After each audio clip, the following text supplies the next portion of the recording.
Hi, I'm Leather Rokk. It's supposed to be 4:20. Well, it's a little bit more than that, but welcome to my live stream. And disclaimer, if political talk offends you, if marijuana talk offends you, and if you're a child, please, this ain't for you. I don't want any problems with YouTube, but I'm tired of seeing my friends go live and talk their truth and smoke their weed. And sometimes they got radio in the background or they got TV in the background. They're all getting away with it and they're doing well. And you know what? Today, we're having a little party. And you guys are all welcome. Now, my window's open and it's raining. It's getting a little chilly here. But I'm in the mood to celebrate. And you probably know why. Not just because it's just past 4:20 and I've been smoking 4 different kinds of weed. None of it's very good, but that's what's up. But I'm celebrating because Donald Trump is doing kind of better. Hello, hello, hello, hello. Bless you guys fell on your rock. You heard that Nikki Haley finally gave up. Finally realized she did not have a path to winning. Finally realized that her attitude of meanness and of such obvious Trump hatingness, yes, she appealed to a certain segment of the voters, but really, we need to unite. Even if you don't like Trump, it's so late in the game now, especially with all the legal problems he has now. Just stop confusing this whole political situation when we have an election run. I know somebody else dropped out of the race in the Democrat side. Dean Phillips just dropped out. I really don't know much about him, but okay, bye bye. Now it's just Biden versus Trump. Okay. Oh yeah, thank you to Marianne Williamson. She did not do too well, but she was also on the Dem side. Now, wasn't she into some alternative spiritualities like some witchcraft or some tarot cards or some crystals or something? Wasn't she? Which is one of the things I liked about her. Anybody that's into some of that, magic woo stuff, I like them. But it doesn't mean I agree with any of her policies, especially if you're going against the one that I want, who's the guy whose shirt I'm wearing. And if you want to get a close-up look, this is from his inauguration, and yeah, I was there. It's a $5 shirt, you know. I like my cheap souvenirs. So yeah, she finally dropped out. She finally dropped out. And I had to look so hard for my old banner. I have been packing up and packing up and packing up. Oh, by the way, did you guys notice the power outage yesterday? I fucking slept all the way through it. I had no idea the Facebook was down. I had no idea that the other sites that Facebook owns is dead. Bright Dazzle, hi, hun. I want to owe you an apology. You have been posting such delightful artwork and you've been posting a lot of videos. And I have been so overwhelmed because I'm posting daily now. And some days, a couple of days, I might not do any filming, but some days I literally, when I find that cat, street cat Garfield, I will do 8 videos in one day. I actually did this. And let me tell you, that's kind of a long day. And sometimes you don't know when's day and when's night. Yesterday, I fell asleep. Okay. I went to sleep. A friend of mine called me around 10 o'clock in the morning and woke me up. The phone, I don't have a phone in my room. The phone I have is a landline, and it's in my mother's room because she lives a more normal life than me. And she answered the phone. What are my thoughts on Phil Murphy's White winning for old Bobby Goldberg Menendez? I think it's kind of amusing. Menendez, I remember before the gold bars incident, I remember when he got in trouble for taking some fancy trips down to, what was it, Cuba or what? Now remember, I'm a Jersey girl, unfortunately. And so I one time used to be a Democrat. And, I think the party is right on some issues, but let's face it, so much of what New Jersey does is kind of embarrassing to the whole world stage. That said, it's not as embarrassing as what Gavin Newsom is doing to my beloved California. And where my town, Atlantic City, has so much corruptness with so much of its mayors. Oh my God, what's going on with Marty Smalls, the current guy? I mean, doesn't he have a brother or a sister, a brother that's convicted child molester or something? All kinds of stuff is going on. And then did you hear about somebody squatted City Hall, one of the offices in the City Hall building for like a week before they got caught? Now, I kind of admire that because having been homeless sometimes in my life and having been a squatter, but I don't have that kind of balls. Okay. I don't have them to begin with, to clarify, but no. And I'm a squatter person, but if I saw anything had anything to do with police or federal anything, I wouldn't be taking this kind of chances. Now, if I don't know what the building is, that's a different story. I squatted this building in San Francisco one time that I later found out was a Bell Telephone building. And this had to be after the Ma Bells were broken up, and it was in the middle 90s. And anyway, I was lucky that I was a light enough sleeper that I heard a security guard who was talking on his walkie-talkie, and was sleeping in my sleeping bag at the time, and I heard a guy. He had an accent, like an Asian kind of accent. He said, "I'm from Tumor." Yeah, I heard that. When he left the room, I got out of my sleeping bag. I rolled it up, attached it to my steel frame backpack. I got out of there, and I later found out a few minutes later that the people that were still there got caught. They got beaten asses by the cops, and I'm very lucky I never got an ass whooping. In San Francisco, I heard about it a number of times, but I never personally had it happen to me. And who am I talking to? Are you talking to me? I'm making a live stream, so I'm talking to you if you're watching, and if you're watching and you take offense, well, there's other channels, so bye-bye. Anyhow, I got something that might be of interest to some of you. It's in my thing. Oh shit, I just dropped a butt on my floor. Okay. I'm free, white, and over 21, so nobody bitch, all right? And we don't censor around here unless somebody does something evil, like dox somebody or does something, I want you guys to be nice to each other too, okay? But there was somebody else. Wait a minute. What drugs are you on? Because I quit drugs, except what I'm holding in my hand right now. I don't consider it to be a drug.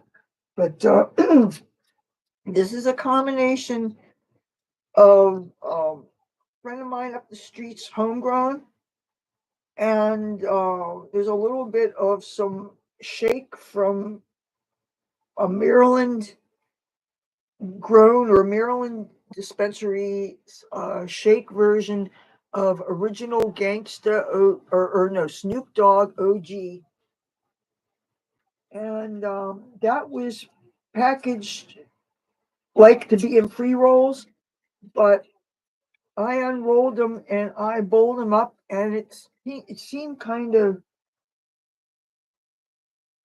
shaky. It wasn't quite the flavor that I expected. Because you see somebody with Snoop Dogg's name on them. Uh, um, do I like pork ribs? I like pork anything. Okay, I've never tried chitlins before, but I like pork cracklings. I like pulled pork. I love bacon. Oh, I love bacon. For a while there, when we got a new refrigerator, because the other one was like a hazmat thing. And if you saw my earlier videos, you would attest to that. So when we were transferring our fridges, we had to use up some stuff. And fortunately, bacon, it's hard for that to go bad. I was eating some bacon. Oh, yeah. I like milk chocolate, but I'm talking candy. Okay. Let's not be trying to scandalize my name and my reputation, okay? Now, as far as what's dark, this bud is a little dark. And again, I'm well into my stream. If you're over 21, at least turn away. Do not use my channel to babysit your kids. I'm not child friendly. I was a stripper in another life. So, and I reserve the right to talk about my past, talk about my life, talk about my opinions, because this channel has my name. So, again, what are your thoughts on Trudeau? Well, if you just want to talk about his looks, I'd hit that. He's got kind of a biggish nose. He's got the wavy hair. He's got the dreamy eyes. He's got nose. He's got Trudeau. Give me some Trudeau. But if you talk about his politics, how he runs the country, how he treats his citizens. Oh, wait a minute. Did he have something to do with legalizing weed? Well, that I like about him.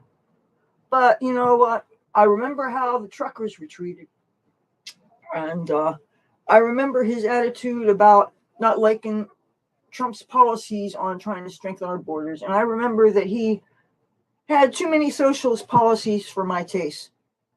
But I like the weed though, and he's a good-looking fella. But you don't judge a person's politics on their good looks. Just because I tap that doesn't mean I vote for that. I want to clarify that. Just like Gavin Newsom, nobody asked me what I think of him. He's a California governor. I'm about to go to California very soon, by the way. That's another story. Gavin Newsom, if I did not know he was a political guy, if I just saw the nice Brill cream hair, a little dab, do you? I think he uses more than a dab. I think he smokes dabs too. And he looks good in his suits and he's a looking guy, But what he has done, what he's done to contribute to California's breakdown in law and order, and I hope I don't have to suffer because of that.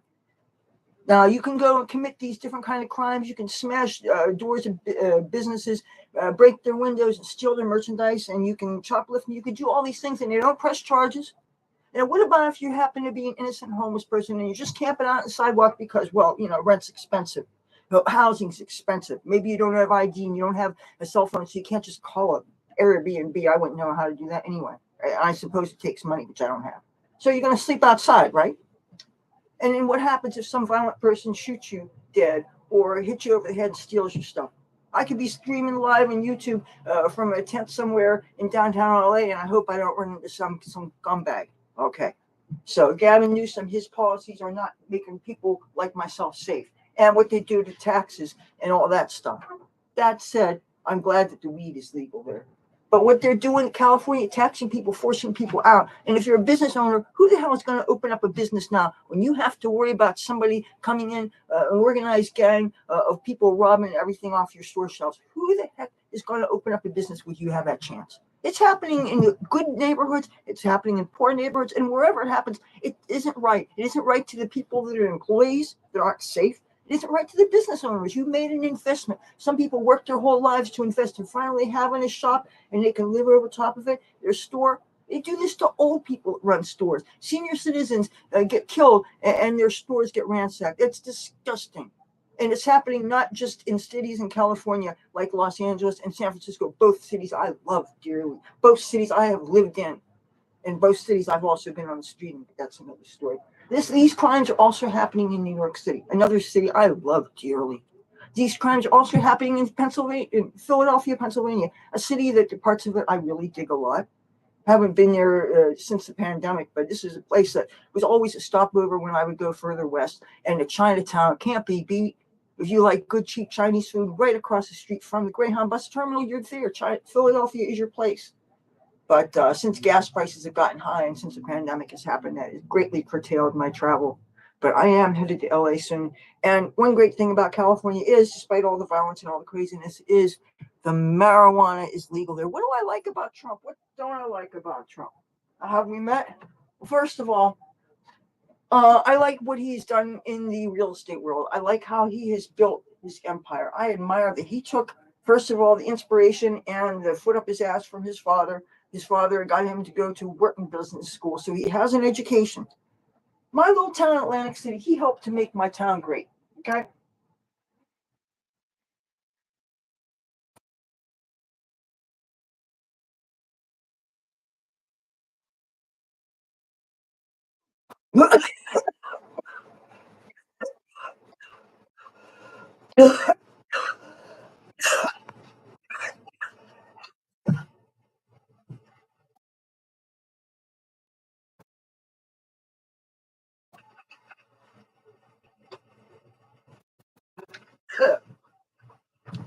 So yeah, I like how when he was in office, what he did to curtail our illegal immigration, his border policies, that is one of the greatest things I loved about him.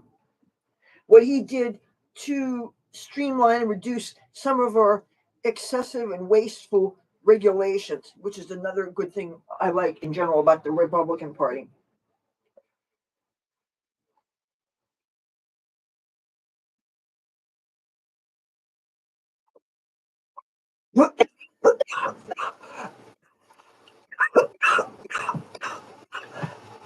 I love Trump on the world stage. I love him standing up to the leaders, especially certain countries, when he talks to the people in the United Nations who worked for years, were not paying their fair share. And considering that the United States has borne the brunt of national security for all these NATO members, we're basically been the world's policemen whenever there's a national disaster, regardless of whether you're a NATO person or not. If some terrible thing happens, an earthquake happens in Bangladesh or a flood, or something happens even in hostile nations, who comes to the rescue? The USA.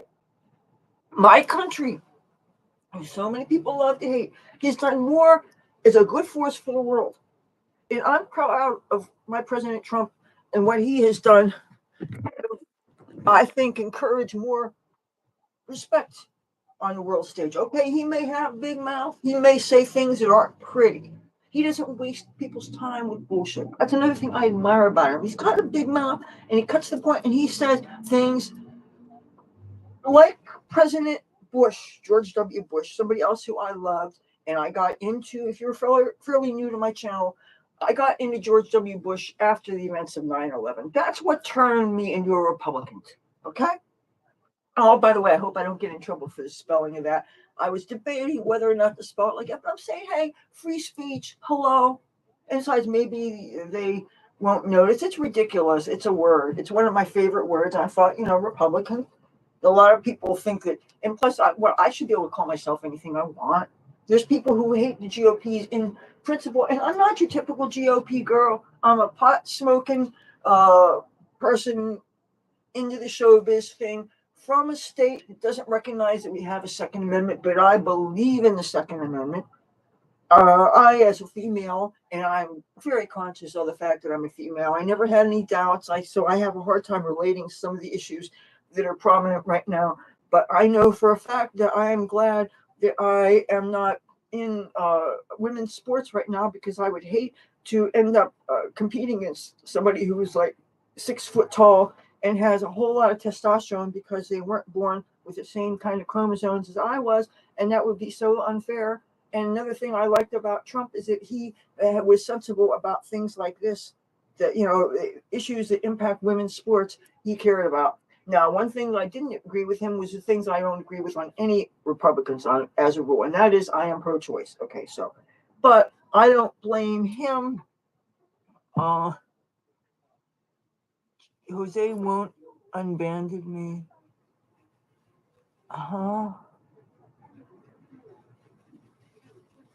Do I think Trump is secretly gay? I don't think so. But you know what? Even if he was, it wouldn't change my opinion on him or on anybody. That would not impact how I feel about anybody, with the exception of if somebody was actually targeting gays. And the thing is, I have inside knowledge about Trump. It's actually not big inside knowledge, but my mom used to work for the Trump Taj Mahal Casino in Atlantic City. She worked in it for about 15 years, okay? And she was a cashier. During that time, my mother worked she was never on the casino floor. She was in like a gift shop, or she was in the buffet, or she was in this Chinese restaurant. They had this wonderful Chinese restaurant, little one off the edge of the casino floor called the Rim. And a lot of times where my mother worked, she was the only white English speaking, really whitey McWhitester employee. Trump hires people from so many different backgrounds, so many non-white people, so many immigrants, even so many LGBTQ. So you cannot convince me that you can't say anything bad about Trump and how he treats other people. And by the way, despite what happened with the Supreme Court justices and what ultimately happened with Roe, and that makes me sick too. I never thought that we would lose Roe in my lifetime. I want you to know that makes me sick. As a woman, I freaked out at first. I really, hey, Sly. Yes, Taj Mahal was Hard Rock now. And remember, there was a union went on strike.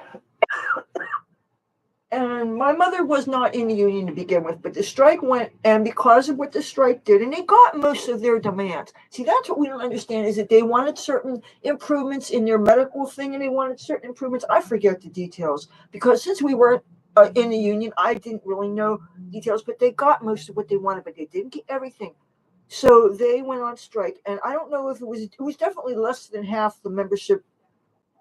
All the casino employees were union, and my mother was, or maybe it was less than 85%. I don't know what it was, but my mother was definitely in the non-union part. And so when the union went on strike and the casino was closed, it affected not just the union people, it affected everybody.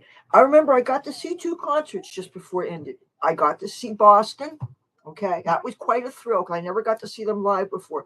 And of course, Brad Delp, the original singer, he committed suicide. And also for their bass player, they have a chick. And I know this is a sexist thing for me to say, but that was hard for me to get used to. But you know what? It wouldn't know any different if you didn't see. And so yeah, that was interesting. And I got to see most of Rod Stewart because there was a security guard. I was hanging out near the Rim, which is now called Yu. That's the restaurant that took its place. And there's another real nice big Chinese restaurant on the side of Mark Edis Arena. That's still the Mark Edis Arena. And if you didn't know, Mark Edis is the name of a man who was one of Donald Trump's friends who was in a helicopter, and they had a terrible crash going from Manhattan to Atlantic City. It crashed on the way, and like 6 or 7 people died. And Mark Edis was like his right hand man at the time. And so he paid President Trump, paid respect to Mark Edis by putting his name in that arena. And the name is still there, even though it's a different casino. Now, that said, I wish we still had our House of Blues, but of course, that wasn't the DAP property. That was at the Showboat. And the Showboat now doesn't even have casino anymore. It's used for all different kinds of things. Plus, it has the arcade in it. And then they got the water park in the middle around there. It's just so overpriced. And I heard a lot of it still has all the sun exposure. So if you were looking for a sun-free water experience, you don't have that anyway. You see, a person like me who has to stay out of the sun, I would like to a sun-free water experience, or else maybe try the. We have Wildwood water parks. They're actually on piers. I don't know how late they're open, but see, that's something I would like to do because I can't be in the sun. And I've never got to do a water park before, water slides. That's something I think I would really enjoy. Just I would have to do all my things at night. So, like, I was intrigued by, they had a midnight volleyball game. They had a men's and a women's league and everything, and it was supposed to be free. And it was on that park, that plain sand area in between the Showboat and the ocean. But I think they may be using that just for the seafood festivals and stuff. Jose, okay, dump is referring to Dump Star. Dumpstarr. He's a guy. He has a YouTube channel. He does a lot of live streams. He's got the white guy with long dreadlocks. And he's good as gold. He smokes weed and he talks about life on camera and he talks about just different stuff. He's heartfelt. He's very smart. Oh, he's got a little dog that lives with him. And I don't want to say too much about him because he's not here to defend himself. But Dumpstarr is his YouTube channel, and he's a real nice guy, and he shows some really interesting sights. So, oh,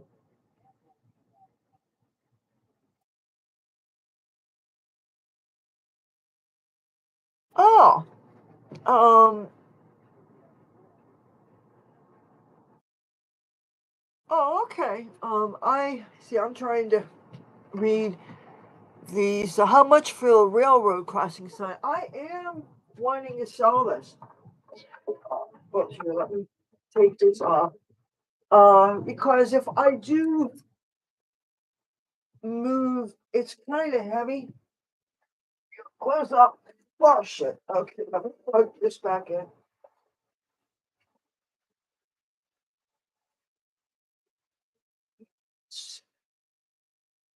I want you to get a nice close up look of it. It's in really good condition. It's got one natural scratch or something on the seat that I don't know why. Whoops. And I have tried cleaning it and cleaning it and cleaning it. You see what I mean over here? Uh, and I don't know how to make that perfect. Well, you asked Nikki to pipe down, and she blocked me for that. Okay, well, there was some girl that was talking in his chat room today that seemed like she was noticing it was when he was on chat last night and he was really, really, really kind of high. And I think she was passing some kind of judgment about him in a way that, I don't know, she was acting like she was possibly threatening to him. And I didn't think that was cool because I was afraid that she was going to try to flag his stream for something, even though he was not doing anything wrong except enjoying the fact that he was an adult who's over 21 in a city that's known worldwide as a famous one of the party capitals of the world. And when you think of New Orleans, what do you think about?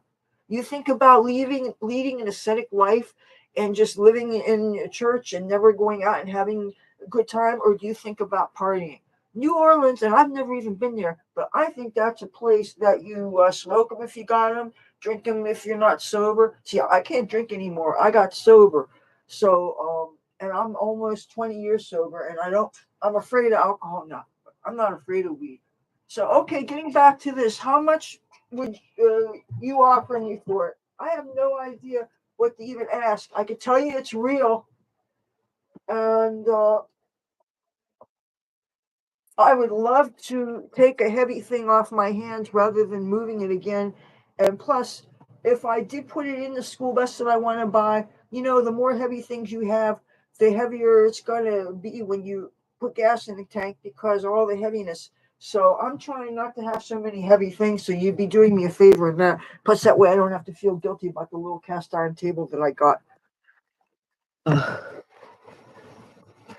Justice for Dan. Sweet Nikki was unwanted. Oh, really? Oh. Have I saved any mice lately? Not successfully. I was wondering why we haven't, when we were overdue for a pest control thing, and I still have that bucket. I was trying to bait them with bread and stuff, hoping they would jump in and not be able to jump out, and then I could just take them outside. But they haven't been coming in, and finally the bread got so hard and it got moldy, and I finally threw it out. But oh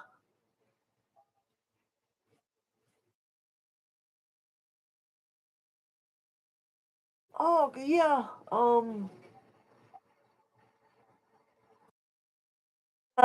didn't Dump Store have somebody staying over his house or something?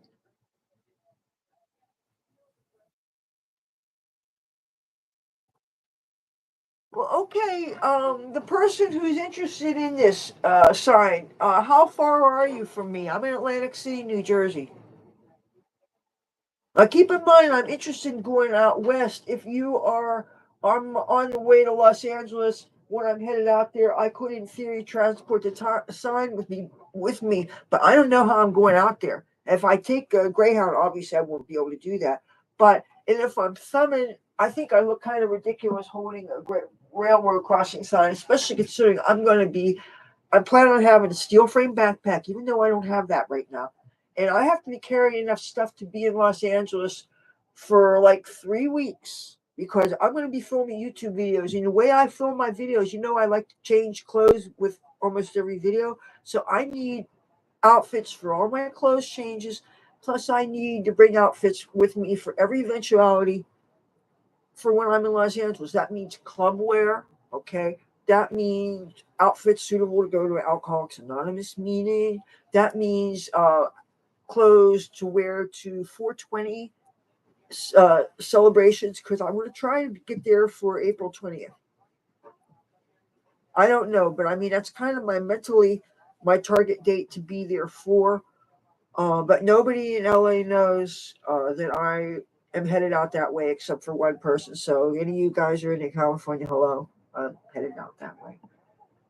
And I would just as soon stay very, very close to the Capitol Records building because if I'm not easy walking distance from there, then I might have to invest in a bus pass.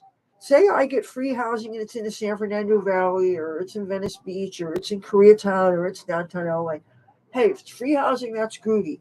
But that means that unless I could easily walk to my storage, I'm going to have to get bus passes. Plus, if I'm going to be carrying, say I have a big bag with me. You see, last time I tried to throw out stuff that from my storage in the dumpster there, they threatened to evict me from my storages because their dumpster is not for us to use. So what am I supposed to do? I have two big storage units and I have to go through them and clear out enough so I can put it all into one. And that means that some of that stuff I am going to need to throw out. A lot of that stuff I'm going to try to give away. There's a lot of homeless people in California now. I'm going to be giving shit away. I'm going to try to sell some stuff. So if I could literally pitch a tent around the corner, and guys may laugh, but I am not joking. I could be living rent free right next to where my storage is. I have to keep a low profile so none of my showbiz friends see me and stuff. And I don't have a tent yet. I just have a sleeping bag. But I'm serious. I got to do this as cheaply as possible. And I don't want to spend money on a one-way bus ticket there because for the price of that, that's about $450. I could get a cheap computer for that. I mean, when you think about that. Oh, speaking of computers, let me get a tissue first. Do you hear the rain out there? I want to make sure everybody sees this.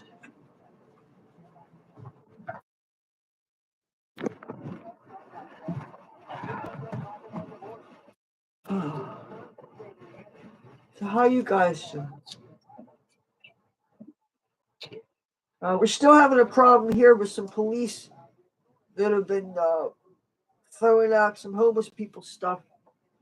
And I talked to this one guy who works for a nonprofit organization that helps to give comfort to people on the streets and at risk of homelessness and helps people with different things like getting into treatment, like investing in little things to get to people so that they can be self-sufficient on the streets, helping people with tools so they can be craftspeople, helping people with cheap guitars so they could play guitar on the streets.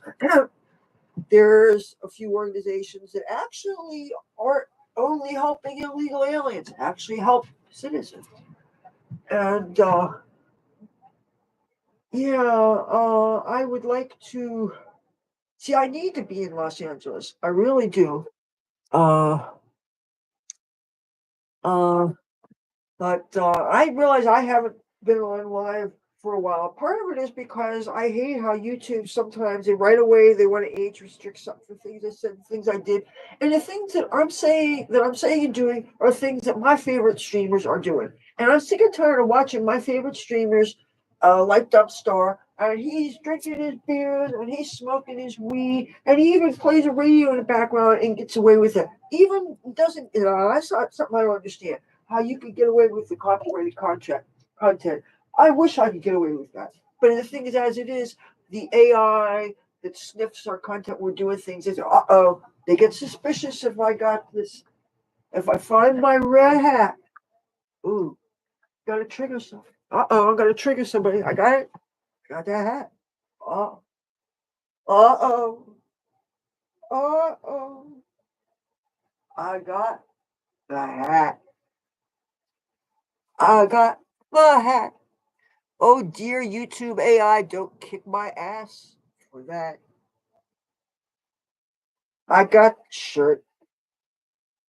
The better too. Guess who I'm voting for? It's probably not you. Unless you're Donald Trump and you're watching me, but I doubt you would because you wouldn't prove it. And neither would Sean Hannity. That's okay. I know I'm not the only deplorable pothead. And you know what? Let's give a shout out to the Supreme Court for finally realizing that, dude, you can't kick Trump off the ballot. That's some fucked up shit. It's unconstitutional to ignore the will of so many of the people and just take somebody, say, oh no, you can't vote for your guy. It's like I never heard of any country where anybody could get away with this sort of thing. And when I heard Colorado pull this and then Illinois pulled this, and I'm thinking, what the ever loving HE double hockey sticks is going on? No, no, no, no, no, no, no, no, no, no, no. Not in my America. Not in my America. Can I do the hunting with the hat? Oh, hell to the yeah. You know what? Occasionally, I will do quest.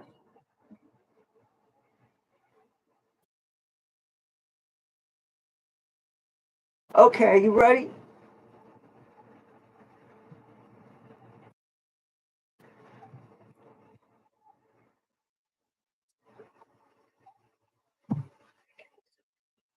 Trump. Oh,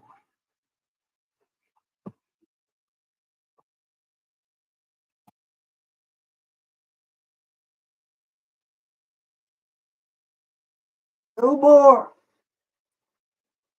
No more bullshit. Please, no more bullshit.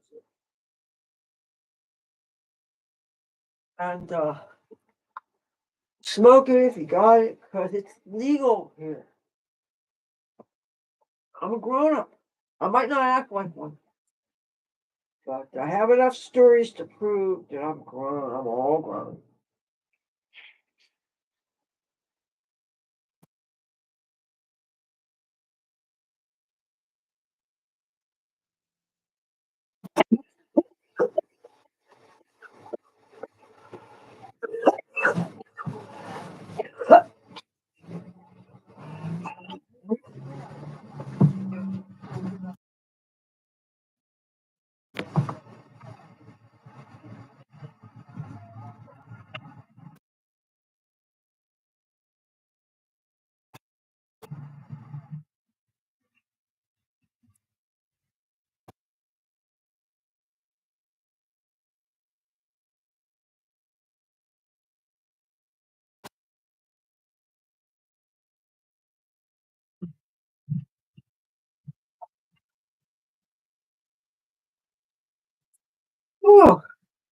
Oh, oh, thank you to Mitch McConnell for backing up Trump and said that he's got his support. Thank you, Mitch. All right.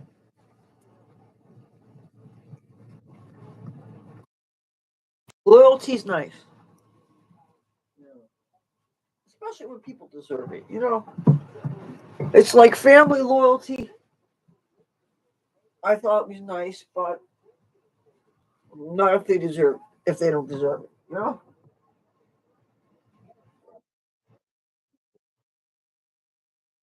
Agree.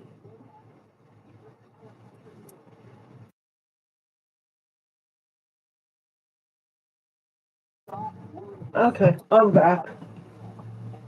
So, uh, I did more than just fall asleep during the whole Facebook outage. Did you guys notice that? Because I was asleep. Uh, I totally missed this. I didn't have Facebook on my computer at all. I had a tab. There's this company called lootup.com. And it's one of these sites that you can make money doing different things like taking surveys or making certain purchases or whatever. And the only thing I do on the site is I run videos on usually travel subjects, and depending on how many ads they show, you get points you rack up, and you can turn them in for things like Amazon credits or what have you. But that's usually what I am running in the background because I just let them run. I let them run. When it's working well, you don't have to tend them. And maybe once or twice a day, it'll say, "Are you still on?" You click the thing. But I mean, you totally have time to sleep and do things, and you could go out of the house and run errands and leave your computer running, and it's still running and racking up points and stuff. So it was running during the whole time that the Facebook outage was going on. And I'm also on Twitter, so that wasn't affected by that. So it didn't affect me at all, except for, okay, one of my classmates from high school who I'm still friends with, he called me 10 o'clock in the morning, and maybe it was 12 noon or something. It actually woke me up, and he told me about the outage, but I don't remember what he even said, because when I fell back to sleep, I don't remember what it was about. And I had a dream that he was at a store talking about the price or something at Dollar General or something. What it was exactly, I don't know, because he usually talks about things like kitty litter and cat food, stuff like that. And it's a store that he goes to sometimes. So anyway, I fell back to sleep, and then I didn't wake up again until midnight. So that's why my normal video post upload time, I missed it because I slept through it. That's why I posted around like 1 in the morning or 2 in the morning, whatever the hell it was. So, but when I found out that chick Nikki Haley was conceding defeat today at 10 a.m., I said, "Oh, I have to go live. I have to make a gloating party live stream. I haven't gone live in a while, and I really missed it. I want to talk to you guys about a bunch of things. Oh, I wanted to show you, I got a package. Uh, um, hey, just don't put that in something to support the commies or something, okay? You know, I wanna do right by the man who I really admire a lot. I want you to see something. I got a package in mail from one of my friends who we used to be roommates, and she found me through my YouTube channel. And anyway, she sent me a little box a couple days ago, and look at this cute little mini skirt in it. And this is something I'm definitely going to add to my wardrobe.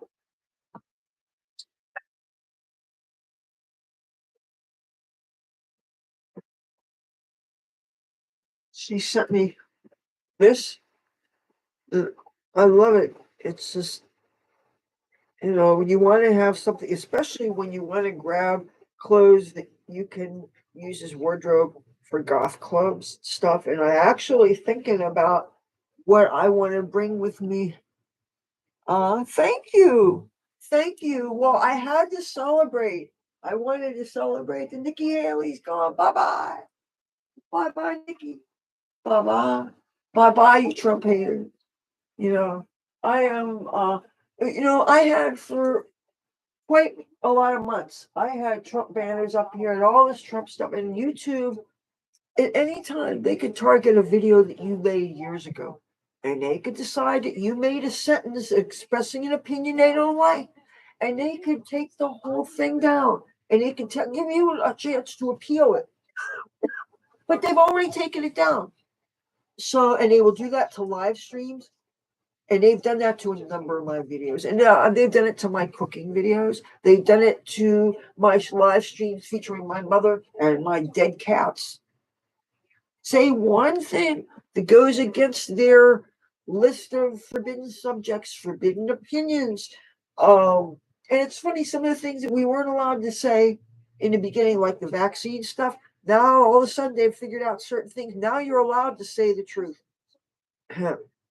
But maybe I won't talk about that on the stream yet.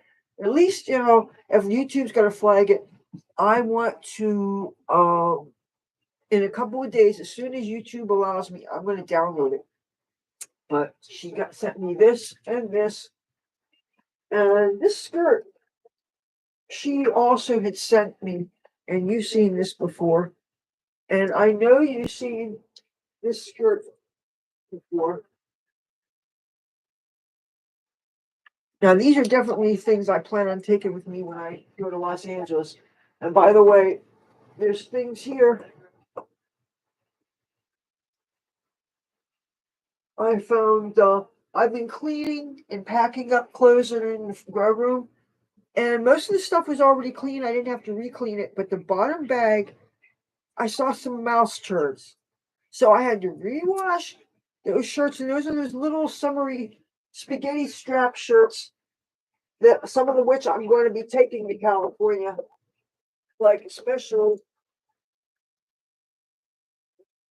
this one here.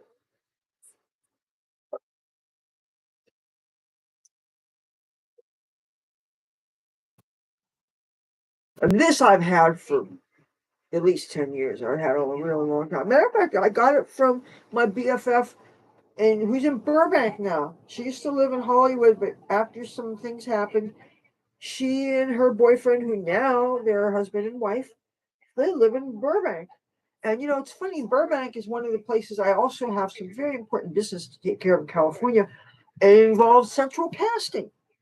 I am, yes, a Hollywood actress, including my hats, I guess.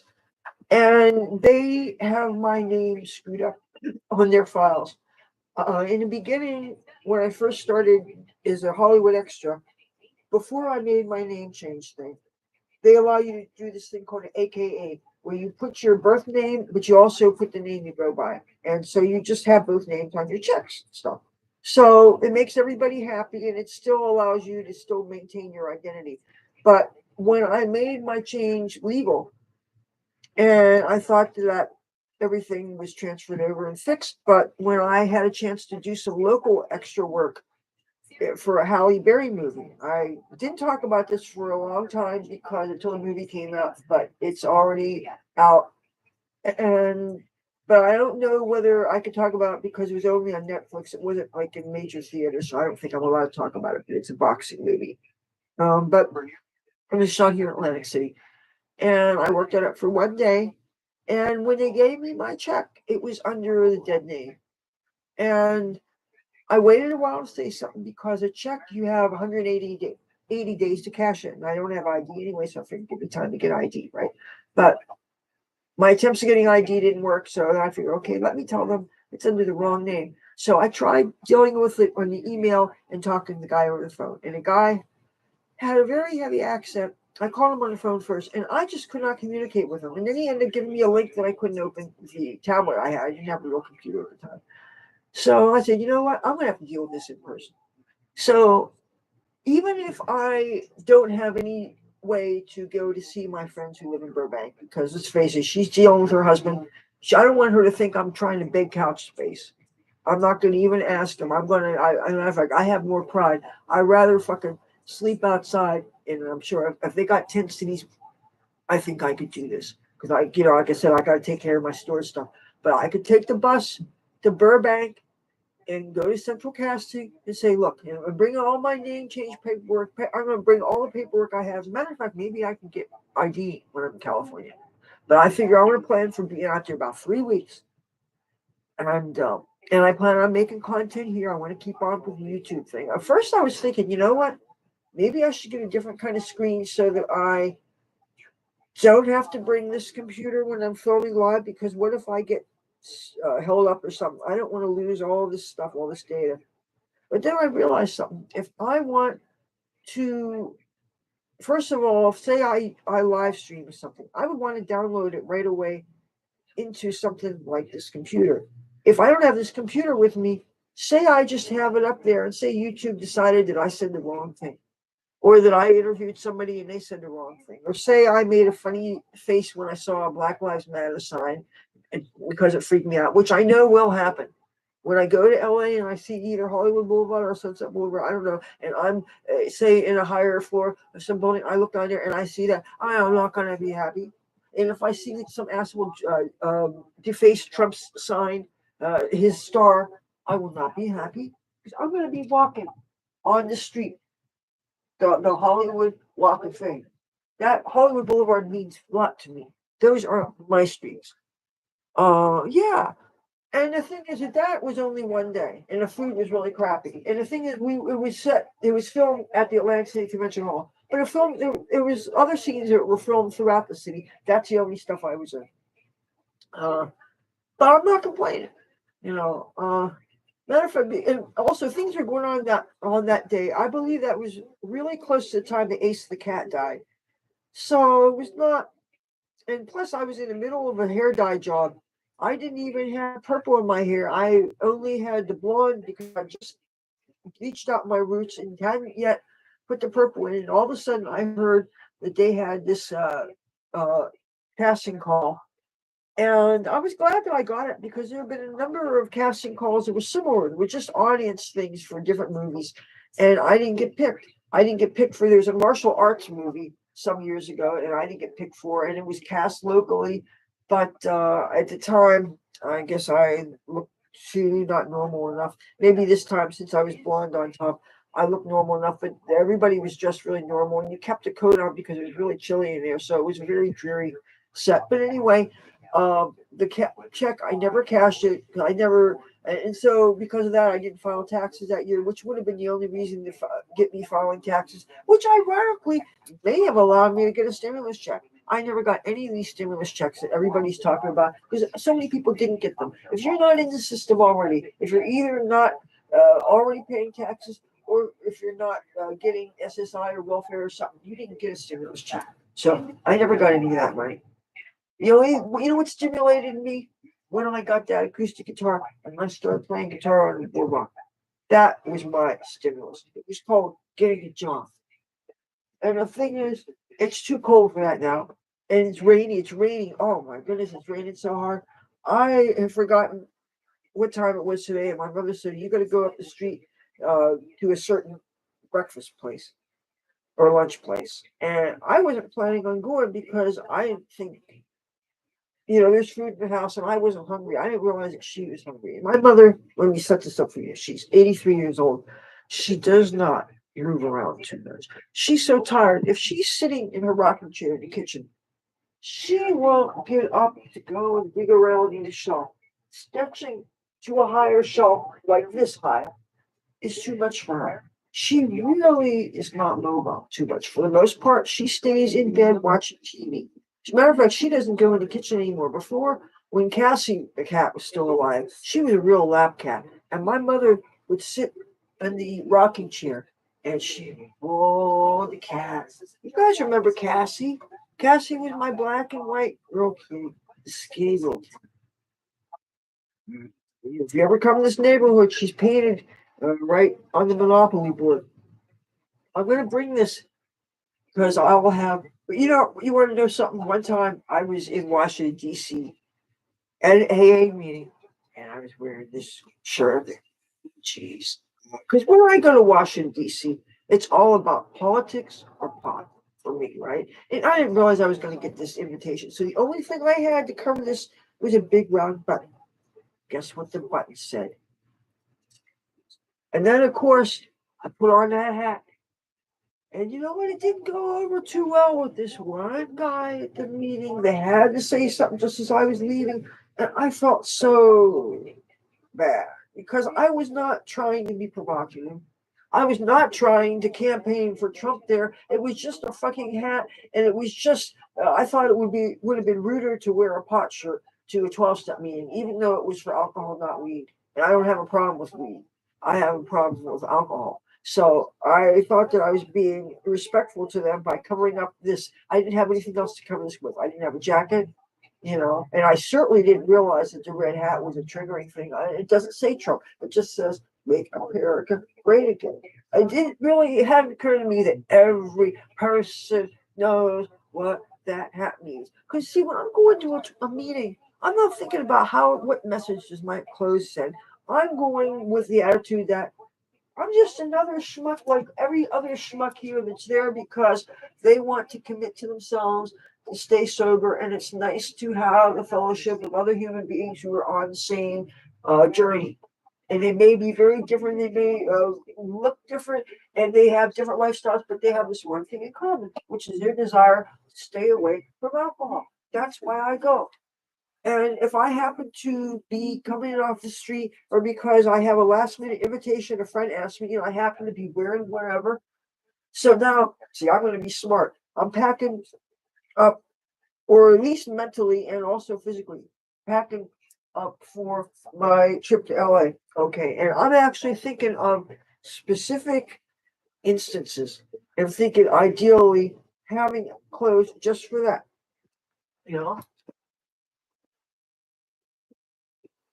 No, this is not the bag I'm carrying. Number one, doesn't have nearly all the clothes I need because this doesn't have bras, it doesn't have underwear, it doesn't have stockings, the things which crucially are kind of the most important.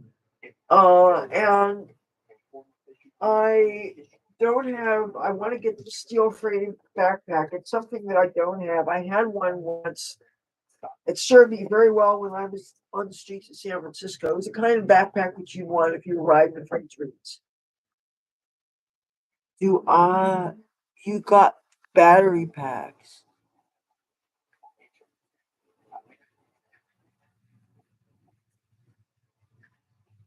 Um, oh, okay, you guys are talking to each other. I was just gonna say, uh, but that said, I'm thinking about stuff that I might want to invest in. Oh, I got sidetracked. I ordered on Wish 2 new devices. I got an iPad 4. It's little and it's refurbished, but it was $57. Okay. And then I got a little kitty tablet, 9.7 inch, I think, whatever, kitty tablet. And it says expandable to 128 gigabytes. So I went and got 2 different brands of 128 gigabyte cards that hopefully are the right size for tablets. And so I will have 2 devices in addition to this computer that I'm using to film. Now, recently I downloaded a video editing software. I can't remember the name of it, but it's in this computer, and it's free. And if it's easy enough for me to understand, I don't need to do anything fancy with it. All I want to try to do is some storyboarding and some trimming, because I have, it would help with some older footage. I have some footage from Washington, D.C. Some of it is so basic. All it needs is 2 pieces to be put together. And I have such really stuff that I would love to share with you. I have stuff from the Smithsonian, or from Kennedy Center, from an art gallery. I have some Trump demonstrations prior to the events that shall not be named. And I was supposed to be there. I was fucking supposed to be there. And it's a good thing I wasn't, because if some handsome officer or a Capitol policeman had put his hand out and lifted me over the barricades, I would have climbed one hand holding onto him and the other clasping my laptop. I would have been streaming it all. And you know what? I would be click, click, in prison, right? In prison. Yeah. That's where I would be. I was looking for my handcuffs to really give some effect. I know you see my handcuffs.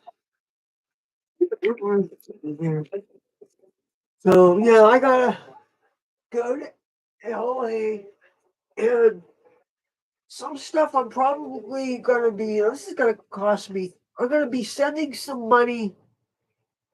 Uh, I'm gonna be sending. Sending some of my stuff from my storage to here, so that I could get it to people who'd be interested in it. But some stuff I would like to sell there. Some stuff would be like comfort stuff that some of my homeless friends could use. Some I might end up needing if it's like torn up clean blankets and stuff. I might end up needing that for myself. I might be fucking camped out playing glamorous bum and all that. I might end up. Maybe I should get the missing tarot card from my Voyager tarot deck so that I can read tarot cards on Venice Beach or something. See, there's so many things I want to do. I want to bring a couple of my Indian outfits so that I could go to the Hare Krishna temples on Sundays if they still have the Sunday feast. The food is so good, and you get to dance and you know. And I don't want to seem like I'm mocking them. I'm not. The food is really good and they're nice people. And I can never lead that strict ascetic lifestyle where anything is fun is forbidden.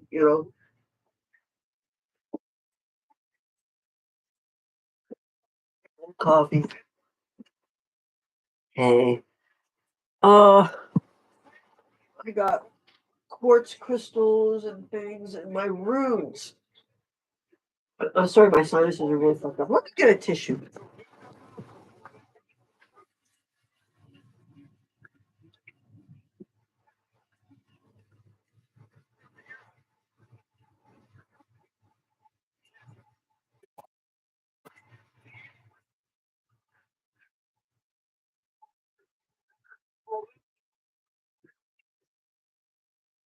Uh, All right, I'm back. Oh, we had another marijuana dispensary open up in the neighborhood a couple days, just yesterday, I think it was, and that's where some of the weed that I'm smoking came from, by the way.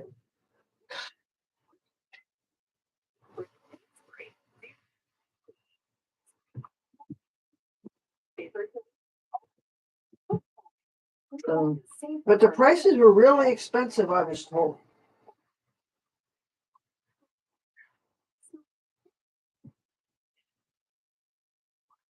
Sorry about that. I'm going to show you a T-shirt somebody gave me.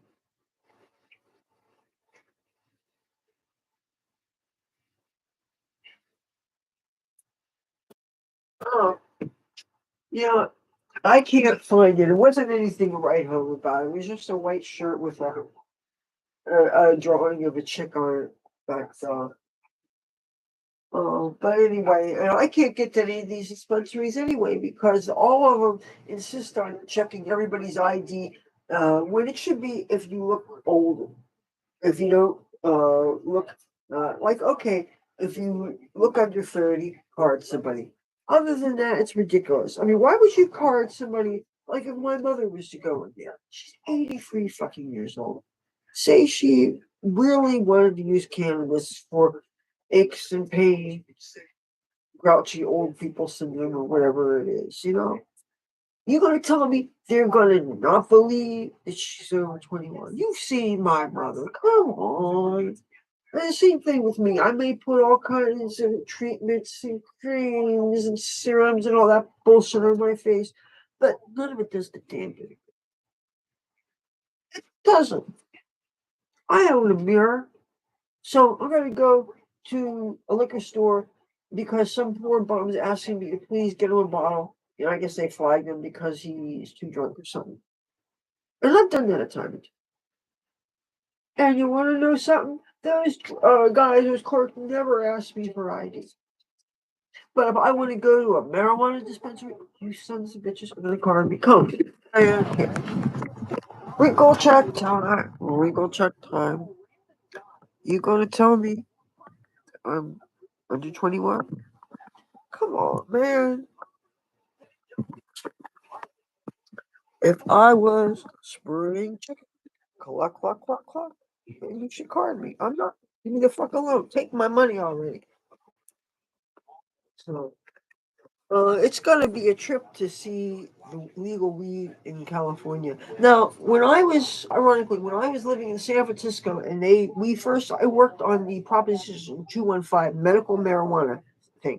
I was one of many volunteers getting signatures, licking, stuffing envelopes, you name it. I was doing it. I got to meet Brownie Mary. I got to meet Dennis Perone, who spearheaded Proposition 215 when his lover, who he never got to marry because they did not have marriage equality in those days, he was trying to get legal weed so that his boyfriend would be more comfortable because his boyfriend was dying of AIDS. That's the story behind that. And I got to meet some really great people involved in the legalization movement in the state of California. And when I was living in San Francisco, and they passed that, and I got taken in the first dispensary. They didn't call them dispensaries in those days. They called this place the Cannabis Buyers Club. And it was a 4-story building.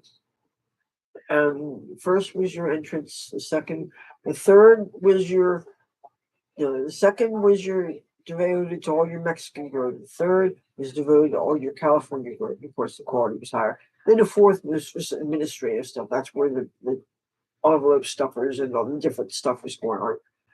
And anyway, it was really exciting because anybody who was a medical patient, like they usually had HIV or cancer, and they could bring in any friends off the street in.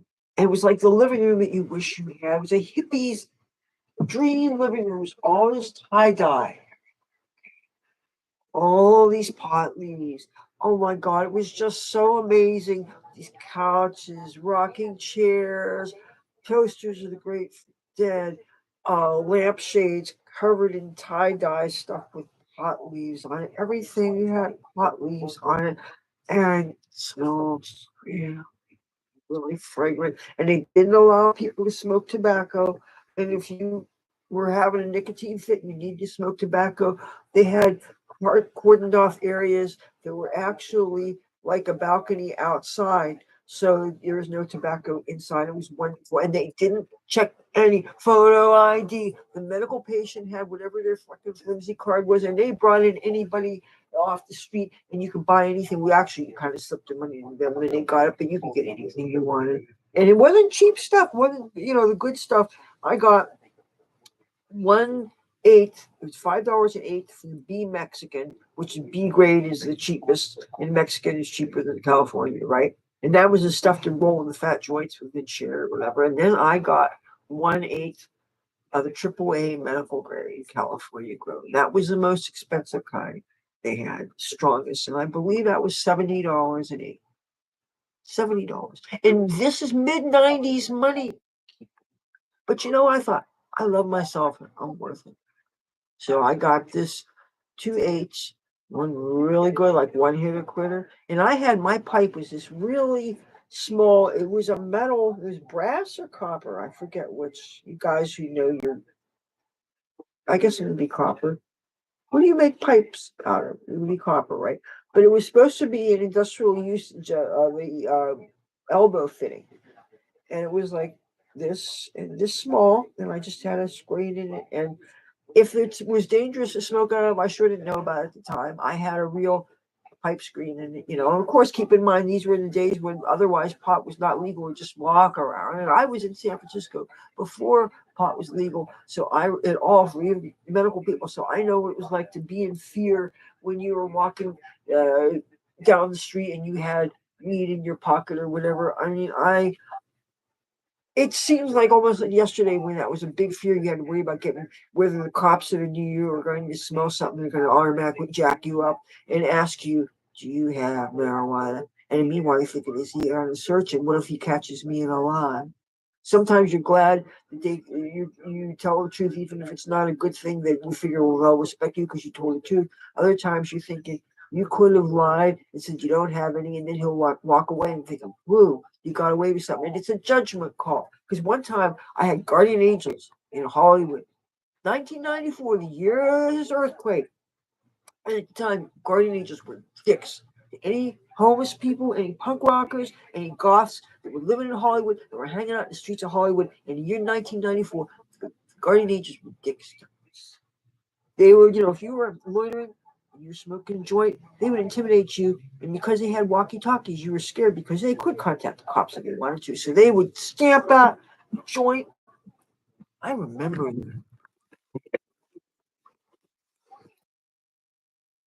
Oh yeah, if what you're saying about Dump is true, I'm flattered because he's a good-looking guy. I love his dreads. I love his heart. He's a nice person. And you know what? I could do a lot worse than having Dump Star like me because he's an upstanding human being and he's a nice man. And I'm sorry that he didn't stick around AC more, even though Atlantic City kind of does really suck. Atlantic City, he thinks this is a nicer town than it is. The police have really been fucking harassing people lately. How they've been treating some of the homeless people, taking their stuff. This is a real problem. And now I can't find hardly any of my friends now because some people, a city organization, moved a lot of the people that were sleeping in tents on the beach under the boardwalk and stuff. They totally are gone now because they were moved to hotels that are out of the city. So you can't hang out with them. I was thinking of maybe doing that instead of going straight through.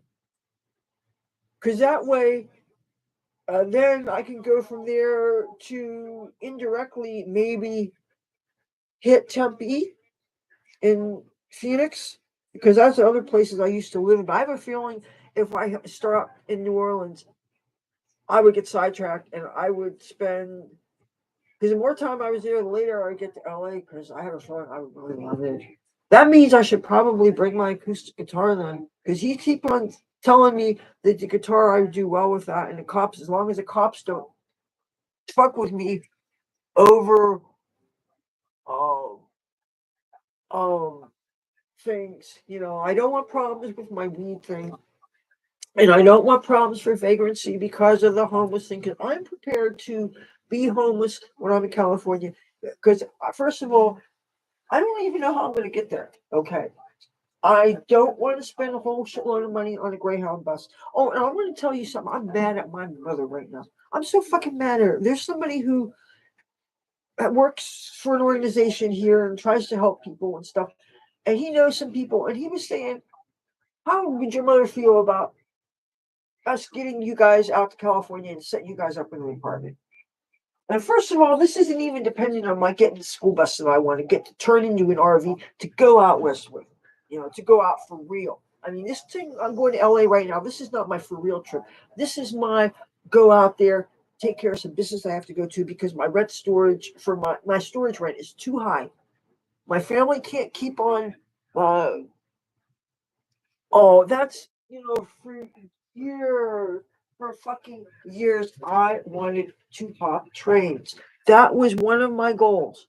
And life, I ended up in Phoenix, Arizona, and then I ended up in Tempe, Arizona, and I talked to some real train hoppers, and I was thinking, what an exciting thing that would be. I was pretty physically fit. I'm more physically fit now. I was amphetamine fit in those days, okay, because it was the middle '90s, all right, and I was planning on. This is just before I went on tour with the Grateful Dead, which is another great experience I had.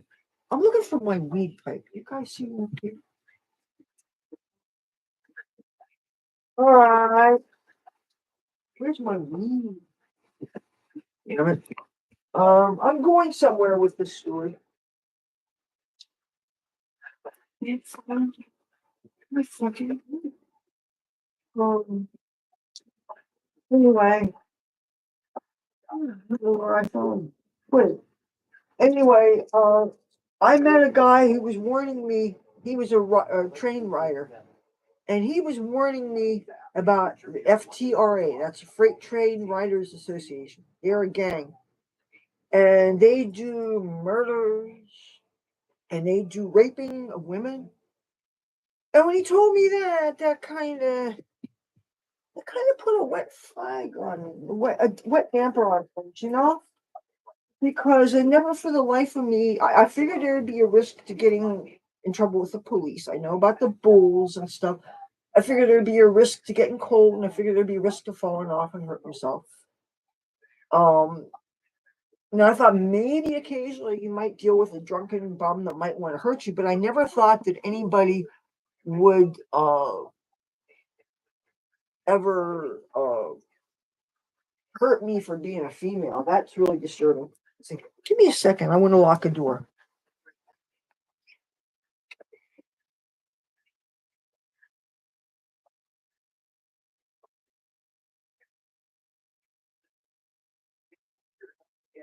DC Council passing a crime bill that would allow police to collect suspects' DNA before conviction and declare drug-free zones. And New York will be deploying hundreds of National Guard members to fight crime in the subway. The plan will ramp up bag checks, Jesse, and metal detectors. All right, Okay, this is fucked up. I can't find my pipe. You know what? It's a good thing I have more than one in here. So, okay, now, so if I don't take Greyhound, because that costs too much, I gotta think about how I'm gonna get down.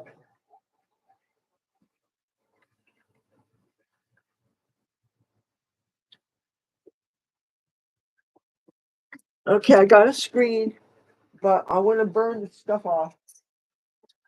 Oh, my sinuses are so clogged up.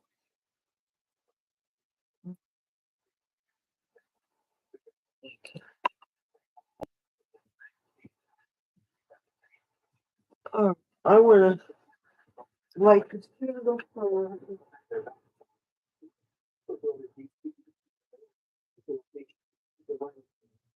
want to help kids, but you can't help kids with these challenges. I miss going live. I really do. So anyway, I got those two new devices. I got that kitty tablet. I don't know what its brand name is. I know nothing about it. except it's going to hold 128 gigabytes of memory. And I'm getting this iPad. Now, the iPad is only i4, and it's only 16 gigabytes. And I already done my research on them. They're not great as far as you can't add ports to them, or you can't add memory to them and stuff. And plus, Apple, fixing their stuff. But it was $57 for that iPad. And this is going to be my first Apple. And speaking of battery, I usually don't use battery thing, but because I'm using my stand-up desk, I actually am on battery power. And since you mentioned battery, I'm glad you did. I'm at 22% remaining. It says I have 35 minutes left before I have to plug in. And when I plug in, I'm going to have to move this here. But right now, I want to do a little smoke inhalation, and I'm going to need to light this candle first. So,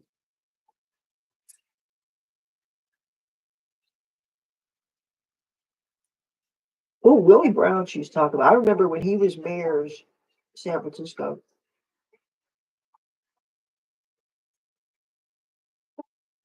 Whoops. There. No. Carpet did not catch fire.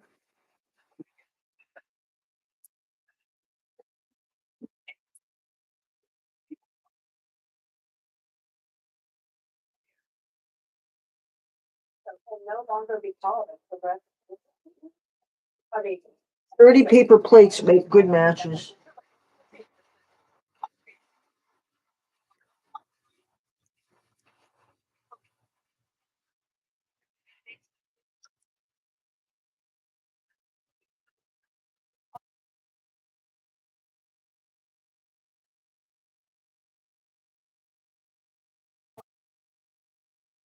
They have more than 400,000 signatures, and I bet that gets done. So why does it have to take the voter till November, like, actually? Okay.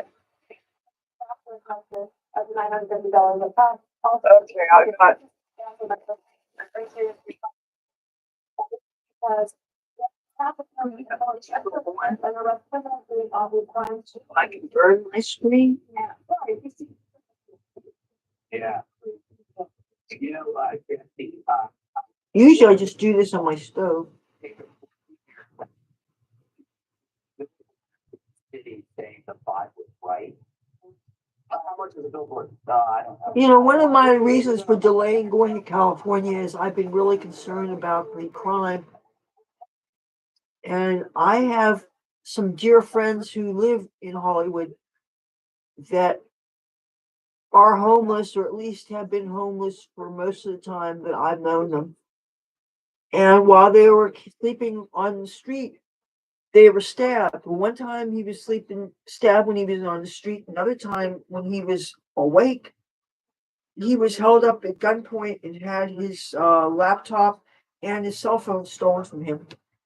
And this was on a busy public intersection in Hollywood.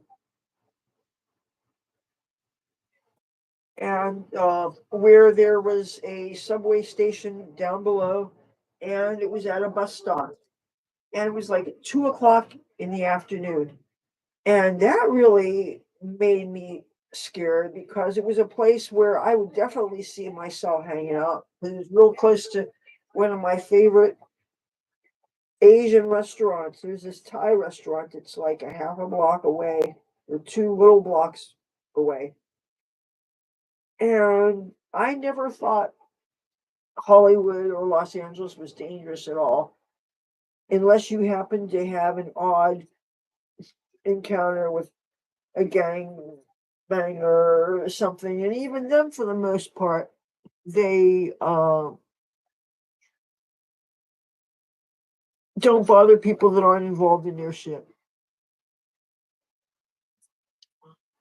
Oh, so since I'm getting these tablets, do you think I should invest in charging back? Do they help with those, or are they only good for cell phones?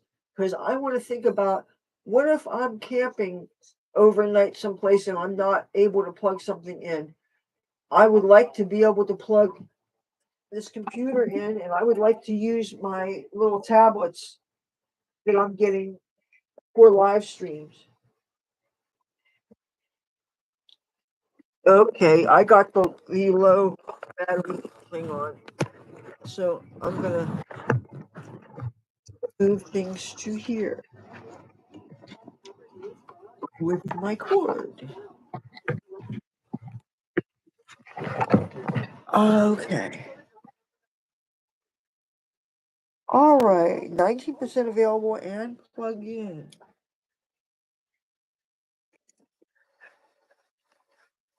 Goonstock, good afternoon. Hey. Uh,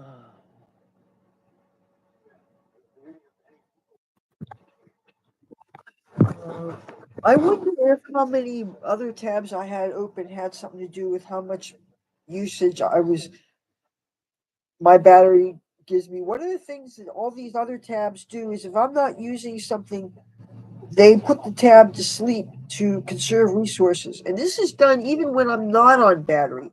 And during times when, when I play those videos just to run the counter so that I get paid eventually, the one thing that sucks about doing that as far as the side income goes is that it has to be your front facing screen.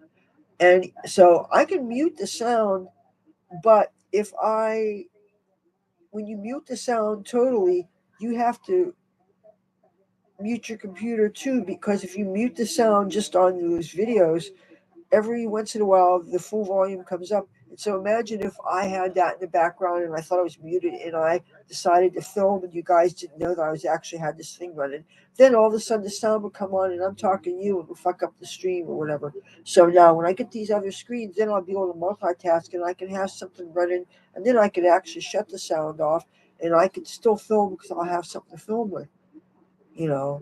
And again, I think I would bring everything with me to LA because that way I would always be I would be able to both make standalone videos and then I could live stream. And some videos, the ones that I put in pieces, maybe I could film using with this computer because that way I could actually edit them up. But the other devices that I'm getting, I don't think any of them are going to have ports, so I'm not going to be able to take snippets of videos and get them out, export them so that I can edit them. Because usually files can't be emailed because they're too big.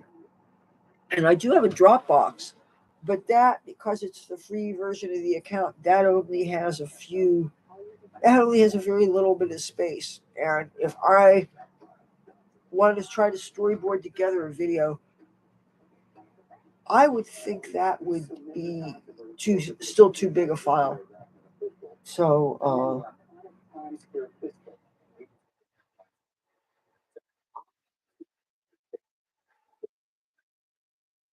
but I definitely want to stream more. It's hard to feel safe and comfortable streaming when you're worried about YouTube always taking down your stuff. And that's the thing is I can't feel comfortable, relax, and enjoy the free speech that the best streamers I see, the ones like Star, one of the things I love about his content. I'm not talking about his character as a human being. I'm just talking about how he streams, the way he talks, and what he does. Is that he keeps it real. He lives his life. He breaks open a beer and drinks it. He sparks up a joint and smokes it. He talks about life. When he walks around, he shows what he's doing. When he encounters people that are in trouble, he tries to help them out. He keeps it real. He shows a reality. And I respect the hell out of that. And I think that's important that people should have the right to document their lives, show showcase how they live their philosophy. I think that's what so many of us do who are vlogging and living and going out. I would like to show more things live, but I guess you need to have a cell phone with a good signal to do that. We have free Wi Fi on the Atlantic City Boardwalk. And the thing is, sometimes I can do check-ins like if I'm near in front of a casino or something. I could do the check-in thing on Facebook, but I've never got a strong enough signal that I could go live on that boardwalk, and I find it really frustrating I would love you guys to see the stuff, my footage from Washington, D.C. I have a special playlist called Leather Rocks Washington, D.C. So if you want to see some of the groovy stuff I saw, I interviewed people about marijuana there, people that were living in tents, and I know somebody who's a marijuana activist. And one of the things I love about Washington, D.C. is it's fully legal there, except for the fact that Washington, D.C. is federal, and federally it's not legal, and you can't be in any of the parts that are federal. Unless, of course, you're sneaky by smoking a joint, which looks like a tailor-made cigarette. And if you smoke it behind a metal statue, the Secret Service and the Parks Police and everything, they can't tell them it's not a tailor-made cigarette, so they don't fuck with you. There's ways to smoke weed in Washington, D.C.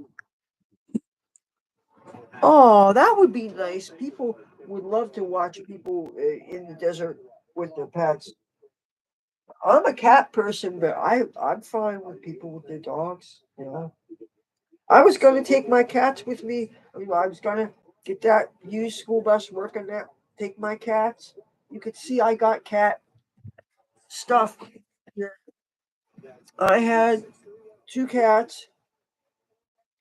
We had two cats. My brother's cat died. Then I was down to my cat, Tabby Boy. Then I got Cassie, the deaf cat from across the street. And she died, and he died. Now I don't have any cats at all. Uh,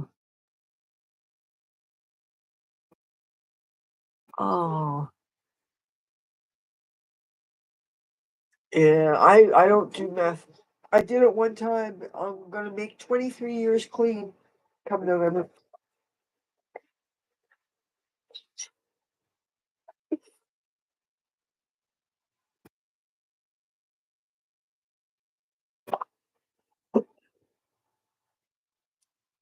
Okay, now this is mostly some stuff that a friend of mine bought on the street because he realized the dispensary shit is so expensive.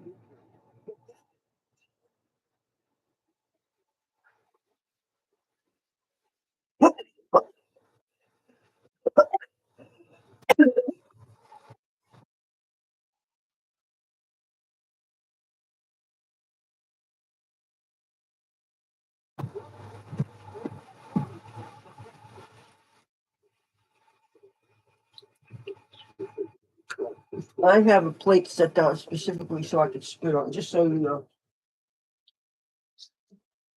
I'm not a scumbag. But that scented carpet is pretty gnarly. My cats were sick on it.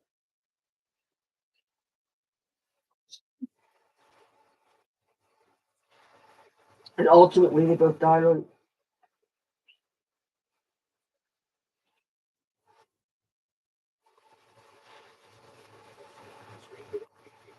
My sinuses were so bad.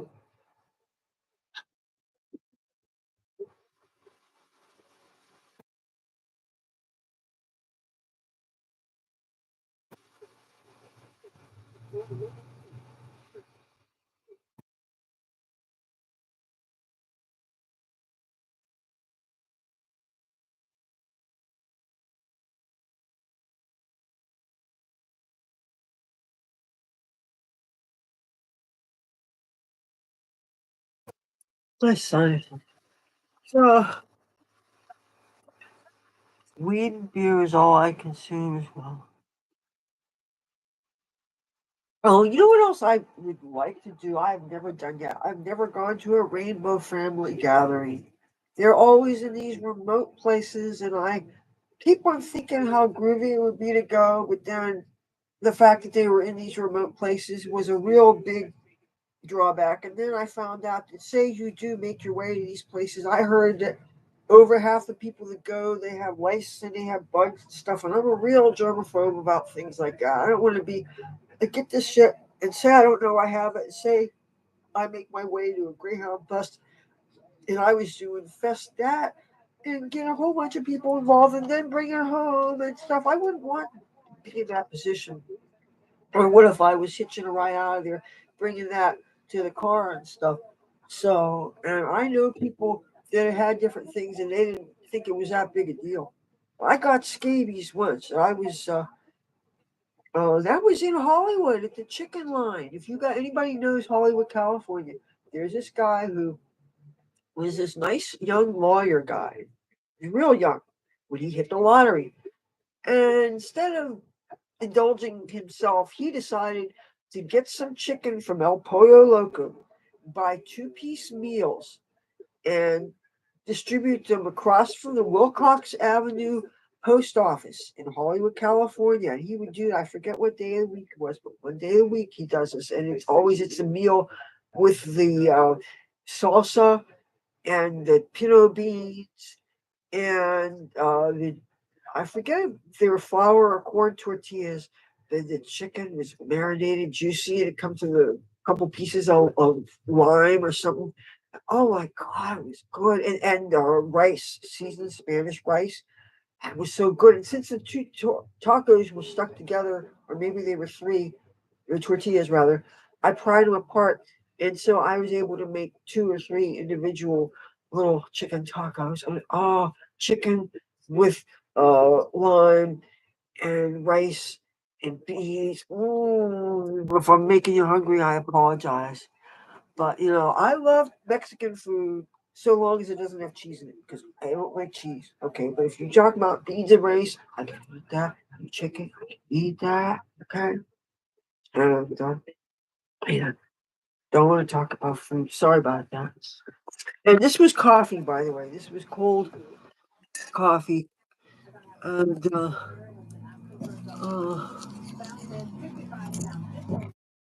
when I banged the thing, I lost the screen. Oh man. I don't want to burn another goddamn screen. I was gonna smoke some more because I see now the guy. Look at what I got. My friend showed up from Baltimore, or not Baltimore, somewhere around there, barely, and he got some weed he bought from the street. I'm gonna show it to you.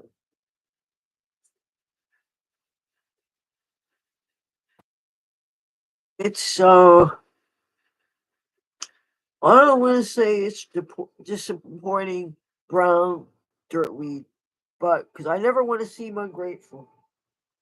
But when I think I used to tease my guitar playing buddy up the street about he grows the nastiest weed. Oh man, I hate to say this because he's a farmer. Okay, he's somebody I refer to as a farmer, but and the thing is, I know your weed's only as good as the seeds. But okay, I didn't lose the screen. I got the screen. But my God, it's like almost every time I smoke with him, the weed is so bad. So, but he showed up the other day, and I smoked some of this weed with him, and I smoked some of that Snoop Dogg OG stuff. Which I'm sorry, if you're known as much for your love of weed as you are for your rap music, well then don't you think your weed should be kick ass? I mean, if that was his weed, I would hope the Willie Nelson weed kicks your ass. I would hope Willie Nelson weed tastes good. Or maybe you need to be drinking your gin and juice in order to really appreciate Snoop Dogg OG. I don't know. Or maybe it's when they grind things up to make pre-rolls, they always use leafy shake instead of buds because it just didn't smoke like buds. It wasn't sticky like buds. I was going like this with the pre-roll, which it was 2 half pre-rolls, right? And I was putting some in the bowl, and it was just, I hate to say it doesn't, and I hate to seem ungrateful.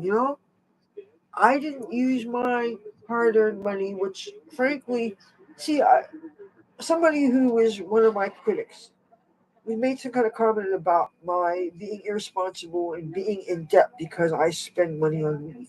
And I told him, and I'm telling you, not that I owe anybody any explanation for how I live my life, because I'm known for 21. I'm an adult. And I think I'm not doing as bad as I could have done. I haven't. Last time I spent money on myself for me was on my birthday. That was in November. I have not spent money since. And part of the reason why is because I spent so much money on it. For 1/8, I spent $40, and I smoked it up in 22 hours. Okay. It wasn't like I was smoking out every bum, dick and tramp in town. I wasn't. There wasn't. A matter of fact, I was looking for people that I could smoke out, and people weren't around. But now people aren't around because I believe that some organizations have taken people and gotten them hotel rooms off the pike or in cities, not in Atlantic City. So as a result, these people are not able to access their friends. Maybe they're nowhere near 7-Eleven or a mini market or something so that they can stir up on snacks or whatever for their refrigerators. Plus, these people aren't near places like the Salvation Army, Sister Jean's Kitchen, all the different food places that many homeless people go to. They're out in the middle of, I'm not going to say the middle of nowhere, but there seems to me that for a person like myself that doesn't take city buses much for little hick towns in New Jersey, I'm the kind of person, if I get on a bus, I'm going to Philly, New York, Washington, D.C., points west. Okay. Other than that, I tend to, how much do you pay for the leaves? Oh. This was a gift. The stuff that I got was a gift. Okay. I didn't pay anything for any of the stuff, honestly. This stuff here was from what my farmer got.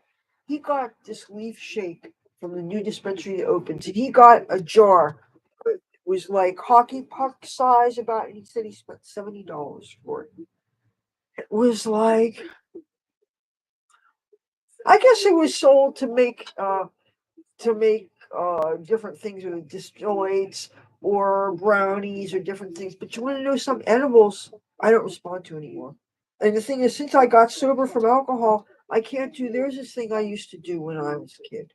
I would get an airplane bottle Jack Daniels, okay, and I would dump it safely into a jar, and I would close the lid on the jar, and I would save my twigs and my stems from all the weed I got, and I would stick it back in the bottle. And then I would pour the Jack Daniels on top of it, and I would screw the jar on tight, and I would let that sit in the sun in the windowsill for at least a month. And then I would take that to a concert. I would take the twigs and stems out of it, and then I would put the thing back on. I would take it to a concert, and I would drink it at a concert. I would down that. That's what, 2 shots? Is that what's in an airplane bottle? Well, imagine drowning 2 shots of THC infused Jack Daniels. I did that at Motley Crue show once. I got there early. It was when they were at the Philadelphia Spectrum, which does not let live anymore. I mean, well, you know what I mean. It doesn't exist anymore. They tore it down like 30 years ago or some shit. It was like, it was not that old a building. It was, I don't know how old it was, 30, 40 years old. I'm not sure. But uh, yeah, what crap am I gonna smoke again? Okay, okay, here, I'm gonna, just a light, so maybe you could see this. Now, this, I want to try, see the touchpads here, and the crumbs, I don't want them to get on the keyboard, but I'm gonna put what's in this joint that he rolled, I'm gonna put it into the bowl. I hope you can.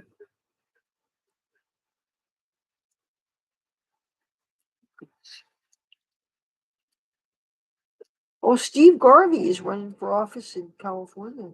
Did you know that? He's running as a Republican against, I forget who, obviously some Democrat. But I think we need more Republicans in power in California to maybe do something about these district attorneys that are not pressing charges against people who are criminals, making it very business unfriendly. Who wants to open up a business if you're basically legalizing uh, theft and you're not prosecuting people for hurting people, killing people, robbing people? People are afraid to come to cities in California now, and that sucks. And it's not even safe for homeless people because people are attacking them. Something has to stop. The crime has to stop. And that is why it doesn't break my heart too much when I'm not in California now, even though I really want.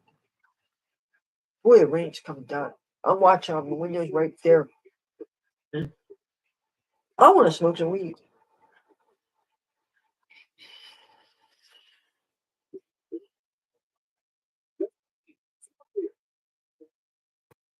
Candidate for president. Tuesday was provided theirs, except for American Samoa, where a little known entrepreneur won 51 votes to 40 votes. Congratulations. Is in fact invited, posted, let's use invitation. Oh, that guy, Dean Phillip. He looks kind of like a bigger nosed version of the Florida Governor Ron DeSantis. One time, I actually thought that was him, and I realized no, it wasn't Ron DeSantis. Not quite as good looking.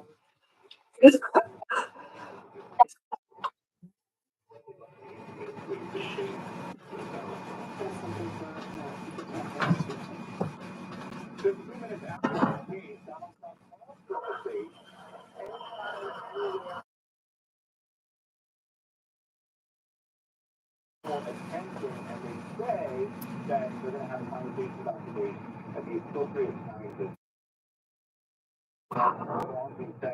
The U.S. Supreme Court will hear arguments if they whether court tells the Trump is immune, doesn't get possessed. That's all.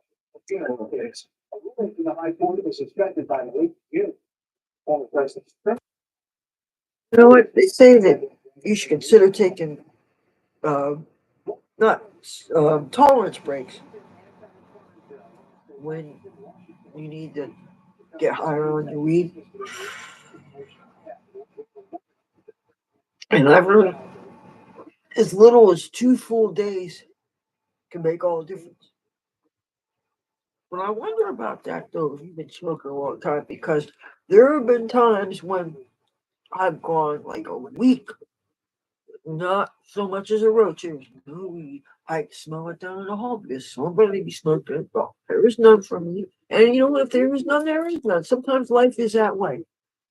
And so I'm thinking if that is true, then those should have been my tolerance breaks.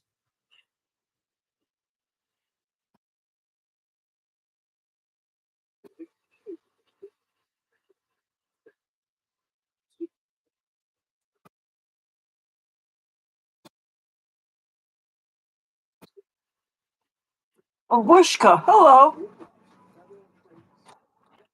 I like that name. Oh, I have something to show you. Oh,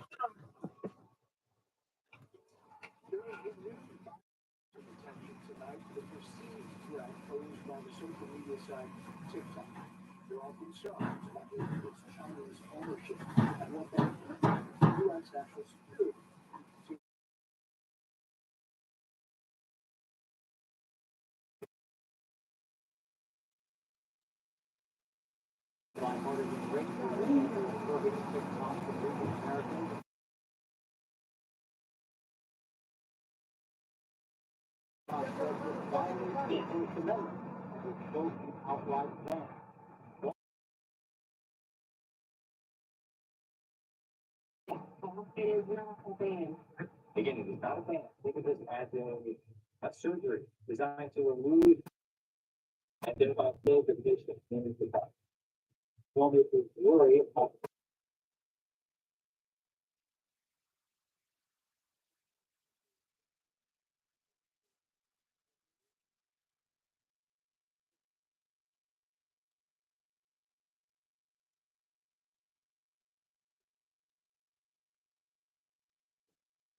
I'm back.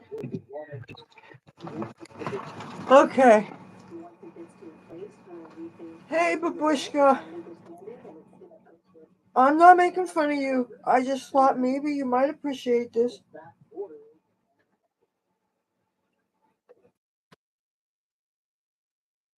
right mind and encourage them to use the top for which younger voters. Is there any consistency? This is what's Okay, yeah, I got the tag. That's kind of tacky, but whoops, I forgot my cord is still on.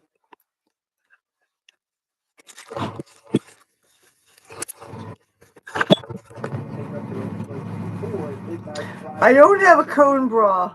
Sorry to disappoint you. Oh, this gives an I Dream of Jeannie look.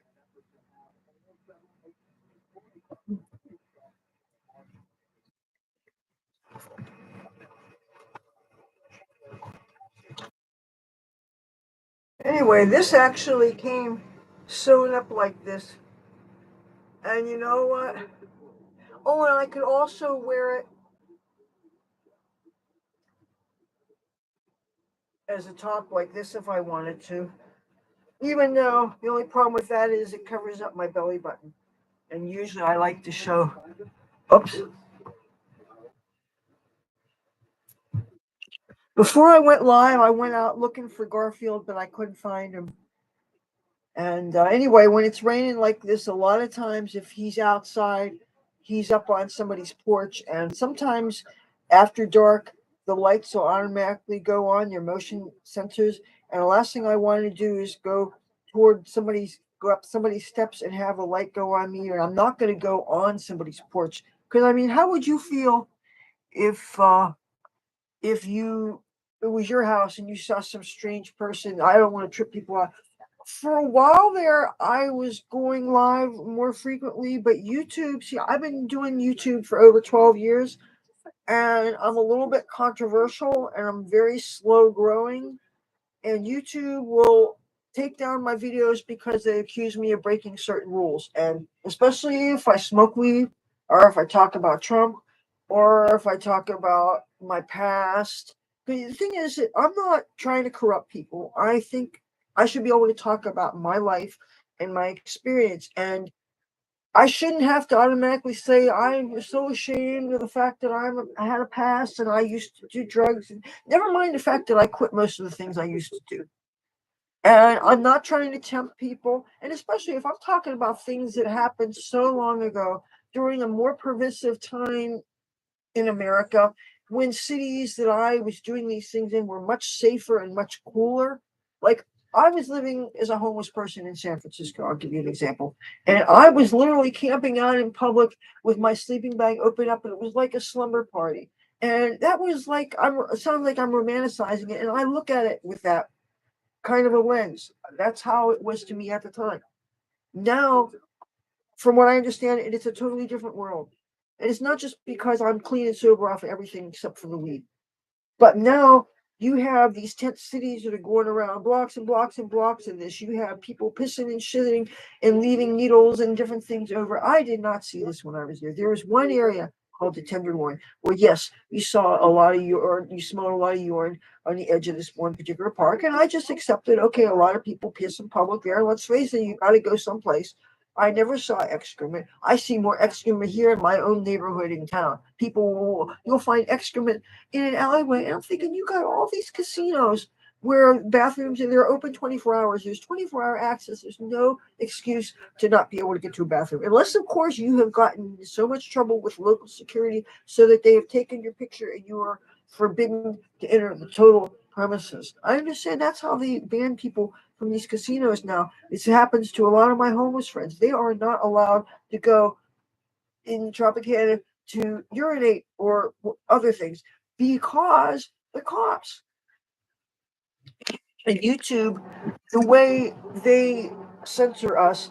Last time I did a live stream, they age restricted it after. And the thing is now, age restrictions, some of my pot videos were initially watched by people who were 16. Okay, and I didn't know this. I didn't say anything, and this was years ago. And they had watched me for a long time, and they finally introduced themselves to me when they were in their 20s.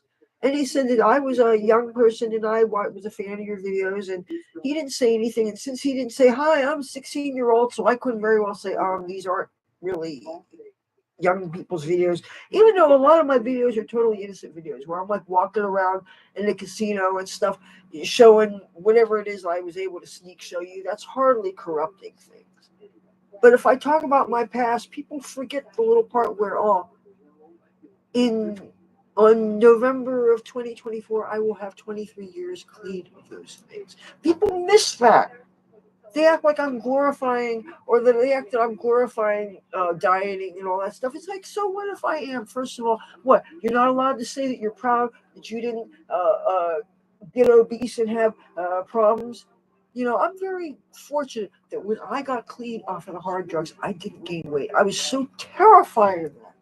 I was terrified of that, and that would not have been acceptable to me. And yet, YouTube doesn't want me talking like this because YouTube and Facebook probably think that I am triggering people with eating disorders or I'm setting a bad example, and I'm not trying to do that. But that said, I am not responsible for other people's triggers.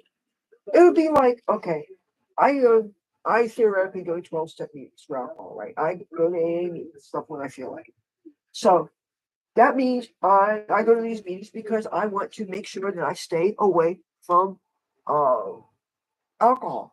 And I don't need a group to tell me, I have a girl, she's good, she stays away from the booze. Even during the pandemic when everybody and his uncle was going to liquor stores. Because remember, they were open when a lot of businesses were closed. I live very close to lots of liquor stores.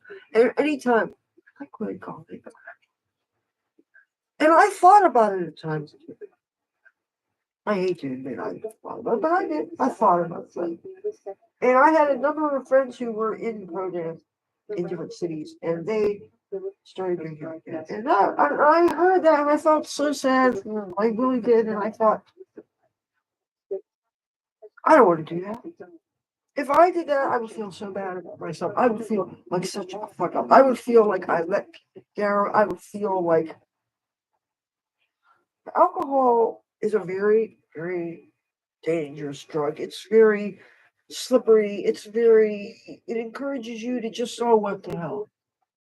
You could say it, yes, to any stupid thing. You could say, get talked into or not talked into. You'll think to do it. Oh, why not? You get a tattoo. You do these different things. You know. I may go do a later thing. Cut this short. Post a video I wanted to post, and then go on later because having things go on for 10 hours is kind of ridiculous. And this is going on 2 hours, so I'm probably not going to be too much longer. But I look forward. There will be a video that I'll post as soon as I do this live thing. Okay, just so you know. But I wanted to acknowledge people. If Amir shows up, I have the mask for him. Well, I'll do for this for a while because if some of you want me to stay, Babushka, yes, I will stay. I want to make sure that I get everything in that I want to talk about without getting myself in trouble. Oh, I want to show you some of my luggage. Some of these stickers are pretty old, like the Trump Unity Bridge thing. It was when I used to frequent Washington, D.C. Well, see, 9/11 fucked things up for me, and that caused me to come back here to my birth city and ostensibly hoping to take care of mom and dad, but really they're keeping a roof over my head. And my dad ended up getting cancer, and my mom's work helped to pay for his insurance premiums for his health care because he got lung cancer, and then he got pancreatic cancer, and he got Alzheimer's. And that was so I stayed take care of him while my mom worked. And then when the Taj Mahal got closed, then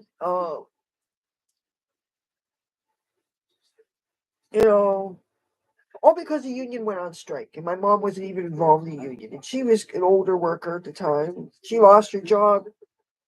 Her health started to have some issues and stuff, and my father died. Then she and me and the other roommate, my brother, with whom I'm estranged, we got this apartment where I'm filming from right now. No, I'm in Atlantic City, New Jersey. I've heard a lot of great things about Austin. except for the fact that I heard that you got to worry about marijuana. Even in cities where they're friendly about Austin, I heard that the county, I mean, the state, the Texas people were messing with the places that are lenient about pot. Plus, I have a love hate feeling about Greg Abbott. I love his stance on the border. We need border security, but I hate his stance on abortion. I was very sick when Roe was reversed. I never thought we would be without Roe in my lifetime. Oh, this I care very much about. Cats, spay and neutering of them. I love cats. I love Israel. Leave the LGBTQ alone unless you want to get into girl sports. Then, no. This trans stuff is destroying women's sports, and that needs to be said. So, I love PragerU, even though I don't agree with what they have to say about marijuana.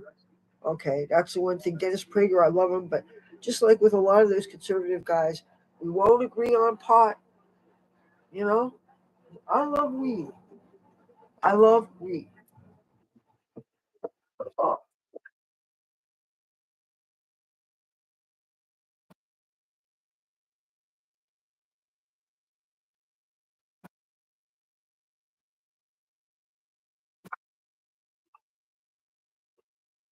oh, I wish I'm here. Oh, thank this. I don't wear so much with these braids because I'm afraid they're gonna snag the rows. But this I got at a dollar store a couple years ago up the street. I had to have it. It was all sparkly and stuff. You know. And I'm not much of a hat person because it makes it hard to see your eyes. Not that I know of. I really don't think he cares for it too much. He believes in being clean and sober. Part of what really, I'm not an expert in everything about Trump, even though my mother worked for his company. And she doesn't have anything bad to say about how he treated his employees, even though she is a liberal and she doesn't care for the man personally. She likes Biden. And my mother watches The View, and so I actually go out of my way to find nice things to say about our president. I say nice things about the first lady. I pick real superficial compliments, things that I don't have to lie. Like first lady's a beautiful woman, which she is. You know, I focus on the things that I like about Biden, such as I like that he's pro-choice. I appreciate that. However, as much as the fact that I'm a pro-choice person, I can't allow that to be my reason to vote. I have used Planned Parenthood for too many years as my sole source of health care. When I lived in the state of California, they kept me disease free, they kept me pregnancy free. I was very lucky that the pill worked for me, by the way. None of those birth control methods are 100% foolproof. So you can use them perfectly responsibly and they could still fail. And if that happens, then what? Are you to be punished in those states that have now passed laws since Roe was reversed that penalize people for seeking abortions or who got them or who want to travel to get them? And so, one of very few good things I could say about President Biden is he is committed to women's rights in this issue, in this instance, even though the way he keeps on backing the trans people, that's effectively erasing women in women's and girls' sports. Because if you allow XY chromosomes to compete against females, born females, with there are advantages when you have longer arms and bigger lung capacity. And I do not believe in discriminating, but come on, that is an unfair advantage in sports. And there have been cases where boys in skirts have raped girls in schools. Look what happened in Virginia. Look what happened. So, yes, the sympathy only goes so far. So, there are many reasons why I support Trump. But no, abortion support. But like I said, that can't be my reason for voting. And so, but yet I can't act like I'm this perfect Republican that follows the whole party line because if they're not, the whole party line is not right. And I will say it, and very few Republicans will say that. Okay? That's why there's some things that yeah, yeah. And the thing is, there's lots of ways to approach the whole subject of work. First of all, define for yourself what work is. Work does not have to mean doing something you hate just for money. I determined years ago, when I got to California, even when the first time, I decided I want to be able to live my life as free as possible, doing what I want to do, looking the way I want to look. See, that's always been very important to me. I knew from the time I was like 11, 12 years old, I wanted to go to California. First of all, I wanted to be someplace warm. I thought of New York City, but it's too cold. And plus, you hear advertisements for Atlantic City on the radio and TV, and I wanted to be away from that. So warm showbiz, Los Angeles. Somehow I never thought of Florida. In Texas, I don't know why I didn't think of there, but oh yeah, I heard that they were really not good as far as weed laws, and I was really concerned about that. But and even though California was certainly not legal when I first started, wanting to go there, I wanted to go there for the warm weather and the showbiz, and not so much for the earthquakes. But I went out there after I took a leave of absence from beauty school. This is after I graduated high school. And at first, I went out to California for 2 weeks. I actually flew out there to see if I would like it. Of course, I did. So I decided to, I took that leave of absence from beauty school. Then I decided to get a car and I drove out there. And I was there having some adventures. And after a while, after about 3 or 4 years, the car got stolen by some bad guy who's dead now. So, like, shame on him. But anyway, that car was something that I lived in for a while, and people said that it was a big deal for me to drive across the country with only 13 license drives and go out there and do this by myself. And I didn't think it was a big deal at the time because it was something I wanted to do. And it never occurred to me, oh, I want to do this thing so much. I want to get out of here. I want to go to this LA that I've been dreaming about. But I don't have anybody to go with. I don't think like that. I never think like that. I never feel like, oh, there must be something wrong with me because I don't have people to do what I want to do with my life. If anything, a lot of times people can be more trouble than they're worth, honestly. Like one time, I'll give you as an example from very recently. I was hanging out waiting for a concert to start, and I didn't have a ticket, and I was hoping that I'd get a free ticket. It would happen to be for the Who. One of the last times, maybe it was the last time they were here in town, or the time before that. And I just wanted one ticket. So I'm one person. I got this 2 tickets this guy gave me. He insisted on giving me 2 tickets instead of just give me one, which is all I needed. And I'm thinking, okay. And there was nobody around there that I knew. So who do I give this ticket to?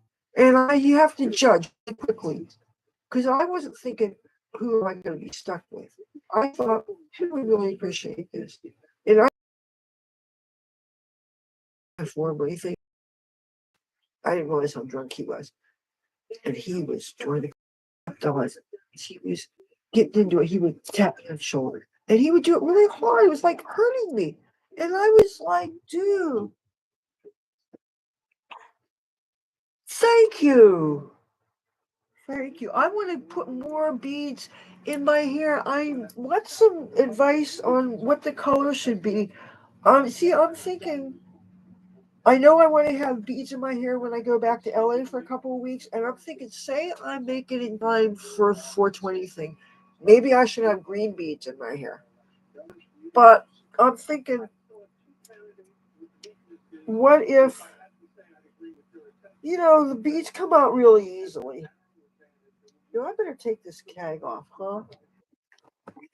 Tag looking too localized. Now, with this scarf, now I'm not planning on traveling the other side of the world, but would this scarf cover me enough to be in some countries that you got to cover up? Or does it still show too much hair? Oh, see, this is what sucks about this nose ring and these fringes. I'm going to show you close up, and you can laugh.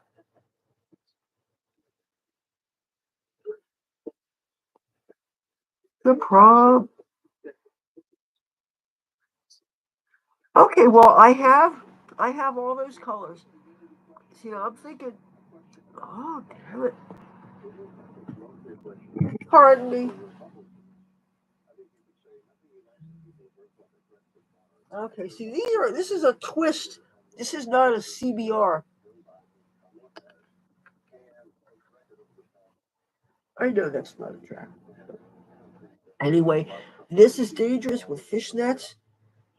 Uh, you saw, didn't you, the fashion show that I did with those clothes that I was calling them Indian clothes, but I know that's really not what they're called. I mean, some of them were pants from a salwar kameez, if I'm saying that right. Some of them were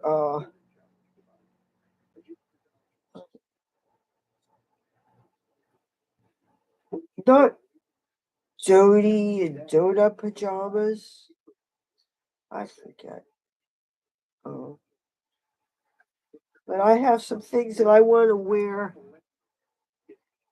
I want to wear the Hare Krishna temple when I go out there. You don't need to cover up for that or anything, but I'm thinking if I ever had a reason to go to visit a house of worship out of respect now, like for instance, if I had a reason to go tour a mosque, I guess I would have to have long sleeve, and I guess I would have to wear maybe a skirt that totally goes to, if not my the floor of the ankles, right? And I have a wraparound skirt. Uh,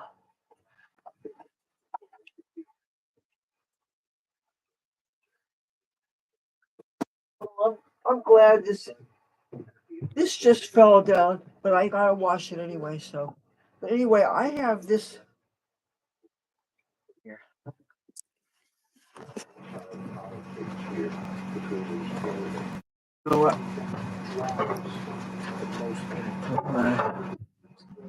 Here's okay. You see this? Try not. Whoops! Wait. Oh, that was just on the charger for my computer. That's not good.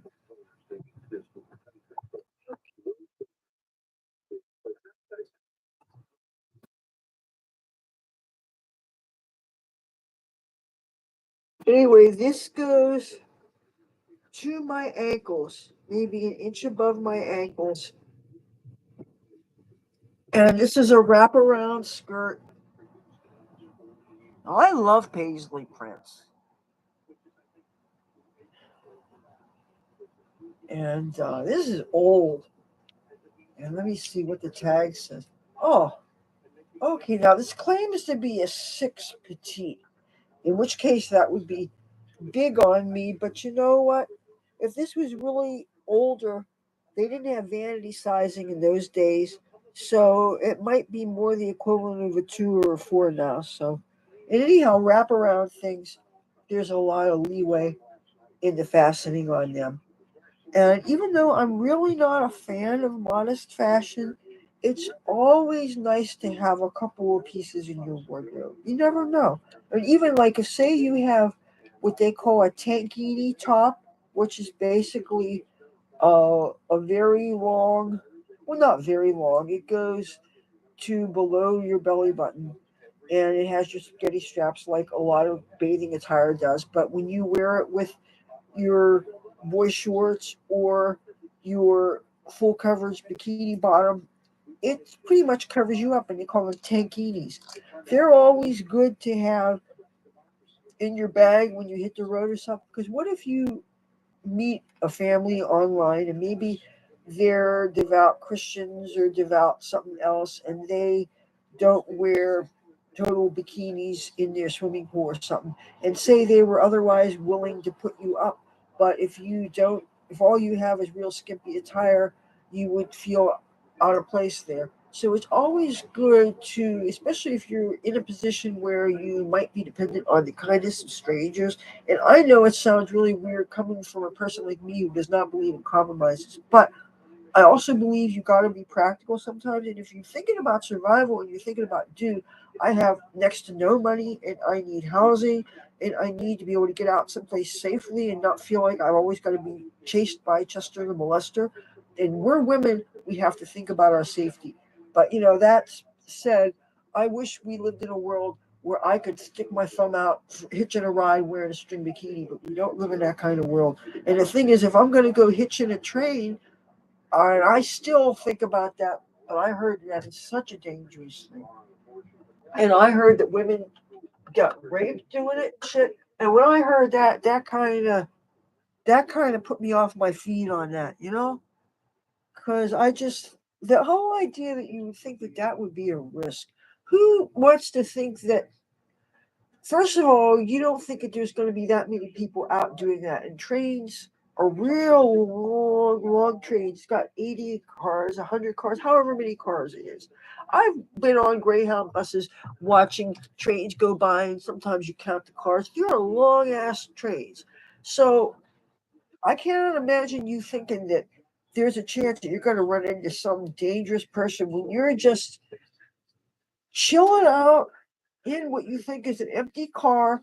You've got your steel frame backpack. Maybe you have your dog. I don't know if anybody's ever done it with cats, but and I would think most people would do it by themselves. I know, I guess some people have road dogs and stuff, but my experience is usually doing things by myself. That's honestly how most of my life has been. It's most of my life is going to concerts by myself, going to clubs, and for a lot of things, I think it's better to be by yourself, especially when you're a single person.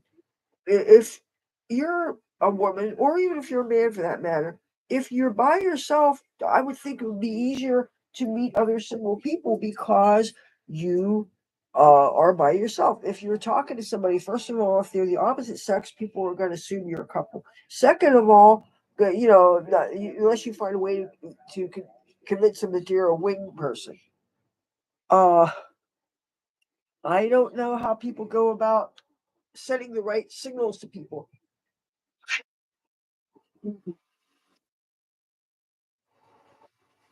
Oh, my sinuses are so bad.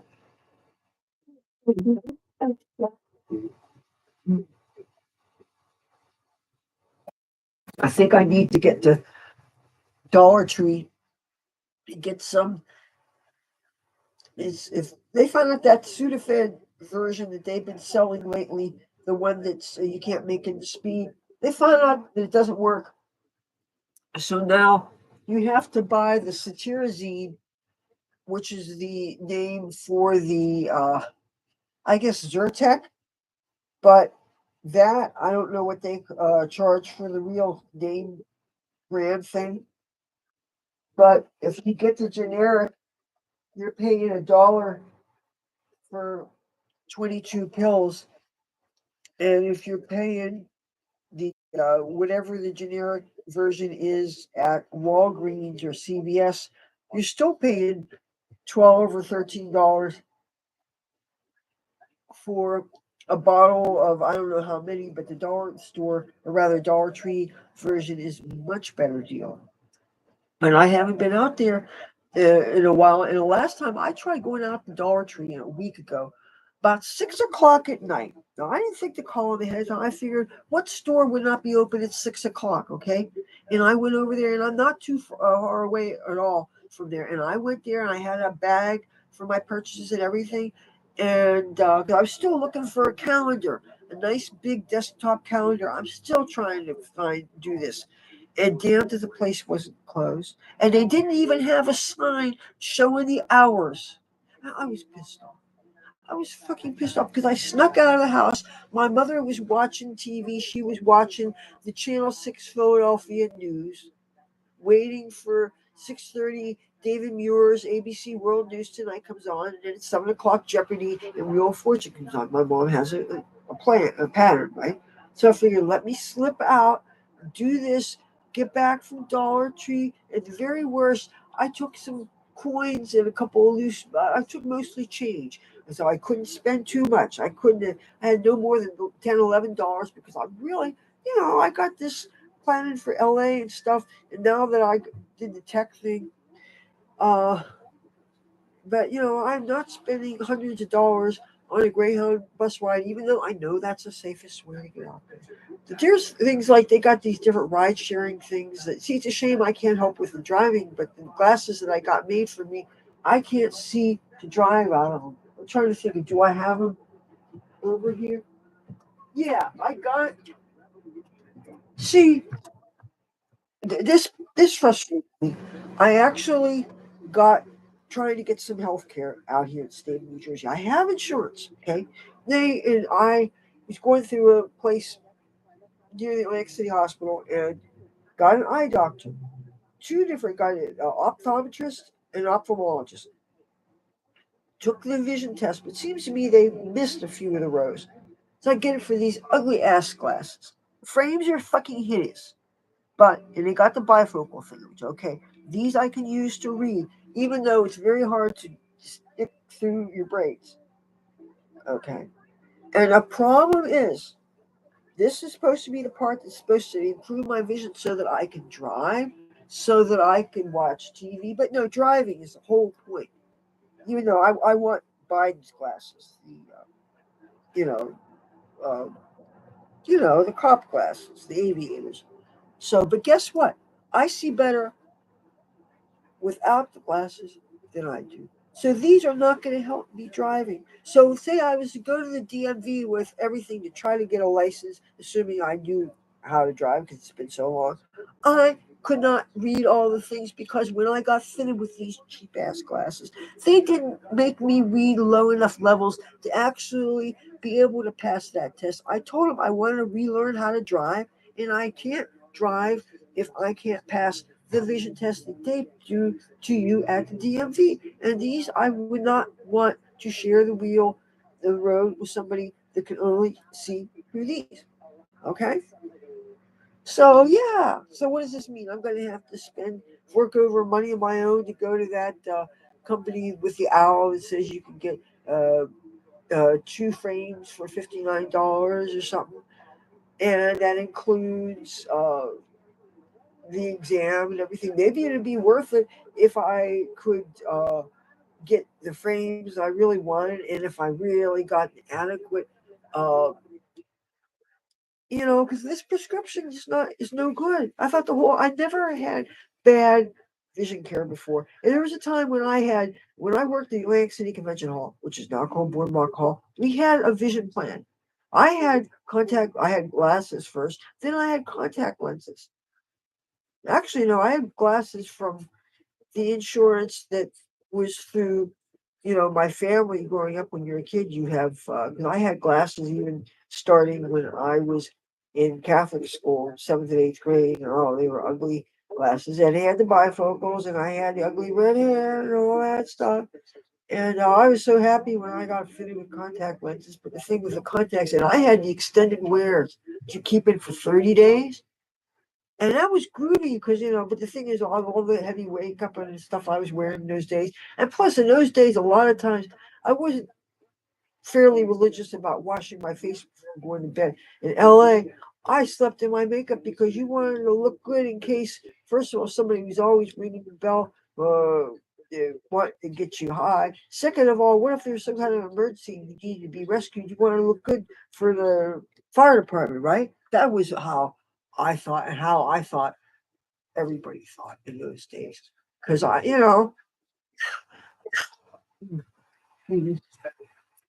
but now, oh, good, I thought something else fell down.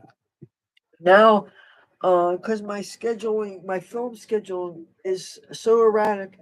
Sometimes I don't realize that I'm definitely going to film until I go walking around in the wee hours of the night and I see one of the street cats. And I said, "Oh, hey, let's do a video." And it's like, hopefully, I have at least my makeup on, and all I have to do is put some nice clothes on. Sometimes I have only a very minimal of makeup on and just some clothes to keep me warm. And I get a cat, and then I gotta stay put, be good while I throw on some cool clothes and the rest of my makeup and stuff. And that's why when I see Garfield, I try to batch film as many videos as I can, and that's how I get to doing all these different things, and he's still here, and I just, change my clothes. And so that's why I always have to keep ideas for subjects that are really, really, really things I feel really passionate about, and I think would make a good video. If it's not important, why make a video about it? So things that if I take the time to make a video, it struck my fancy, and I hope you dig it, because these are things that are important that I want to shed some light on, or else maybe I'm just ranting about things. Maybe I just need to vent because life sucks at the moment, and there's things which I can't always control because there's some things that are just wrong, and it's overwhelming trying to deal with. But oh, hell no. You mean fentanyl? No, no, no, no. Didn't you hear earlier that I said that I haven't done any chemical and it's going to be 23 years? So if it's not weed, I don't do it. Alcohol, I'm terrified about. Drugs, I'm terrified about. Uh, all the shit that's going on across the street, well, not right now because it's raining quite hard. But I see people flopping around or passed out on what I think might be heroin, or I don't know. I carry Narcan. Well, I don't carry it. I know I should, but occasionally I carry it. But I keep it here for in case somebody has a freak out. Whoop. There is. This is such a bad area for that here. I have a whole bag of these.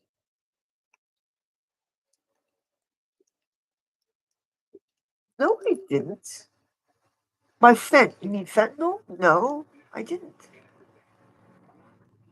Anyway, and I quit the chemical drugs before fentanyl may have even existed. Like I said, was fentanyl around 23 years ago? I don't think so. I don't know. I've never stuck a needle in my arm. I've never used heroin. I've never been into opiates. I've never done any of those kind of things. So, when I started to have memory problems, that's when I quit. It was just shortly after 9/11. I haven't done it ever since. So, the alcohol was the most more dangerous than anything else I ever did. Because alcohol, part of it is because I live in a neighborhood where people are literally dropping like flies. Literally, there's a lot of social services around here. There's a lot of places where people go for free food. There's places up the streets. There's a couple of streets where there's dealers. There's people that are dealing next door. There's people dealing downstairs. And I don't like it, but except for occasionally. I mean, just because I don't like the people, it doesn't mean I want them to die. What? Oh, I don't think what you're doing is right. Oh, you're selling those things. Those people might be having problems, so I should just look out my window and let them die. I won't do that. What? Because I don't approve? What if somebody had an attitude about me when I was drunk and I blacked out, passed out? Or maybe the people that robbed me, maybe, oh, she's drunk and she dresses in a short skirt. Oh, she's going to walk. Let me take that because she's drunk and she doesn't know. I was that girl. I was that drunk. So, no, you don't take advantage of people because they're not aware of and can't protect themselves. That's what it's scumbag. So, yeah, I carry that stuff, or at least I have it. It's no joke. Well, you think because they're the people that die, these things are trash? What? It could be your sister, could be your mom, could be your girlfriend, could be your friend, could be your neighbor. I got some fentanyl test strips too. And you want to know how I got them? I literally found a little pile in front. There for a while there was this church that had a used um, refrigerator. And they put canned goods and different things.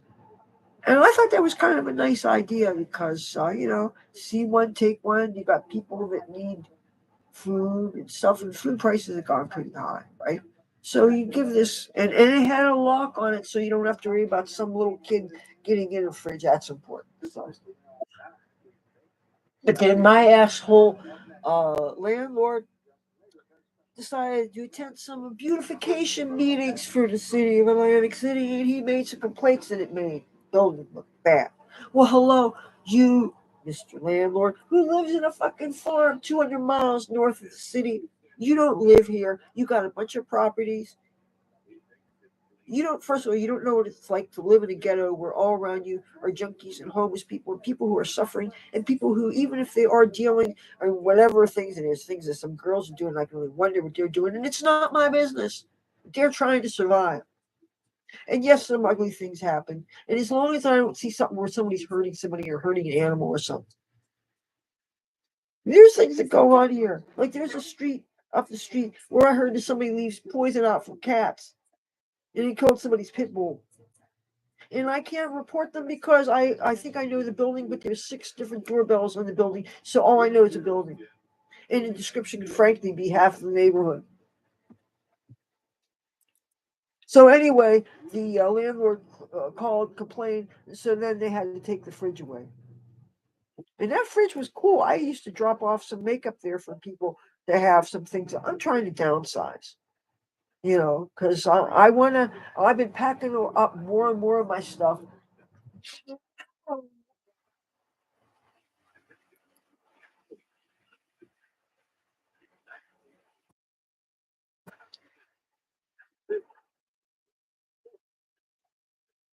So my landlord made me really mad a couple of weeks ago. He saw the front room, my grow room, where I call it that because that's usually where I would put seedlings, grow plants and stuff, and where yes, I grew weed for a while. Didn't do too well because number one, it ended up being shwag. Number two, I didn't cure it right. Number three, whenever the seedlings get so tall, somebody would eat the top off of them. For a while there, I thought my cats did it. Why would I have any tips for doing something that I know nothing about except that it kills people? Yes, I have a tip for doing fentanyl. Don't do it. How's about don't do any powders because you don't know what could have it in it? How's about that? How's about unless you want to find yourself the special test strips to actually test for it, and where you get them, I don't know, unless you happen to be stuck living in a ghetto where the people have a reputation for going there because they know there's dealers around, and maybe there might be social service agencies who occasionally hang out there, and they set their card tables near this one social service agency that gives the free food out, and then they have these little tables, or they'll go to a parking lot and they'll set up. There's this one agency, I forget the name of it, but they try to help people get into treatment, and it's actually a giant Winnebago that I don't know what the services they offer, but I know a lot of it is in helping people that are trying to get clean, and that's a good thing. Also, this concept called harm reduction, which is if people are going to do things anyway, make it safe as possible for them so they don't die from it, so they don't share things, so they don't get AIDS, so they don't spread AIDS. When I lived in San Francisco and when I lived in Hollywood, California, I knew some harm reduction people, and yes, they gave out paraphernalia for people to do what they were doing safer. This is before fentanyl was on the scene that I know of, and it wasn't my world anyway because I never did needles. I never did the heroin or anything like that. The meth, amphetamines, that was you know totally different thing. I don't know if fentanyl's put in that or not. And like I said, even if it is now, it does not affect me because that's not a part of my world. So, anyway, enough on that subject. You know, not in my world. I don't do it. However, I look out my window. Um, I can't tell you how many times I've gone into a parking lot with some to revive somebody, and they jump up and they get mad at me. I piss them off because apparently, if you're just on heroin, that is dangerous or something. Again, I don't know about this. I did read the John Belushi book Wired, his biography, and this This was in the 80s. And it didn't scare me straight, I'll tell you that. But that was probably because he was depicting the kind of drug use that I never did. I never did needles, so I never did speedballs and all that stuff. And anybody with half a brain knows not to mix your drugs. It's bad enough smoking weed with alcohol or smoking weed with things, but I think that people should do things by themselves, I think. But certain powders, I think it's just too dangerous to mess with. And if you're doing something that you usually do with powders, and I think it's very dangerous to even try it once with a needle because it will ruin it. I'm like, don't do this shit. Just don't do it. Stick to weed. I don't think alcohol is safe anymore, honestly. Alcohol is too dangerous. Alcohol is a thing that for me allowed me to consider things that I would not consider otherwise. Alcohol is a thing that makes people fuck ugly people. Alcohol is a thing that allows people to try a drug just one time. Oh, I'm curious, why not? Where alcohol causes you to take a chance to trust that person that maybe you wouldn't trust.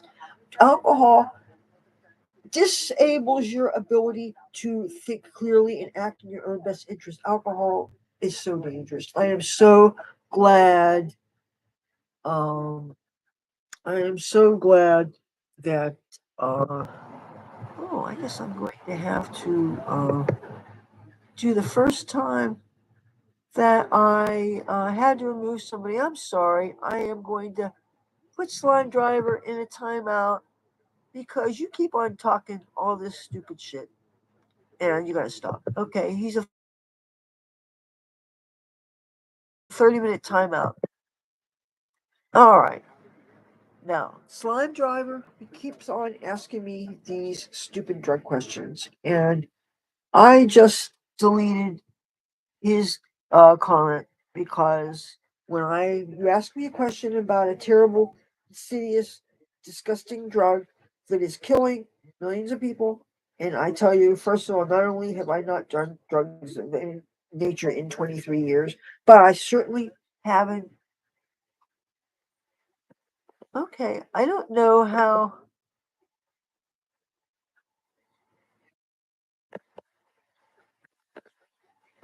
Okay, I put you in timeout. I don't understand how. Okay. Keep it on, Slime Warrior. I'm just going to delete you because I'm not going to deal with this. I'm not going to get in trouble for my channel just because I have somebody that keeps on acting like a fucking idiot. And if you want to be a fucking idiot, I can out idiot you, but you're not worth my time, and nobody is worth me compromising my channel. But you know what I am going to do? I'm going to pour myself a cup of coffee. Dude, if that fucking up returns, oh, no.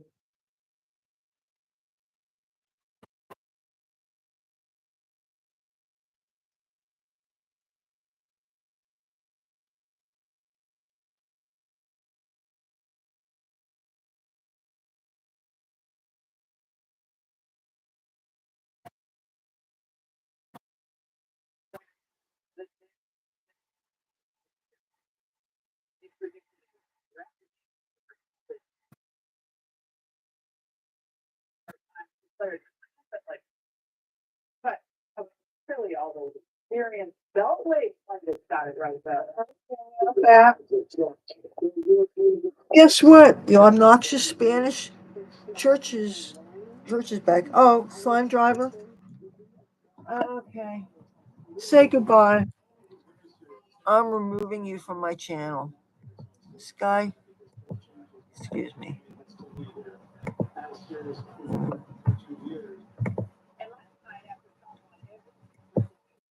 Okay. There. Okay, Slime, Warrior, or Slimmer, you're deleted. And I'm going to let Dumpstar know because you probably fucking with him too. And now you're doing things to me. No, I'm not gonna have it. But I am gonna pour myself a nice good cup of coffee.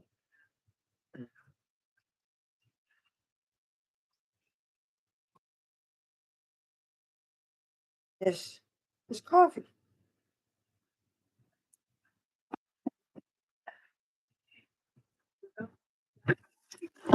Boy, you have some real.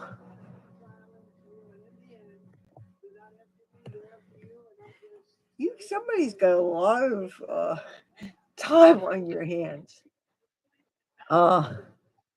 You know, I know there's some people that they get amusement over finding whoever happens to be on and deciding to make some mischief. And, let me see. I want to get sugar from. Oh no, I don't have to. Good.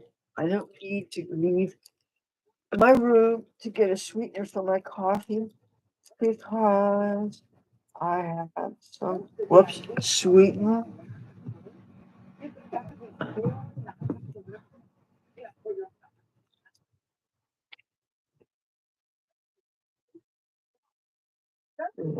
Just to taunt the slime guy, I should talk about how where I lived in Hollywood, there is this place. Oh God, there's so much has changed in Hollywood since the last time I was there. And I was there, mischievous Marvin. I had a friend named Marvin that lived in Hollywood. They called him Starvin' Marvin, but he moved to Salt Lake City. He was righteous though. He was like part of the Hollywood 420 crew that we were many of us was in. Welcome to my channel.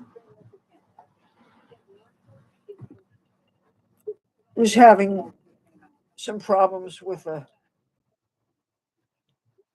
troll earlier.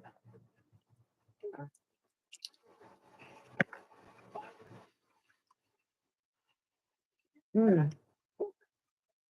Oh, you know what? This needs some honey.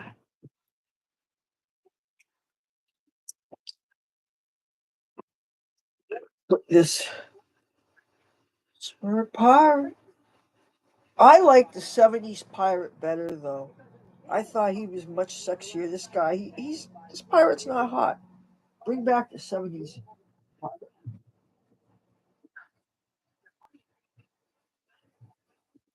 Okay. I hope I don't get in trouble for having some um, TV on. It's not loud. Uh, but that said,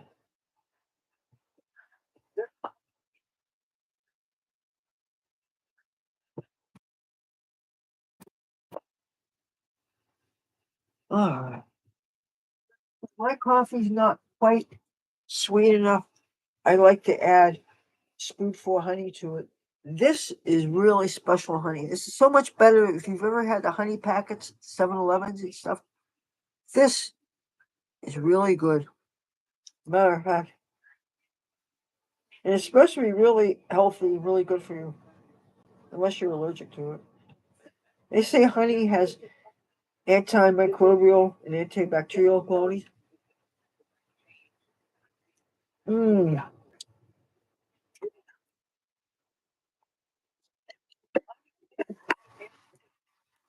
Nikki Haley, thank you for dropping out. Now she should be gracious. I think she was just trying to get electoral college votes. And the thing is, a tiny few that she got. Jesus, that was a douchebag. Girls shouldn't be douchebags, right? Some people would vote for her just because she was a woman. Come on. That's why a lot of people voted for Hillary. Like I said, for pro-choice, I can understand being Democrat, but that's the only issue. The Democrat-run cities are too dangerous and violent. Now, New York City, I love New York. I would love to go busking with my guitar. I would love to go shopping in Chinatown, the dollar stores, and so many things. I would like to go to club nights and different things. And I used to go there for a real long day and stuff. Every now and then I would stay an extra day or two because somebody gave me floor space and stuff. But it got really expensive when the gas kept on going up. Both New Jersey Transit and Greyhound really went up. And I was pricing tickets for Washington, D.C., because I have friends that live there. I have some friends that are homeless, and I have, one of my, I have a good friend that I would sometimes stay with him up there. He's got a girlfriend now, so I don't think she'd be putting up with a whole bunch of force-based stuff now, especially with chicks, and I would never disrespect them like that. So I don't take things for granted. But the thing is, it was a nice convenience to know that I could be there for like a week and take advantage of a bunch of groovy things were going on. And I was thinking I would love to be in Washington, D.C. for the 420 thing, but um, ever since, well, they started hunting for Trump supporters with the BLM people and the Occupy people, and it became inhospitable for those of us. And then the January 6th thing that, for all intents and purposes, I should have been there, but it was not because of what was going on there. We didn't have a vaccine, and two other people I live with told me in no uncertain terms that if I left town to go to that thing, I would not be allowed back. And of course, the governor had the mandatory quarantine that if you left the state, you had to come back, stay someplace for 2 weeks first. And the only thing I could have done was stay in a hotel for 2 weeks, and that would have cost money. So I ended up not going to this. But I haven't been there since, even after the pandemic is more or less over, because again, the anti-Trump stuff. And then when I finally started pricing things, thinking I would like to go there when some things were going on, it would be fun and stuff. And then the prices for Greyhound went up. And there's a couple of different fares depending on what day of the week and what time you go there. But I used to be able to get 2 tickets. I don't want to say round trip because that's really not a good way to go, because that locks you in to a specific time to return. And if you miss for any reason, including if you get jacked up by Secret Service, hello. And I think there's a video about that on my Washington, D.C. playlist. If you're curious about that story. Round trip tickets are not good. It's better to get a one way, and then when you're going, get a one way. Much better.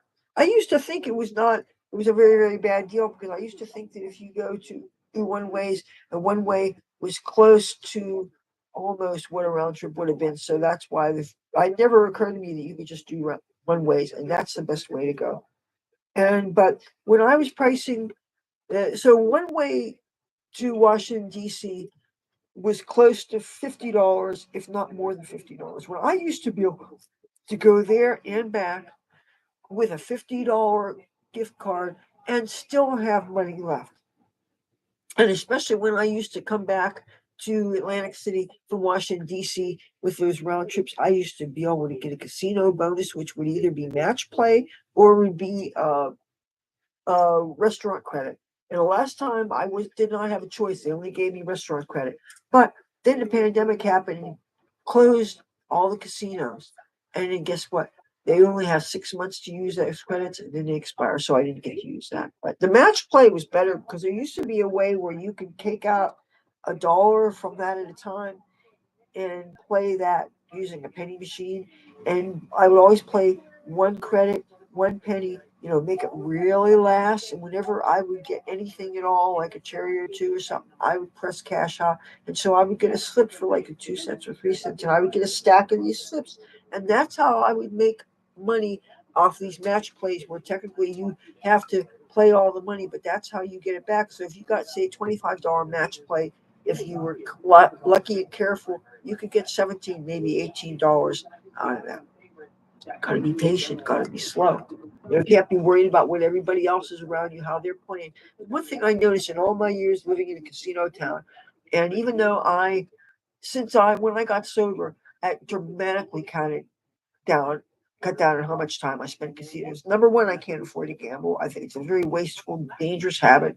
That said, I know some of the people who watch me love to come here and love to play. They come to the city just to gamble, and that's their thing. I'm not gonna. I don't want to sound like I'm knocking it, but honestly, personally, it makes me feel uncomfortable, because when I see you throwing $100 chips in a pile and going all in after drinking a bunch of cocktails, it kind of makes me die a little inside. Even though it's not my business, it's not my money. Um, Oops. Oh, I just knocked over a thing of bleach cleaner. Okay, I need to put my coffee maker back on the thing. You're probably going to be hearing the church music louder and louder, but you know what? That'll be just part of the ambiance. Let me put this back on the burner, okay? Ooh, and you know what? I just pulled my TV out or something, I think. Oh, yeah, I pulled a port. No.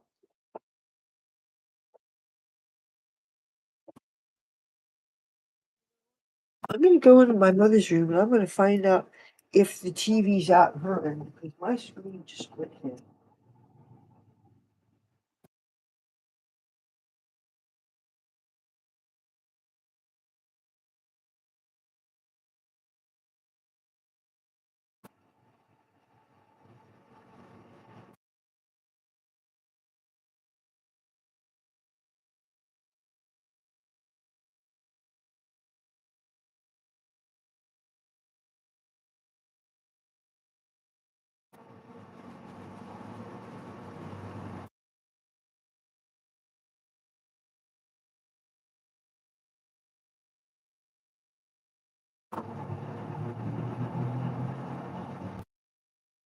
Oh, I can't.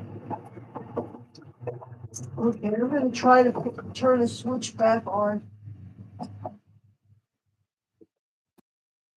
My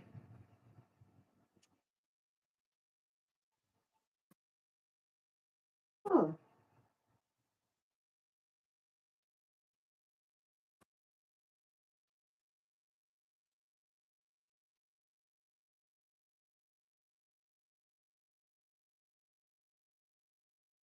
okay. I'm gonna try that switch again.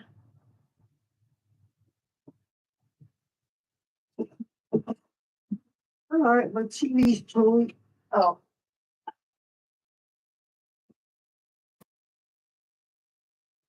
All right, my TV's totally out. Oh. All right, I want to show you anyway. Now, I know this is going to look messy. Some people are going to say, well, but guess what? These are my clothes, okay? And I have been doing so much to clean up, to pack up so that I have a chance to get the hell out of here. I'm, doing what I can to protect my clothes and my stuff from the mice and stuff. So,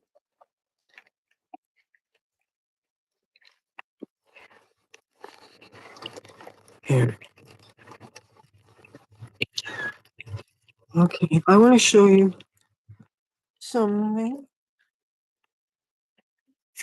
This is my grow room. Now, this is I have boxed up and bagged up. These are clothes. Um, these are t-shirts. This is everything red. These are these are blanket zipper bags that are really great for holding stuff. These are all pants. This is all long sleeve shirts. This is all uh long sleeve dresses, knit dresses, heavy dresses. This is long sleeve shirts. Okay. This was obviously the growing things, and this is where things are hung. Okay, these are coats. These are boxes up here. These are boxes of shoes.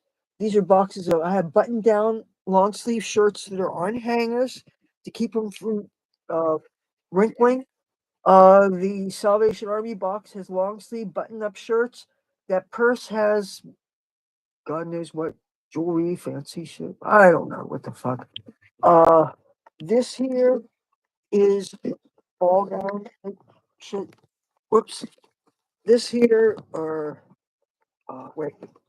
Uh, whoops. Oh, so much for my ball gown. This here is business suits, like suit and tie thing. Okay.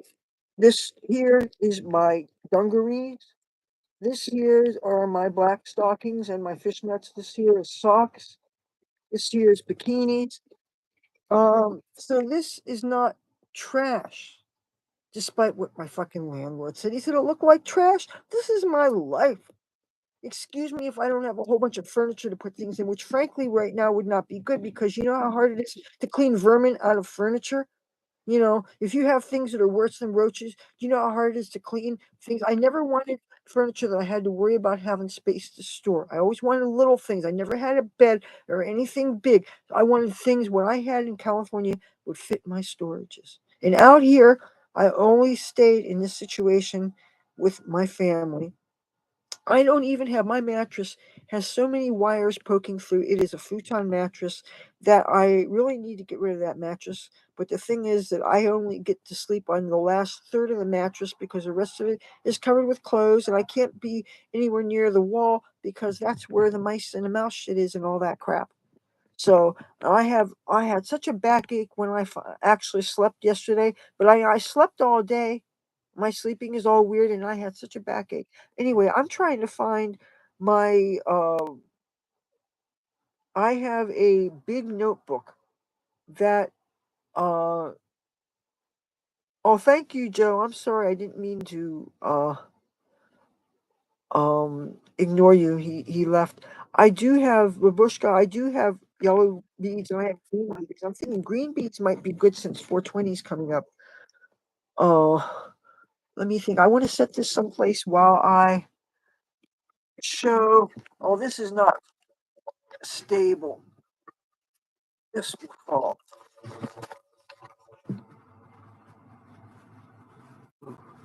This is just on here, so I have a place to put this. By the way, I could dump this down here. I know this looks real messy. I want to show you something that's really special.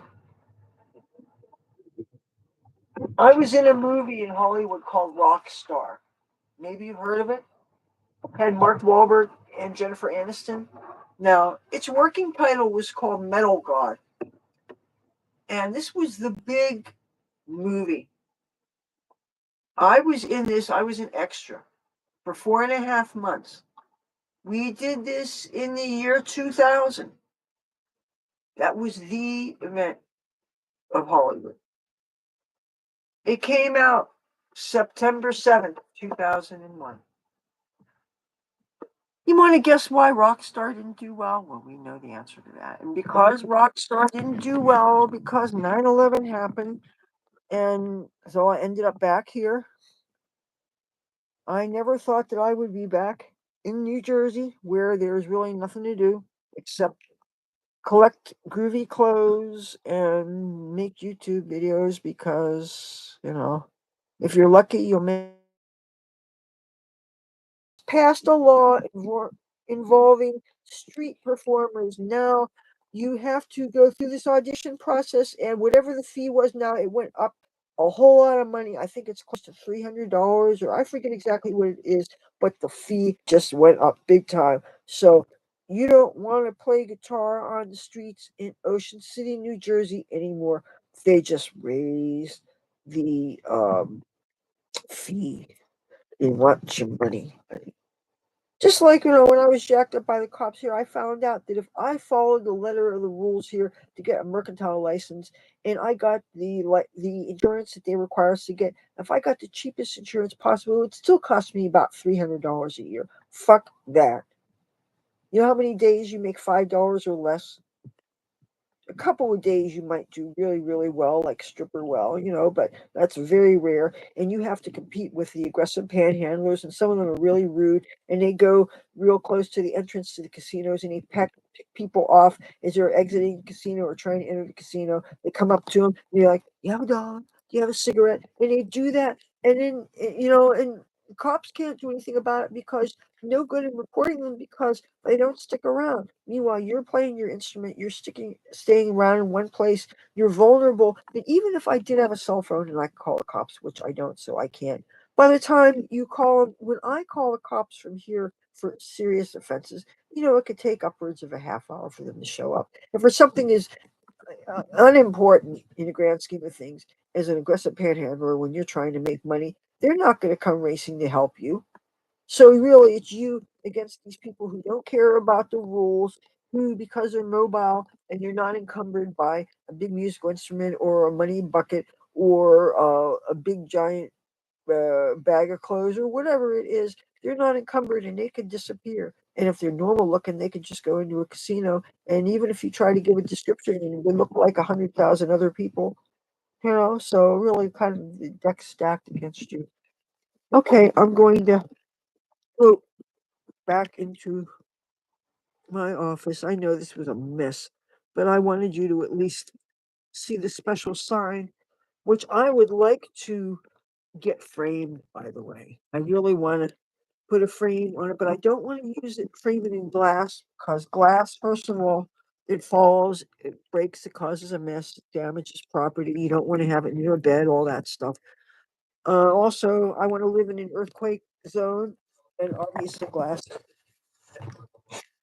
Um, I know they sell cheap plastic frames because when I lived in Phoenix and Tempe, Arizona, I got a frame for some artwork that I had done, but unfortunately, I had to escape a really bad situation in Tempe, Arizona, and I left an apartment in a rainstorm, and I left some things behind. One of the things I left behind is my art.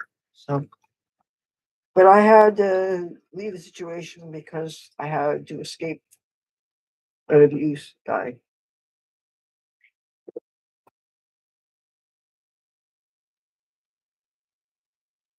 He was a tarot card reader who was like, he was a molester, no like he was.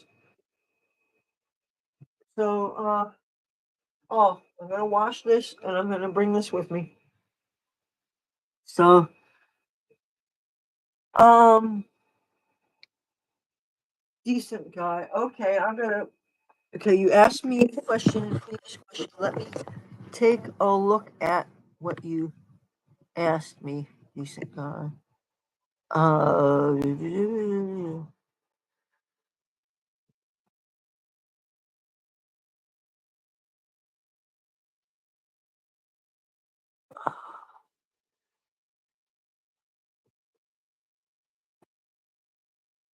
do I plan?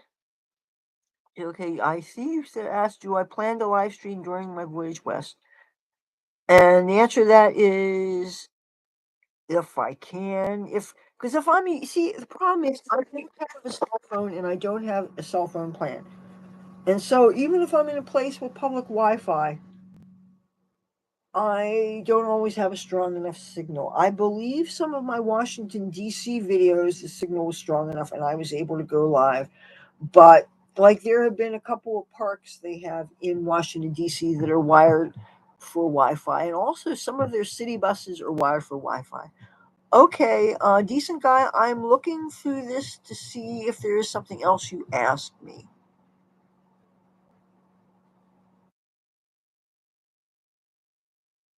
Um, Queen. I love Queen. But Babushka, thank you for watching my videos. I appreciate it. Uh,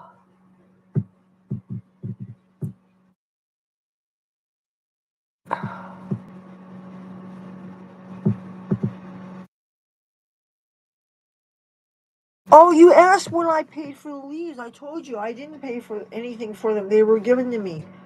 And occasionally there's crumbs that I find. And when the guys, the dealers around here drop their roaches, they smoke these fat ass blunts. And even though I hate tobacco, I really hate tobacco. It makes me so sick. I always peel the leaf off and I get the weed. Uh, you said buy in bulk to pay less per gram. Then you said dang. And then you started talking to not good Dan. So no, I don't. I didn't see. I didn't see that you.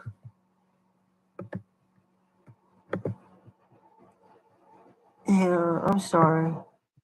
I had been having some idiot guy that kept on asking me a hard drug question after I told him that first of all I quit drugs before that was even a thing, and he kept on asking. And but if the public Wi-Fi, You said, what do I think?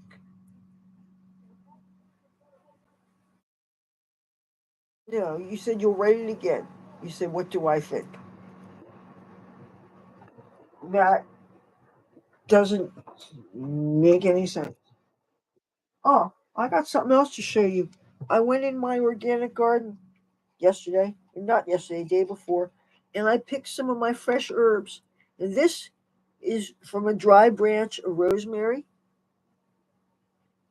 And this stuff here is creeping purple thyme.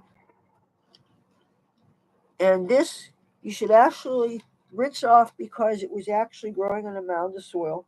But it's great. You crumble it and it's got these real fine stems and it comes off the stems and it's really great on hamburger meat that you put it in either the plain ground beef or the ground beef pork mix. They call it meatloaf mix.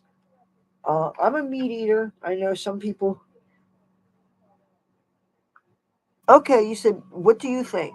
Maybe only half of my comments are coming through to you. I'll write it out again. See, now, I don't understand why any comments would not come through because I don't have any moderators. I prefer, occasionally, there are times when I lose control because I get a bunch of people. Like one time I was found. I was going live late at night, and I think a bunch of gamers found me, and they started being rude and stuff, and it was like I lost control of things. But the thing is, this shouldn't be like Facebook, where even though if I have a friends list of say approximately 200 people, that means I want to see whatever it is they post. And Facebook should not decide for me what percentage of what my friends post I get to see. And then fill up the rest of my feed with people I'm not subscribed to, these ads for seminars, things for old people, things for continuing education, things for how to get love in your life, how to do something about your children, and I don't have any kids, things about or they assume just because I happen to be Republican that I have other interests. And no, I'm not part of the moral majority. No, I'm not part of the people that want to march in Washington because they're pro-life. Even though I think it was sucks what was done to that young man, whose name I know, but I won't say because. And I'm glad that he sued people for what he got and stuff. Okay, now I'm going to read what you said, decent guy. So I'll write it again. What do you think? Maybe only half of my comments are coming through to you. I'll write it out again. LOL. Okay, now that's all you just said. Then you said, Lev, do you plan to live stream during your voyage west? Also, can you answer my previous question? Now, if there's Wi Fi on the way, I would love to go west because I will have this computer. I will have that iPad 4 I just ordered from Wish, and I will have a children's tablet with 128 gigabyte chip in it. Now, 128 gigabyte could, in theory, give me a year and a half worth of videos and pictures. When I still had my Cassie, the garden cat, and my Tabby boy, I had my Amazon Fire tablet, which, by the way, I still have $100 cash, no questions asked reward. Somebody returns that tablet to me with my cat videos. It's not coming through to you. Have you blocked certain words? No. I haven't blocked any words. Hold on.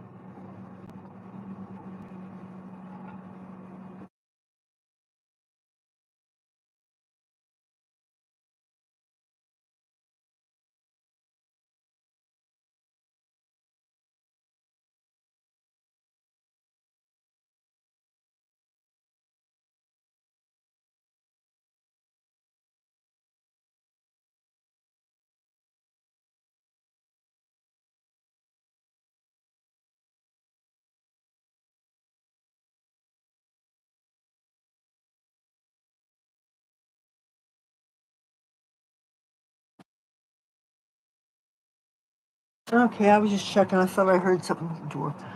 Verdant Earth Nature Walks. Did you see Donald Trump come out with a shoe line? He also selling a bobblehead or something. Okay. Okay. On that subject. on that subject. Did you say Trump has a bobblehead? Yeah, I think I heard about that. Actually, I have another bobblehead of his that I need to put together. It was a collectible from when he had the Trump Taj Mahal, and I got a bunch of parts of that I need to put together, including, as you can see, I'm not much of anything I tell you, I can usually back up. So if anybody tries to call me a liar about things, and my mom really did used to work for him, and she doesn't even like the guy. She's a dyed-in-the-wool Democrat. Okay. Oh, by the way, I was talking about that Snoop Dogg. This is the thing from it, and this was from Maryland. I guess you see the sticker says Maryland THC. But I admire silver and gold. And if I knew the money went to his campaign, I'd think about it. But the thing is, if they're covered with that go-go boots material that's so fragile, the slightest little scratch will cut the finish off. I mean, in that case, that would be cheap and it wouldn't be worth it because I wear my stuff. When I wear it, I can't afford to, just out of sentiment, buy something it just as an investment and put it away and hope that nothing happens to it, especially the way I'm living now where I think I'm protecting things. I think I'm protecting my clothes. I think I'm protecting things from the mice that they poop and they leave this black, it ain't rice behind, Now, let me show you something else I got.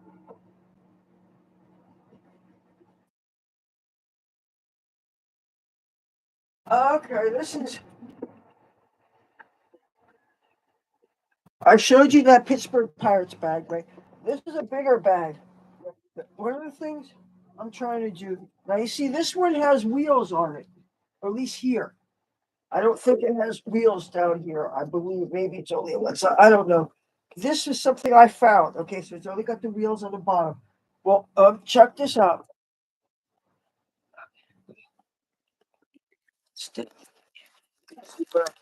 Doing this. Actually, I'm not. I'm sure I'm not going to travel with this because it's really, really, really heavy. This would be more like a moving bag.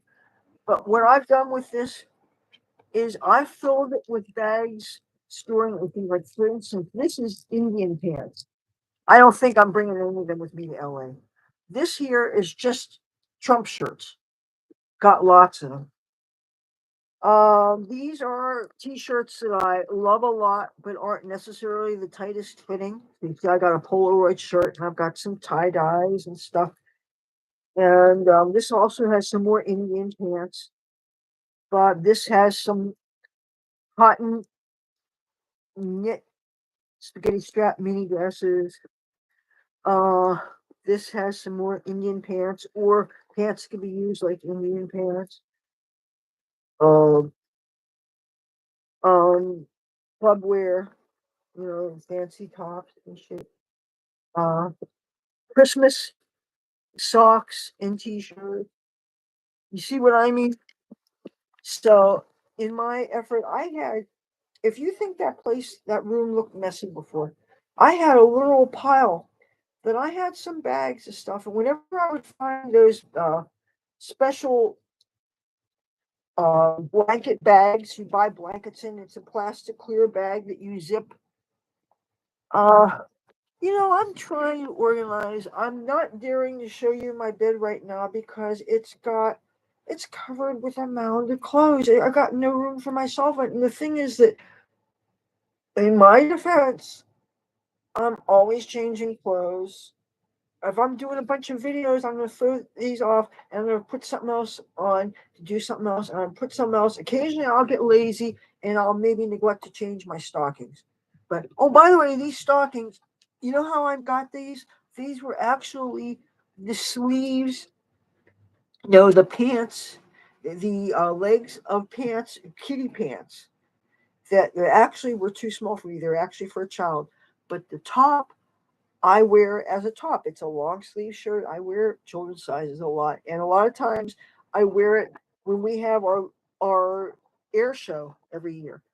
Because people tend to get sunburned so much then because you're looking up in the sky. My parents we get sunburned. I would always be out with my umbrella and stuff, but half the time you got to duck away from the umbrella so that you could see the planes are in the sky and stuff. And if you're interested in any air show footage, I do have a couple air show videos on my channel. But anyway, I am trying hard to get that stuff where, if I have a chance to move, I can get the hell out of here. Oh, shit. Okay, this, has my Indian scarves that I made from other Indian clothes. I showed you guys the video on that. If you didn't see it already, go ahead and look on the playlist. But if you hadn't, as a teaser, I will show you. I cut this from a tunic. Can you see how pretty it is to wear this with maybe a bra or a tube top underneath it? So anyway, there's so much that you can do with clothes parts. And so I have those. I think I'm going to bring something like that with me for my LA trip because I want to be able to have some cute things to wear to the Hare Krishna temple.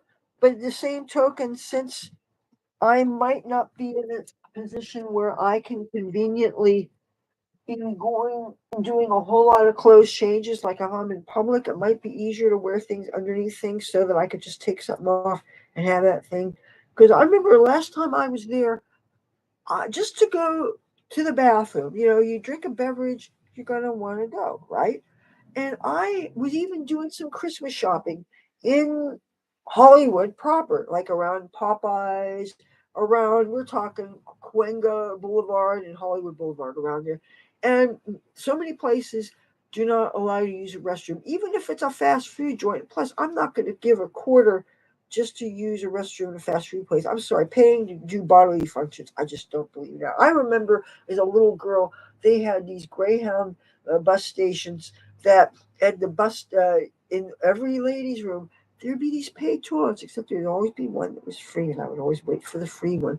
But I'm thinking it was like 10 cents, and that was actually a thing back in the day. And this was years ago when they still allowed smoking in the back, the last two rows of the bus. That was a thing. Years. Some of you probably don't even remember that. So you can hear it from me. Anyway, yeah, I'm getting sidetracked here. I just dropped these on my phone before, so I'm gonna put that into the wash. Okay. And I'm gonna put this heavy bag back in the hallway, and I'm gonna hope no vermin get in it. But it'll at least maybe keep the mice from, unless they bite through, you know.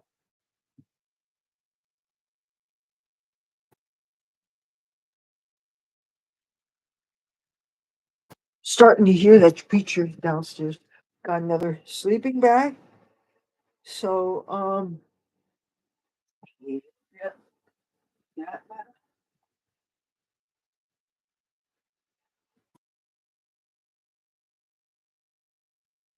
Now I'm pissed off. I just dropped this on the floor. I got to sterilize this.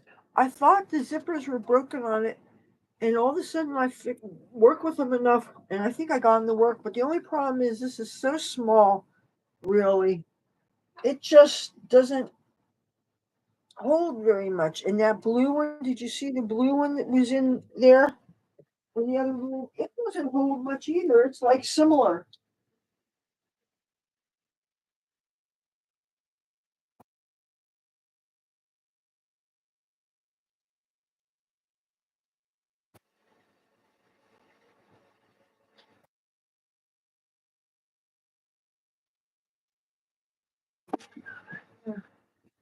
See what I mean? This isn't much bigger. And again, this is not something that I spent money for. All these things I'm showing you, I found. Well, the giant backpack that was actually given to me by somebody, and I cleaned it real good using my shower. But anyway, this looks like it's approximately the same size as a leather backpack. The leather one doesn't really look like it has appreciably any more room.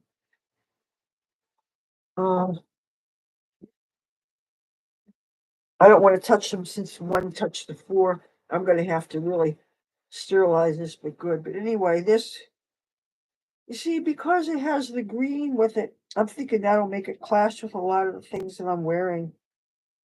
And the thing is, if I wear the leather thing, then I'm going to feel a little bit awkward if I go into some vegetarian spaces like the Hare Krishna temples. And the thing is, I've gone in here wearing leather jackets before because that was the only jacket I had. If your only shoes have leather soles, oh well, what are you going to do?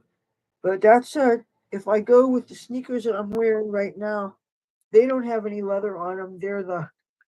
If you haven't seen them before, these are my sneakers. They're ugly on the sides, but I love the tie dye. Now I have some really cool sneakers that are packed up though, but they're kind of futuristic looking and they got silver in them and they got black in them and stuff. But they're packed in boxes and they're taped up so that hopefully no bad things get in them and stuff. Uh, okay, let me put the coffee back.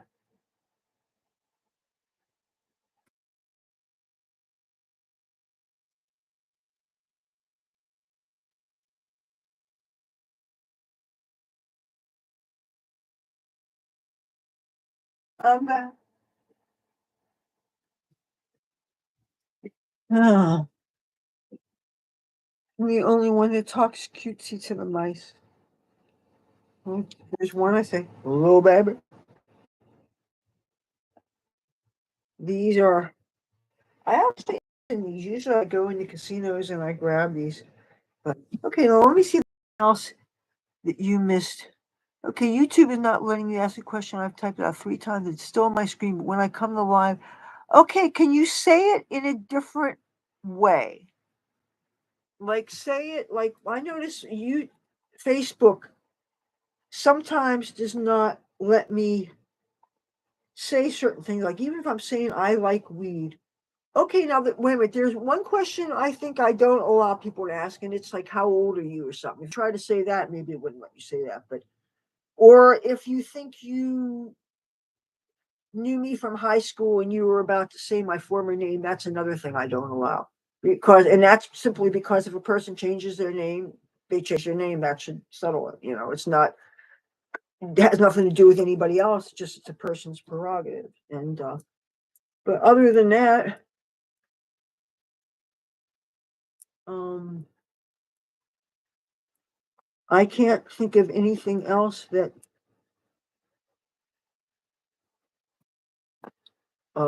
if you're not trying to dead name me or something, I can't see why it would take anything because I specifically have not over moderated. The only real moderation I use is the fact that when people make comments, I have to approve them before they go up as far as my videos go. Live streams, I have never yet had help with moderation because for the most part, when people did get out of hand, I was able to deal with. Oh, no, well, actually, I had somebody who actually asked me. They didn't ask me if I was. What they did was they waited. It wasn't a live stream. It was a pre-existing video. And I saw in the comments that they said something about they supported trans rights. And I approved the comment, but I didn't react to it because I figured unless you're talking about their rights to go into women's sports, blah, blah, blah, I don't begrudge people's rights to live, so long as you're not giving the 3-year-old children who don't need to get ideas. I was a very impressionable little girl, and I am glad that I didn't live in a time when they are telling kids about things without their parents' knowledge and allowing school systems to lie to parents. And that, I believe, is happening in California. And sometimes parents find that they lose custody of their children because of the children are keeping secrets with the schools from the parents, and if the parents decide they don't like what's being taught, then they call it child abuse, and there's all kinds of funny things going on. But anyway, because I didn't react to that trans comment, then that person, somebody else made a comment to him, which suggested that she thought I was. So then I felt forced to make a statement, and then worried about YouTube accusing me of being hate speech. And it's like, if you're damned if you do and you're damned if you don't, because if you tell people that there are people that are saying things about me and it's not true, and for the record, I am not, and yet it could sound like you are being hateful toward a protected class. And when I try to talk about the situation on my own Facebook page, Facebook took it down and said that I violated community standards because they said it was hate speech, all because I said that these things are being said about me, and if you know me, you know they're not true. And yet, when I say it's not true, it sounds like I'm a hater. And I was actually at one point trying to think, what kind of content can I create that would set the record straight? And then I'm thinking, why don't I just refer to people to some of the beach videos? I would think you see somebody in a bikini that would stop them talking funny talks and stuff. But anyway, I'm thinking, why should I have to be the burden of proof should be put to me to defend myself, when that seems like I have a problem with people that just want to live their lives. And you know what? If you don't have a problem with me, I don't have a problem with you. But the thing is, being a Trump supporter, a lot of people have problems with us. You listen to people like the who is that bat, that old bat that was saying, confront them, see them when they are eating their food, whatever, when they're getting gas, whatever. She's trying to get Maxine Waters, trying to get people to mess with Trump supporters, singling us out. That's why I have been going to Washington, D.C., even if I can afford the bus fare up there. If they're hunting us, the BLM people, the Occupy Wall Street people, the all these groups are going after us, you know?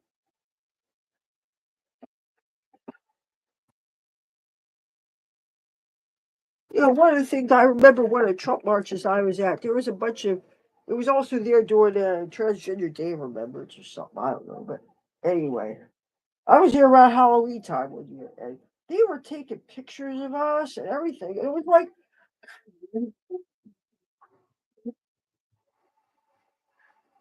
I was trying to say, look, I don't have any problem with you. You could know me. I could tell you a thing or two about my life, but if you're right away going to judge me just because I'm wearing a red hat, that's really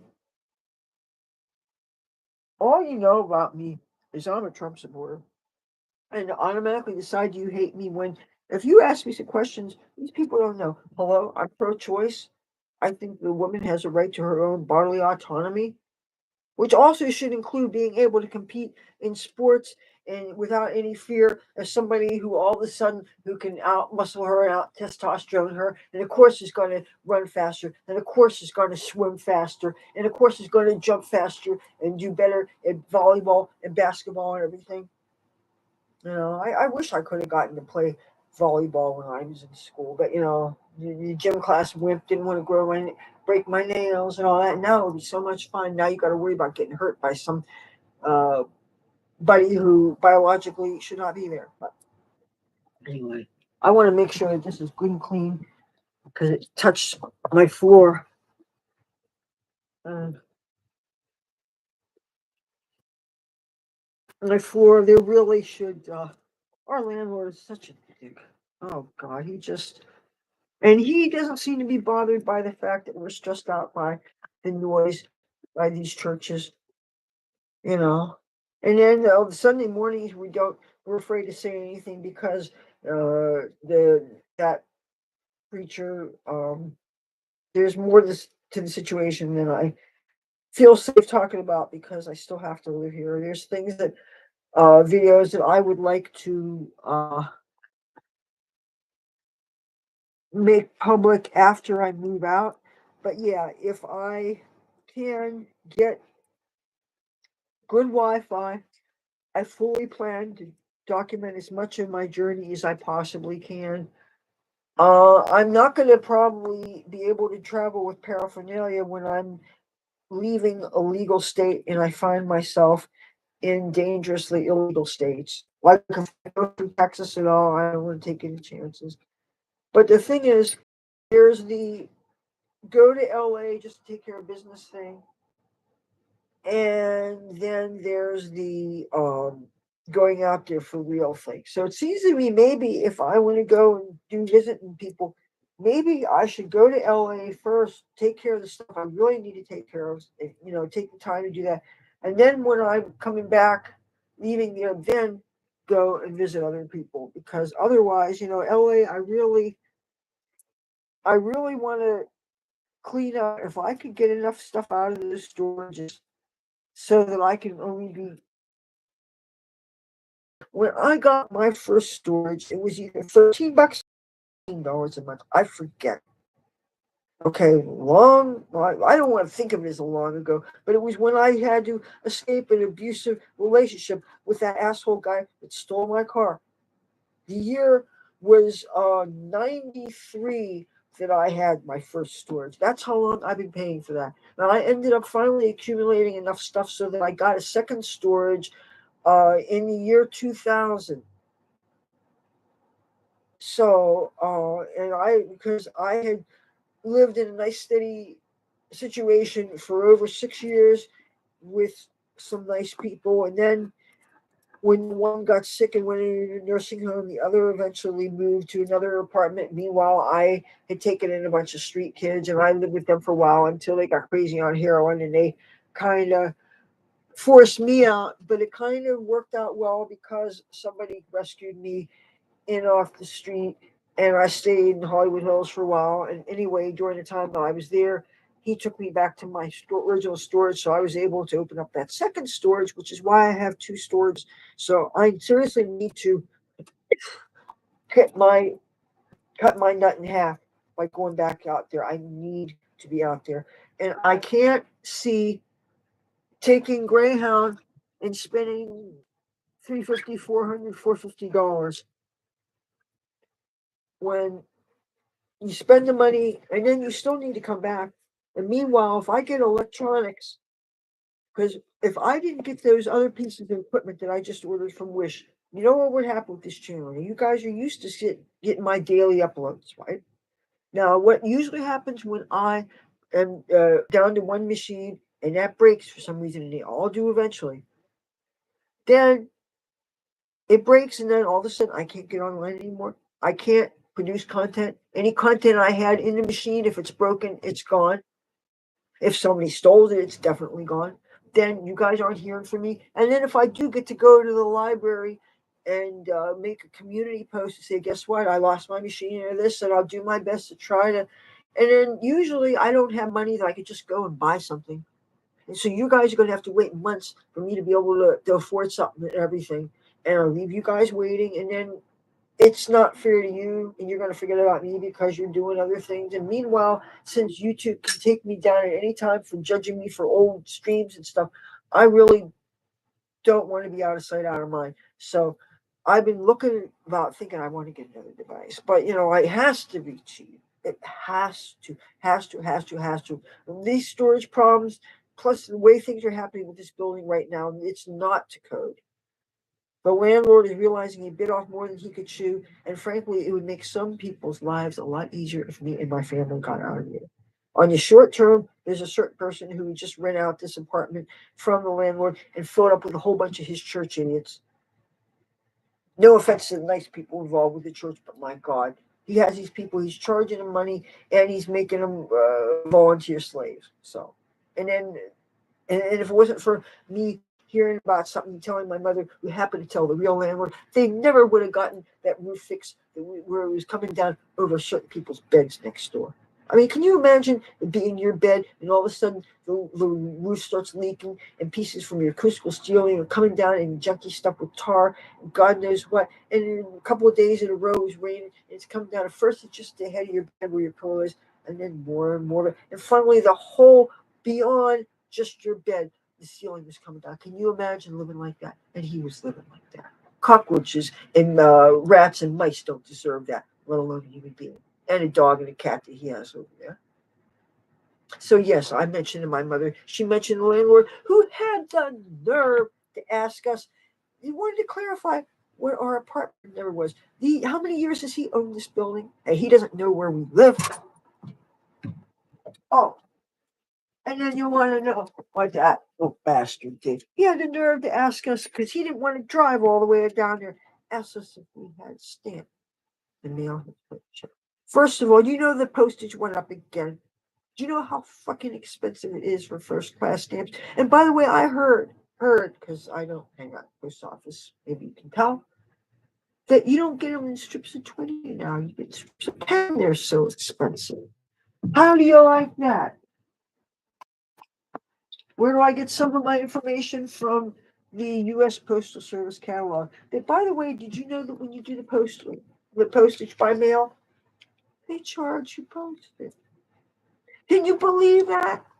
Those sons of bitches will charge you postage to buy stamps from them. And there are times when I've gone to the Atlantic City Post Office specifically wanting to buy certain pretty stamps. I used to consider myself a stamp collector. When it was affordable, when you can get a whole sheet of beautiful stamps and hold on to them just to hold on to them. And I have a few left. Some of them I begrudgingly gave to my mother so she could pay bills. I am very resentful of that. A beautiful little miniature work of art, and you're going to use it, send it to Comcast or send it to Discover, whoever. That's why I'm glad that people are increasingly doing things by phone when they can, electronic transfers and things. And my mother does some things that way, but she doesn't trust electronic banking. And of course, she can't put things on Discover anymore for no further notice, which is just as well considering what the interest is. And she never carried it out.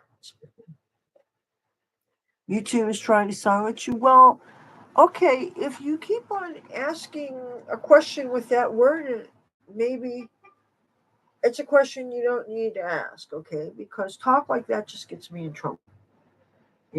Because now you're starting to make me feel like I should be insecure, like there's something wrong with me, like I'm not pretty enough. Okay, I'm giving you sons and bitches a close up.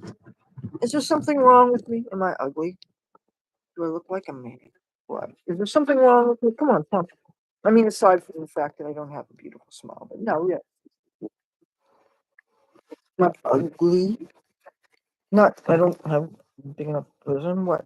Not have a big enough, but I don't want those big things. I'm not trying to audition for a rap video. Okay. What, am I not tall enough? I'm 5'3". I mean, what do you want from me? Am I ugly? I don't think I'm ugly, you guys. So if you're gonna be trying to call me names in a chat room, that I guess maybe you can't say those words, then you know, but you call yourself a decent guy. I'm going to have a little talk with Dumpstar. I think I know you from his chat room. I want to talk to him privately. I want to ask him if you like to try to ask loaded questions of people that I think you're either trying to egg people on, or maybe you got a curiosity, or maybe I don't know. I want to weigh my words carefully because I don't want to seem like I have judgmental things about people who have certain fetishes or whatever. But if there's a word that you keep on trying to use and YouTube's not letting you use it, maybe It's because I was being made fun of by some people that were saying things and they were causing rumors to be spread. And frankly, as a young single person, it's not helping my social life. So, if YouTube's trying to silence you, then maybe I should consider that maybe you need to be moderated from my channel today. Okay?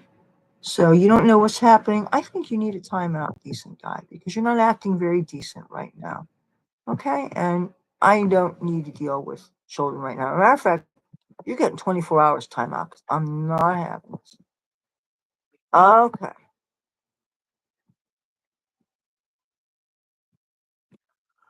He said,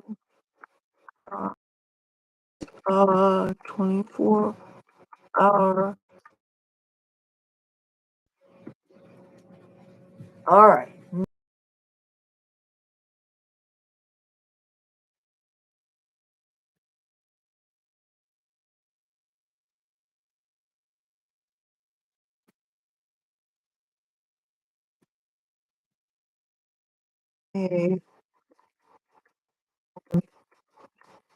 Okay, I'm gonna.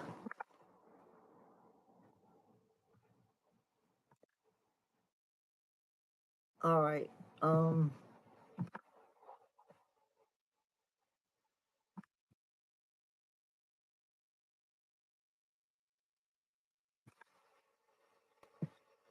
All right.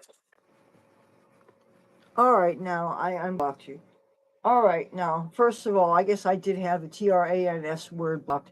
But now, as far as what you may have been wanting to ask me about him, I suspect he has a sensible position, which is that XY chromosomes don't belong in women and girls sports, period. But I can tell you from what I know about the people that he hires, he doesn't care who you are, if you're a boy or a girl, or if you think there's more than that. I think that I could have answered any question I possibly want to answer that has anything to do with Trump or TRANS. Okay. And if you want to ask if I have ever had trans friends, yes, I have had them. And they have had horrible things happen to them, and they've been rejected by their family, and all kinds of terrible things happen. But this was in a different time and a different place, and this was in the city of San Francisco. And they certainly weren't trying, they were middle aged and older people, and they weren't trying to interact with children, and they weren't trying to get into sports or anything. And they weren't going on and on about Democrats and stuff. Well, okay, if you already asked me that and I answered you, then why do you have to keep on trying to type it in? I just said what I had to say. So why do you keep on trying to type the question? You say you want to ask me a question about him and about Trump. I already told you that he and his organizations hire lots of people in the LGBTQ community, including plenty of transgender people. He has no problem with that. He just has a problem, like most of us Republicans do, with uh, men who identify as women who try to get into women's and girls' sports. Now, I answered any question you could possibly ask that I think needs. He is a she. People say, what, did Trump is a woman? Uh, well, I would like to tell you that I know personally that that can't be true because I have seen newspaper clippings of him through the years before my mother ever even worked with him. I've been I lived in Atlantic City, and I remember when before we had casinos, and when casinos first started in town, and then when I went off to California. But I remember him as a much younger man, and plus all the pictures are out there. It's just like the people that try to say Michelle Obama was actually originally a guy. That's not possible. If you look at all the pictures of him, unlike Barack, there is lots of photographic documentation of her growing up, plus the children which she had, which they didn't just show up like nothing, and the fact that they look like both the parents. So, and I never, occasionally I did chuckle with some of those forwards, but I never shared them because it's mean.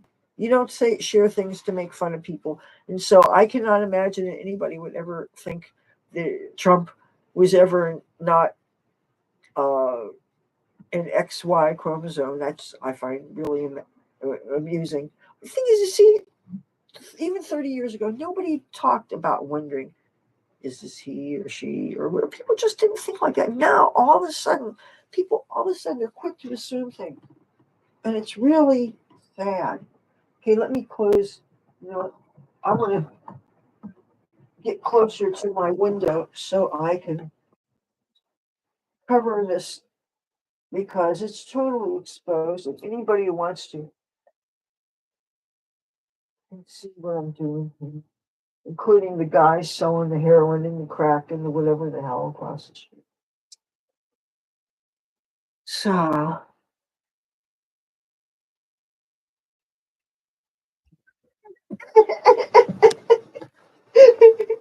oh wait, I gotta read this. Oh man, you want to know something? I knew a few Republicans on Facebook that really believed child molesting pizza bullshit on QAnon, and they were telling me this crazy stuff, and I could not believe it. I had not heard because I don't. Once something proves itself to me to be a bunch of cockamamie bullshit, I just shut down. I'm like, okay, that's my problem with the Infowars guy. Even though some of his stuff was spot on, but some of his conspiracy theories were such bullshit. I was like, oh my god, what's next? Is he going to believe we never went? There was never a man on the moon. That the Earth is really flat. Come on, no. Once I see some total cockamamie bullshit, I'm like, there's some people I know in Hollywood who are crazy. Like I know a couple girls that really believe that they're in the mafia, and they believe that there are, those police helicopters you see in the skies a lot, which you don't see a lot of here, but in Los Angeles you do. And when you see them around, she claims that it's the CIA, and they're looking after her. And whenever you see limos, occasionally she'll say, "Oh, that's some mafia guy. They're making sure she's okay." And this was when she was a street prostitute. She was doing some fighting drugs and stuff, but she was a nice person. And she was one of my friends. She was actually one of my better roommates, believe it or not, because she was fiscally responsible and she was good and she helped with housework, which is great. But then tweakers are good with that. But I could tell you some stories about that. But this live stream will go on too long if I do. But anyway, she believed these crazy, crazy things. And I would just, straight face, I would just like Odie, the dog, on Garfield commercial. And so I hear these things, and a lot of times because I don't follow QAnon specifically, I hear occasionally things that people say, but I don't get my news from Facebook. I get it from a variety of sources, but a lot of it is Fox News Channel, and there's this other one called Newsmax. And there's something else that I think it's News Nation, that I thought was more right leaning slant, but it's actually center or left, and they weren't real nice to Trump. So once I figured that out, I stopped. I think there may be one other that I don't know if we get it. That's One American News or something. And then I don't know whatever happened to Right Side Broadcasting Network, which was here on Facebook or YouTube rather. And I think that because they were filming a lot of Trump's rallies and stuff, I thought maybe they got kicked off of YouTube when YouTube was kicking off so many Trumpers. So many of my fellow YouTubers that I met when I was in Washington, D.C. at some of the rallies, their videos are gone. There was a guy who he was posting prayer circle videos. They took him down, but he was also did political videos. And I would go on his streams a lot. And he was this guy who lived down south. They had a bunker, so they, which is good to have in case of tornadoes anyway. If you ask me, everybody should have nice basements in their house and have all your valuables there, because really, you don't want, if you have cash hidden because you don't trust the banks or whatever, do you want it blown away in a tornado? No. You want to have that where you could protect it. And I think everybody should have basements, good basements. I feel my heart breaks when I got the Weather Channel on and I see people lose their homes, lose everything, schools blow away, kids blow away, and not everybody has safe spots, or they get just seconds to you get this siren because they're sleeping through their weather radios and they're waking up and they say the more people get killed at nighttime and twisters and stuff. So that's why I'm thinking about different places that I would like to live throughout this country. And every place has some kind of something wrong with it, you know? There's no safe places. I was thinking Colorado would be beautiful. It's got both weeds legal and you got some good gun laws, right? But all the nice, clean, foresty areas, and I've never skied before. I would like to see what that's like. And Vail, beautiful place. I've seen it from the Greyhound stop. Even in the summertime, it looks really beautiful, a little clean and stuff. But Colorado, number one, is expensive. Now, number two, you got wildfires. Who the hell wants to be out in the middle of the woods and get surprised by something like that, especially if you don't have a vehicle to get you out of there? I don't want that. So you got to worry about where you're at in California because of them too. And um, and the thing is, if you're by the ocean, you got to worry about tidal waves.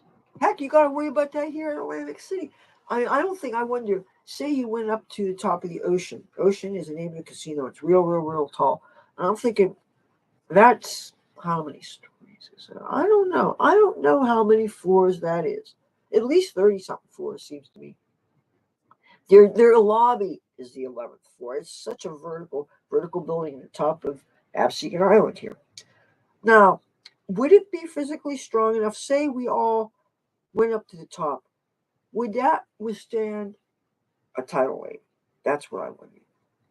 Because that would be quicker to go there than to try to get inland, especially if you got to take buses because you don't have a vehicle. How the heck would we evacuate? And my mom, she's so slow getting. By the time she got down the steps, damn, they will wash us away. Plus, my mom's kind of afraid. Hi, Debbie. I was going to leave, but then some people here didn't want me to go. Now, be advised, the Spanish church. Now, today Wednesday or Thursday? Today's Thursday, right? If today's, let me see. I'm looking at my. See, the computer, the YouTube's got me. See, now I don't understand. This is Wednesday. Thursday, the Spanish church is going to be raising hell. And now it's 8:15, but they got some church going on there. They're having the church go on more and more. See, this is bad. I thought I was a full-time YouTuber when I was doing this Tuesdays, Thursdays, and Saturdays. And I thought that it was easy to do daily when it's around Christmas time because there's all this holiday stuff to do. And so I figured, let me do that for a while. And I'm thinking, let me keep on doing it because it's easy enough to do batch recording and then throw something in, and then do live streams, which are always fun. But then YouTube started. They tried to age restrict one because I was talking about weed and smoking weed on camera. And the thing is, so many other people are doing it. And it's like, and there's people that I watch streamers, and they're playing radio in the background, okay? And that means in copyrightable music that you can hear. And I think I go out of my way to avoid when I'm filming outside. I stay away from the t-shirt shops. I try to stay away from casinos. I try to stay away from the beach bars that are all blasting DJs and stuff. Any place that's blasting music, I go out of my way to avoid them unless it's a concert or something, so I don't get a copyright strike. Okay, YouTube is really strict about that. And yet you've got some creators go on their live streams and they play radios in the background. And I try to tell them, I said, dude, that's a violation of the copyright laws. And they make you, we have to obey them. And I have gotten caught with music in the background. And if you're lucky, you'll get a notice saying they're aware of the music. They'll let you use it, but if the ads are ever put on your video, the money goes to them. Okay. Fair enough. If you're not lucky, they'll say, we recognize my music. We own the copyright. You can either take it off your video, and if I don't know how to edit that shit, I'm screwed. Or it has to be taken down, so it gets taken out. So if you're really lucky, they won't recognize the music, what it is in the background.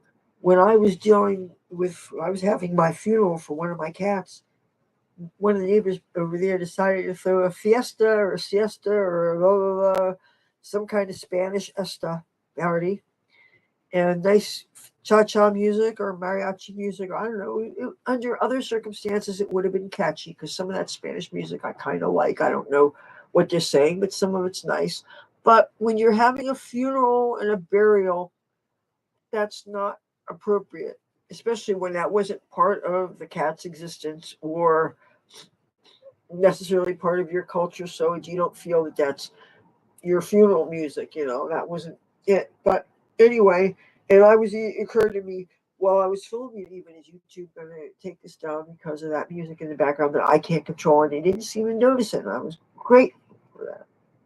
You don't want to be filling your head up with that stuff when you're sad and stuff. But yeah, I'm still on here. Oh, and I knocked these on the floor. Damn it. This I'm definitely not putting on my face now. This would be the sort of thing I would have worn for an insurrection, which is not what it was. My God, I hope because I said that word, I don't get this taken down. So maybe tomorrow, next day, as soon as I can, I'm going to download this because YouTube can't be trusted. I'm not going to let this go on too much longer because it's already been 3 hours and 50 minutes and 39 seconds. And boy, this is long. People aren't going to be wanting to watch this. But I got to wash these. And after I turn this off, though, I will post a video for today. So you have that to look forward to, okay? Because I was going to post a video today, and yesterday I didn't post a video till 2 in the morning or something because I slept all day yesterday. I was so tired. Sometimes I wake up, I don't know whether it's day or night. I have to look at the AM or PM on my Fox News channel. Okay, I want to know why my TV's off. I pressed the thing in. Oh, come on. I don't know what's up with all the things were unplugged a little bit. Okay.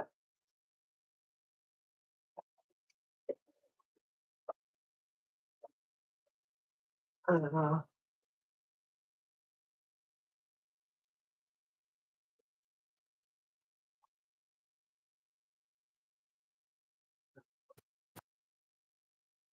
all right. I'm still dealing with my TV that is not coming on. And it's not like I'm not paying attention to you or something, but I do want to find my remote so I can deal with the TV. But by the way, I have the rent check because the landlord is going to wait for his fucking rent, wanting us to spend an expensive stamp. We couldn't afford to send Christmas cards. I didn't send cards to my BFF for her birthday this year. Actually, I might have. But this is really bullshit.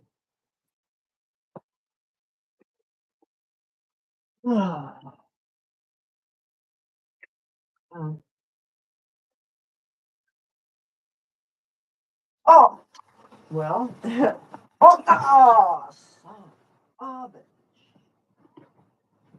so now I got some more things to disinfect. Did I tell you I'm a germaphobe? Anything that falls on this floor,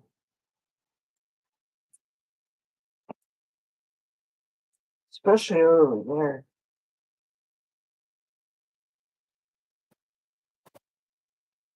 Tabby boy did worse than throw up over there.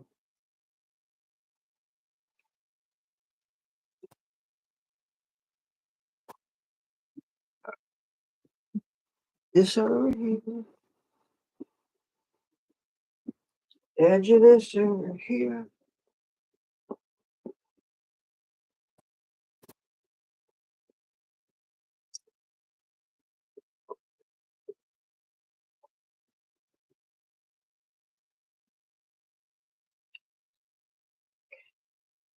Scrubbing this real good. Okay, now I gotta clean the remote. And I'm going to try to turn my stupid Comcast. You want to know something? They have been messing with us.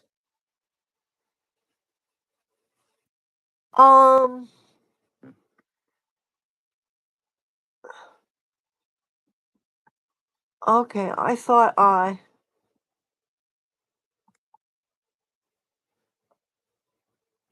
wait a minute.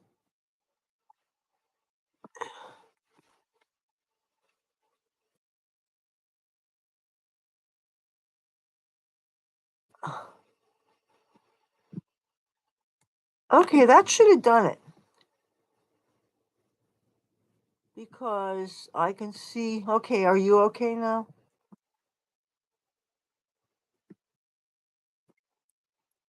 All right. Now, maybe we should watch some of the controversy so that YouTube doesn't use any excuse to flag my posts. I did have to kick somebody off because he kept on asking stupid drug questions and stuff. And the thing is, I've had people that have actually tried to call me out for glorifying things just because I talk about something I did 2 decades ago or something. Or because I smoke weed. Well, excuse me, I have to watch all these videos of people on these fancy travel channels, mind you. People travel in the world, go in these fancy locations, and invariably they go to this bar and they drink all these fancy drinks. And if all they were drinking was beer, it wouldn't affect me. But they're drinking these real tasty cocktails, like I used to enjoy back in the day. Mixed drinks, okay? And I have to look away because I remember that they tasted good and I like to drink. And drinking became dangerous for me. And yes, there is a part of me that feels sad in a way because I just can't do that anymore. I can't enjoy the fun of just wantonly, casually hanging out with people and picking back a bunch of cocktails because, first of all, you can't just stop at one. Second of all, each one affects your judgment just a little bit better. And then all of a sudden, people that normally you wouldn't be attracted to, you're kissing them and stuff. And it just it clouds your judgment. And I don't want to be um, lowering my standards in the dating pool because I'm drunk and then just exercising other lapses in judgment besides promiscuity with people you wouldn't otherwise even be attracted to. You know, it's not that promiscuity per se is bad if you're at least selective and responsible, but alcohol, you are neither. You're not selective because you're drunk, and a lot of times you're not necessarily responsible either, and that could be deadly. It's really stupid. Okay, I just did. Now you retracted a message and then you said please. Now, as far as I know, I did this. I'm going to try to do this. Whoops. I just highlighted everything. Whoops. Okay.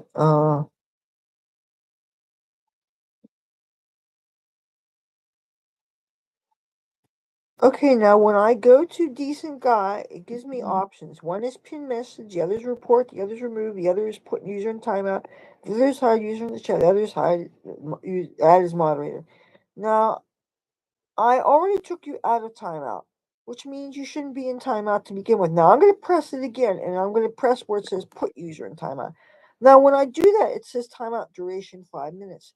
Now, if I don't want you to be in timeout because you're not in timeout, what am I supposed to do? I could cancel it, or I could put it in 10 seconds and let it run out that way. Okay, this is what I'll do is I'll put time seconds, I'll confirm. Then you're going to be timed out for 10 seconds. Then your timeout will expire. Then you won't be timed out anymore. Now, if this doesn't work, I don't know what to tell you. In which case, you shouldn't have been talking about TRANS stuff anyway, because that subject just causes me problems. And you know what? I don't need the stress, you guys. Okay? You know, I'm not passing judgment on people's lifestyles or their mental issues or whatever, but you know, people making um, allegations about other people, which it causes them problems, and then sometimes it causes problems for little guys. So, science is so messed up.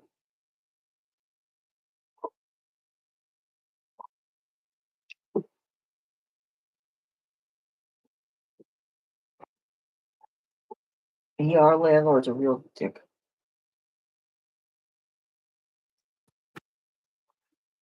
What things I might be missing here? All for what? I can't even talk about THT now. I didn't even know that. This is a nightmare.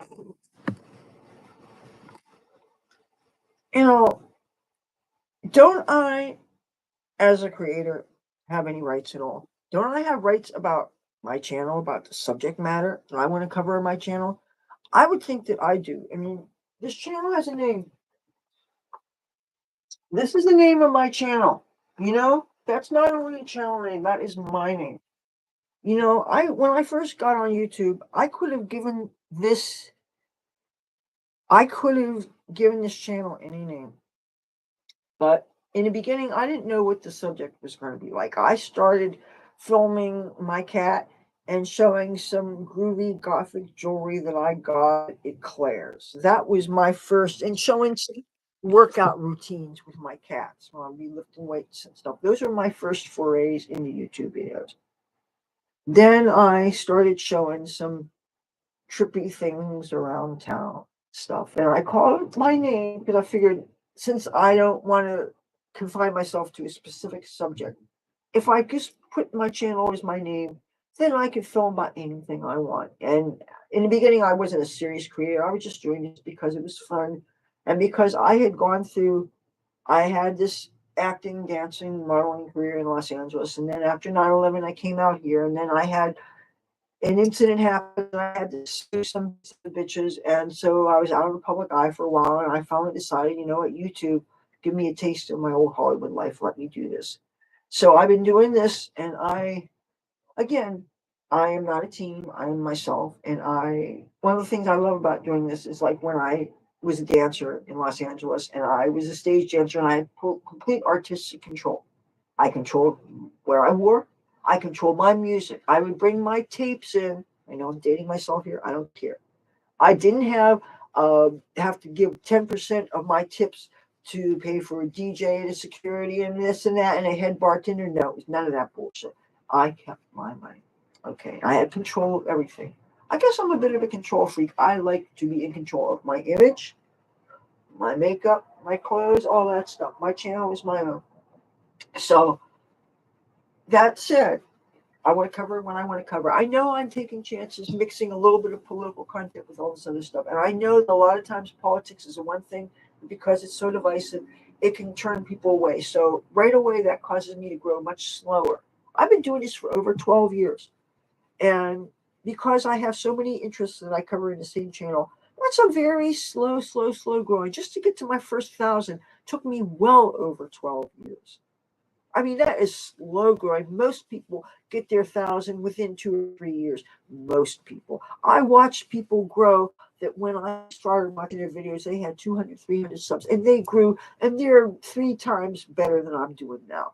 And they've only been at it a handful of years, but more power to them because they're niched down, they're charming, they're sweet, they're engaging. People like to see their content, and they're nice people, and they deserve their success. And I will not begrudge anyone their success. But that said, my name is on things because this is me. This is my life, what I'm interested in, whatever. And this also means I have control. And if I want to say, okay, these are the things I want to talk about, but these are things that subjects that can either give me some challenges with YouTube terms of service, which I can't afford to risk. I've had YouTube take down too many of my videos before. And then did you know whenever YouTube age restricts the content, either because their AI says that you said something bad, or if they say you talked about something that maybe can tempt children, which should be watching your content anyway. You know, people should not be using your videos to babysit their kids. And I tell people right away, I say the F word, I say the C word, I talk about Trump, I talk about weed, I smoke weed. I'm over 21 and I live in a fully legal state where they allow you to buy it. They allow you to go to stores where they actually sell it. I mean, I've heard they do exist. Of course, you have to have a whole bunch of ridiculous IDs, which I'm sorry, if you look as old as dirt. I mean, if Willie Nelson came there, assuming he got hit over the head and he didn't have any ID, would they card him? He's in his 80s, right? So, shackles have been removed. So you wouldn't card him, and I'm sure part of it is because he's famous, everybody knows who he is. And I might have a family member who thinks he's the face of marijuana around here, and you know what? I don't like talking about that too much, but the thing is, I'm not exactly a total unknown, and if that's the case, okay, say I need to prove that I'm old enough. Can't you see me in person? All you have to do is use facial recognition, whatever, to see pictures of me online. Say, oh, that old broad, she's over 21, let her in. You know? If I wanted to, I could go to a liquor store and I could get alcohol that would totally ruin my life. But if I want to buy this marijuana, if I want to buy this, they want to see my ID. Now, I could see if this had some impact on public health. Like if I was going to a shooting range or something. And I believe in the Second Amendment. Okay, sure. You want to know who is using your premises, so in case they go nutsy later, you say, "Oh my God, this chick was here." Blah blah blah. Do something. But what I am doing, trying to get marijuana, is not impacting public safety. I don't even have a driver's license right now, so I would not be operating any kind of machinery that would affect anybody. The only thing that's affecting the public is I am broadcasting public. I'm talking to you. I'm talking to everybody worldwide. And I guess I'm talking under influence of pop. So does that make me dangerous?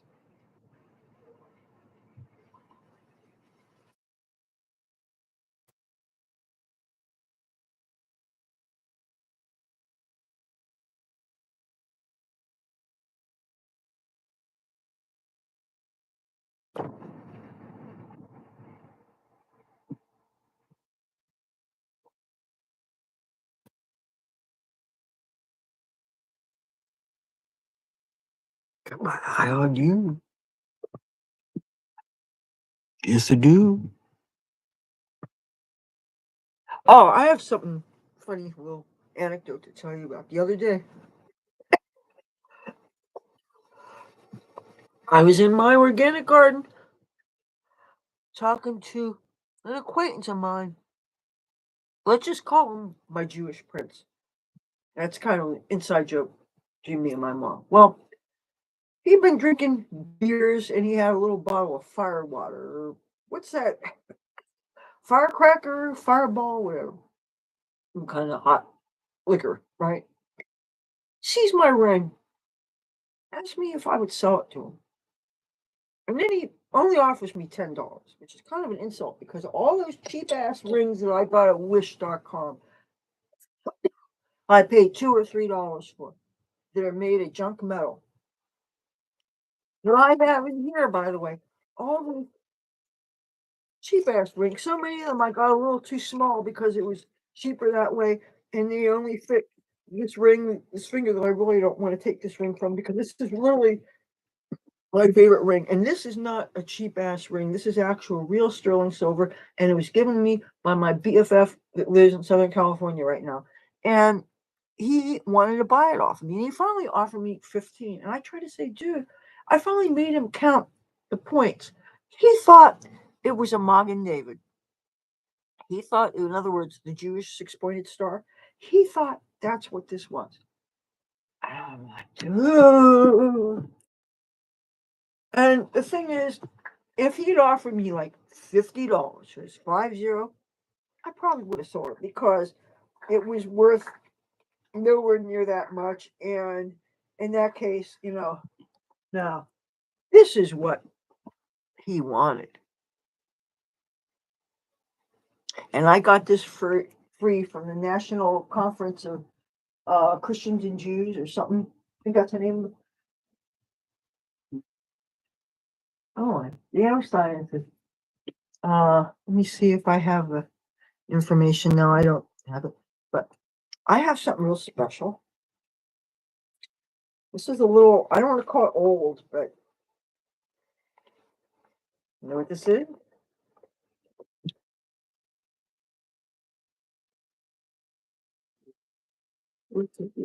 What? Ooh. Well, here. This is so special. Metropolitan Los Angeles map.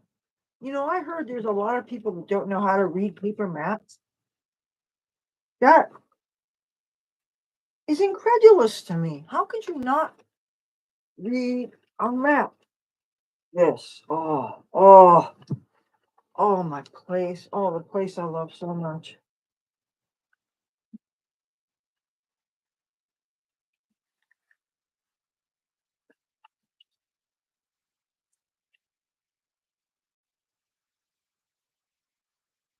And this goes all the way to uh, all the way to uh Simi Valley, where the border of Los Angeles County and Ventura County, Hidden Hills, Calabasas, which is where the Kardashians live. They have all these maps. This map, want to guess how old this is? This map is from AAA from 1986 or 1987. Very, very, very, very, very special map.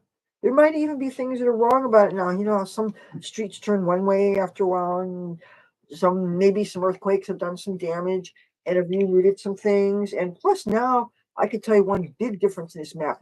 Now we have a subway system, and so you have probably some changes in the maps where the subways are routed. But this is very, very, very, very, very special to me. And for years, I had it on my inside bedroom door.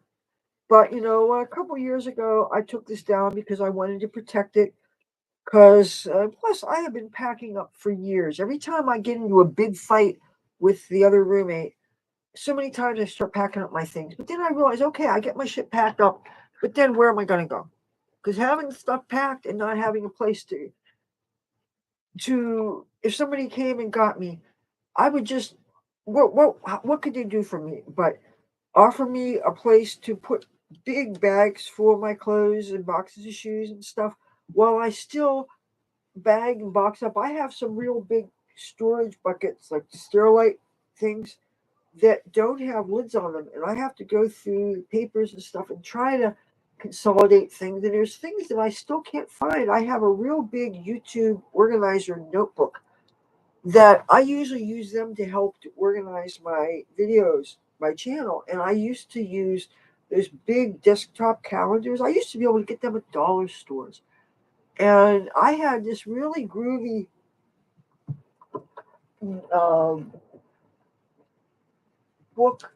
It was a calendar book that I was given by my friend that lives up the street who plays guitar. And it's an 18-month. It just ran out. It ran out for New Year's Eve, New Year's Day. And don't you know, I didn't think about, hello, what's going to happen the next day. It actually started in July of 2022 and was good through December 31st, 2023.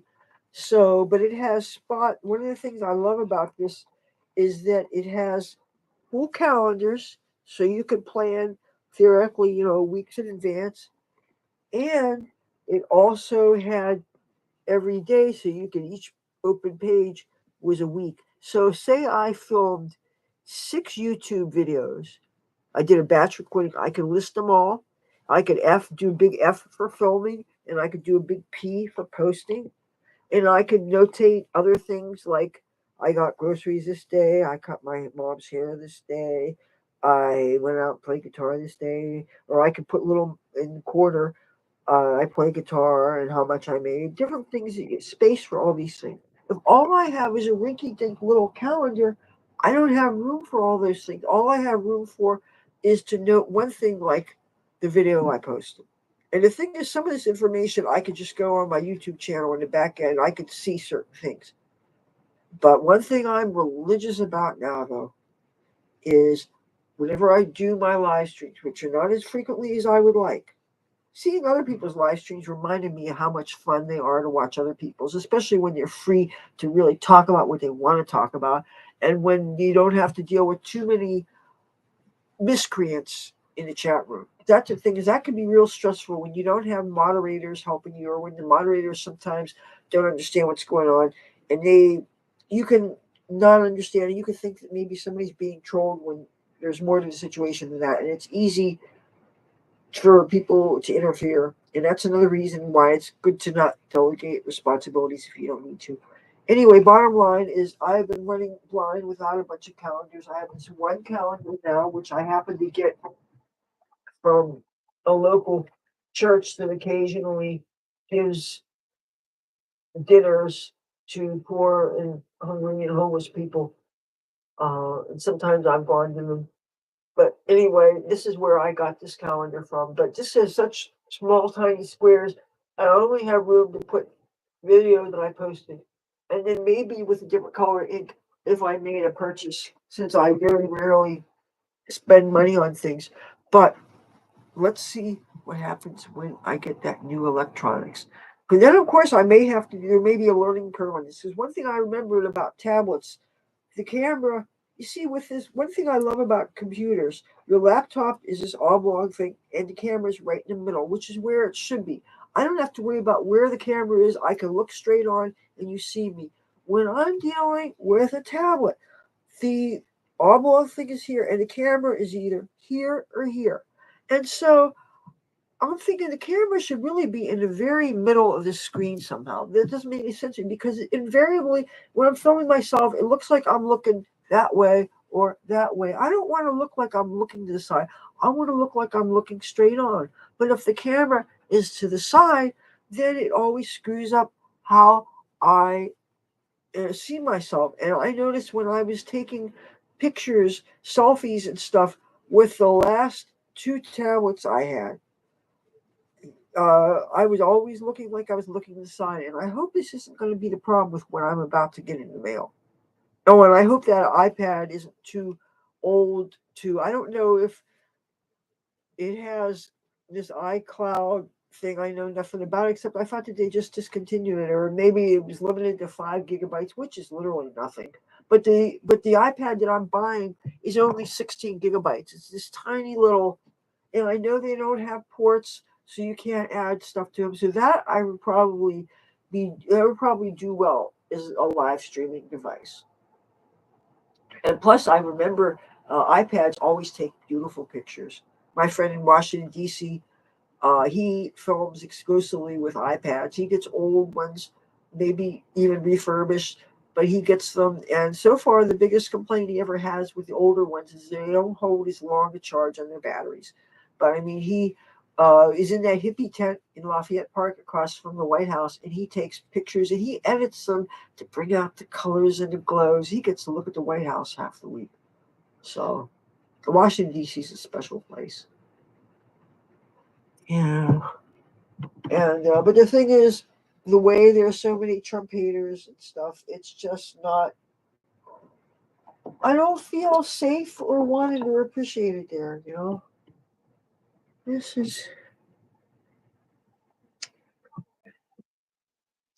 Where do you have to go in AC to get weed like that?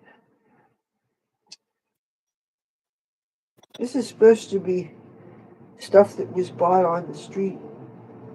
And the thing is, I can understand why a lot of people are saying it's better not to go to the dispensaries because they're so expensive. They're taxed real high. Plus, if you don't have ID, you can't get in and stuff. And so many people say you can get as good, if not better, stuff on the street. And the thing is, I don't know if that's really true, because I remember one time somebody was saying, "Oh, they're selling nickel bags in a parking lot nearby." And I'm thinking, nickel bags, okay, nickel, whatever. And you guys just hold out your hand and it was piled up like this. And if $5 gets you that much bud, it's shit. And it was shittiest damn weed. No, I remember. The thing is, I remember in LA buying. Those cellophanes that a pack of cigarettes fits in. I remember paying $5 for a sack of weed that was basically a cigarette cellophane full, and that was $5. And that was pretty crappy stuff, but this stuff was shitty weed. I mean, my good friend Scrap Iron Mike, who's been dead a few years now, he used to grow weed in my backyard. He's a guy that I dropped. He's a scrapper, and he and his dog. When I was getting ready to move from the previous apartment to this one, I dropped off my keys for him. Figured he'd get a couple of weeks if he's lucky out of the cold. It was in December, and obviously you want to be someplace with heat and stuff, and hot, cold running water and all that stuff. He stayed there for 6 years, had heat for a year and a half. So how does that feel to know that you made an impact, that you got somebody off the street for a while? I know what it's like to have people take a chance on me, get me off the street. Happened to me in Hollywood, and it happened to me in San Francisco, and it happened to me in Phoenix and Tempe, Arizona. You know. So if you can get a chance to help somebody, there's things that you can do that really highly impact somebody's life. One of them is to give somebody a job. Oh, that is a very impactful thing. Providing somebody with a reliable, safe livelihood, that is such a thing to impact somebody's life. Another thing is to provide somebody housing that's free, especially. That's such a valuable thing to do, because maybe free is what they can afford. Especially, and maybe they don't have time to work the job that would cause them to be able to pay you rent, because that takes a lot of time out of somebody's day. That maybe they have other responsibilities, that taking an extra 8 hours, you figure you got to allow sleeping time, you got to allow so many things. Taking that 8 hours for the job would free you up to do other things that maybe are other ways to be productive besides doing a 9 to 5. And even if you're a full-time content creator doing YouTube, I think that this would be more of a challenge if I had an 8 hour normal job on top of this. And I know people do it all the time. I just find it hard to imagine being able to do that, because as it is, my sleep is seriously suffering. My mom's starting to get scared because she's not knowing the difference in day and night and stuff. And the thing is, it's bothering her. And the thing is, it's my normal existence. But see, she needs to get some normal sleep and stuff, because she needs to eat at certain times so she can take her medicines. And the thing is, during the daytime, she would like to be able to function more, but she falls asleep during the daytime. And then at nighttime, a lot of times she's up watching TV all the time. And we got a lot of good TV. When you got cable, you can watch so many good TV networks. You can watch reality shows. You can watch your news and your weather. You can watch classic TV from the 40s, 50s, 60s, 70s, 80s, 90s through today. There's just so much. Uh, yeah. And PBS has at least two, maybe three stations. And this is just if you just have a cable connection. There are people that pay for streaming things, and I don't know what you all get on that. I've never had Netflix. I've never had Amazon Prime or Plus or whatever all these paid services. Excuse me. I've never had that. I've always been happy to live in a family that's always had a cable TV connection. That's one of the things I always look forward to when I'd come home for Christmas vacation. Because in LA, most of the time I didn't have cable, and you watch whatever crap TV your roommates were watching. And it's only when I would come here and I would have a TV with unlimited channels, and I could watch any damn thing I wanted. That I discovered some really wonderful things. And you've heard the political evolution thing. I'm not going to get back into that again. But anyway, when I have to leave here, I'm going to miss cable TV. It's one of the things I'm going to miss. So, okay, my sinus is getting real, real bad. Let me take one more hit of this garbage weed.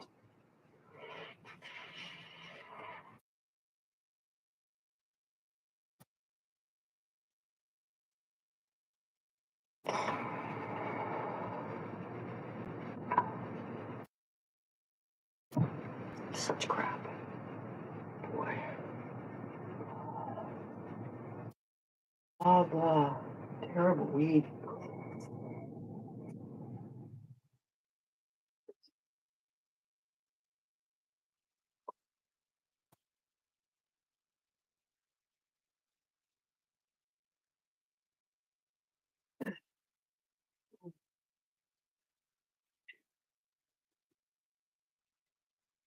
Barely. Of course, I noticed if my sinuses are fucked up, or if I don't feel good, I notice it can impact my being able to feel.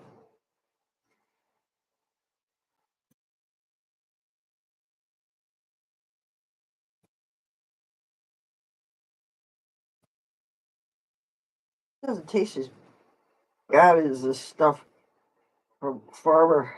He knows who he is.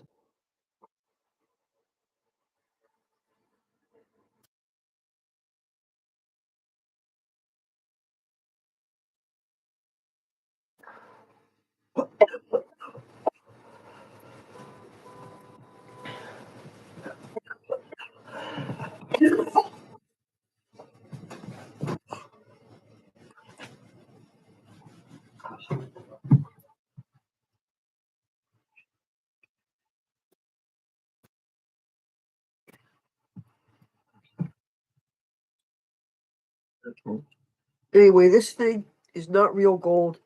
Oh, one of the things one of my buddies gave me was a couple of baggies that have weed things in them. And first of all, can you imagine weed being sold in a bag this small?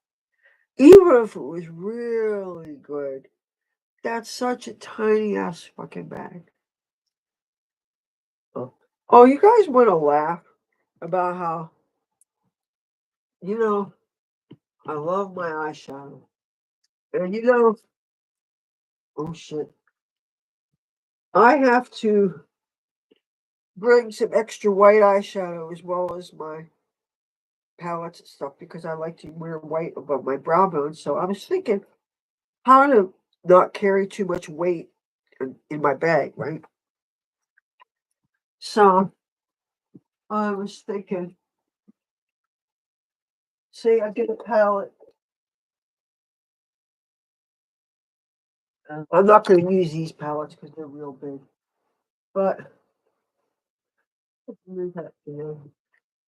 show you. Oh,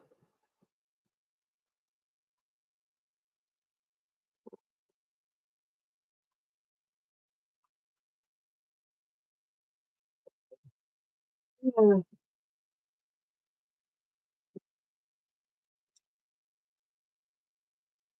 something involving makeup that I thought you might think was funny. Uh,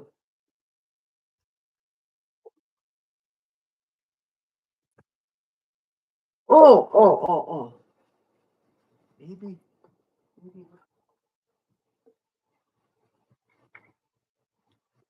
Oh no, this could be a good storage thing for something. Obviously not for traveling because you want to have things not only are lightweight but are okay. I was trying to find something. I can't find it. I hit it on myself. Okay, so I'll just tell you about it instead.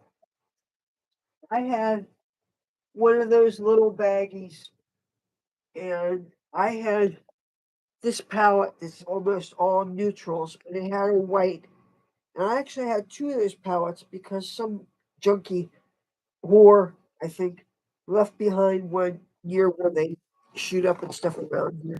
And I ground scared it, and with rubbing alcohol, you could sterilize things. Anyway, it has a white mat and an ecru off white mat, and I use them a lot because I'm light skinned and everything. So anyway, I dug the other white out and I put it in one of those baggies with the weed thing on them. And I'm thinking I'm gonna have to be real careful that if I ever get searched for any reason, I'm gonna have to prove to them that even though it looks like drugs, it's not. It's just eyeshadow. And if they had a sense of humor, I mean, because it was a convenient little bag, and let's face it, they are cute. And anyhow, if the place I got searched happened to be in California or or any legal state for weed, then it kind of wouldn't matter because all they have to do is do a sample of it and realize it's just eyeshadow. And same thing if you get caught with frankincense.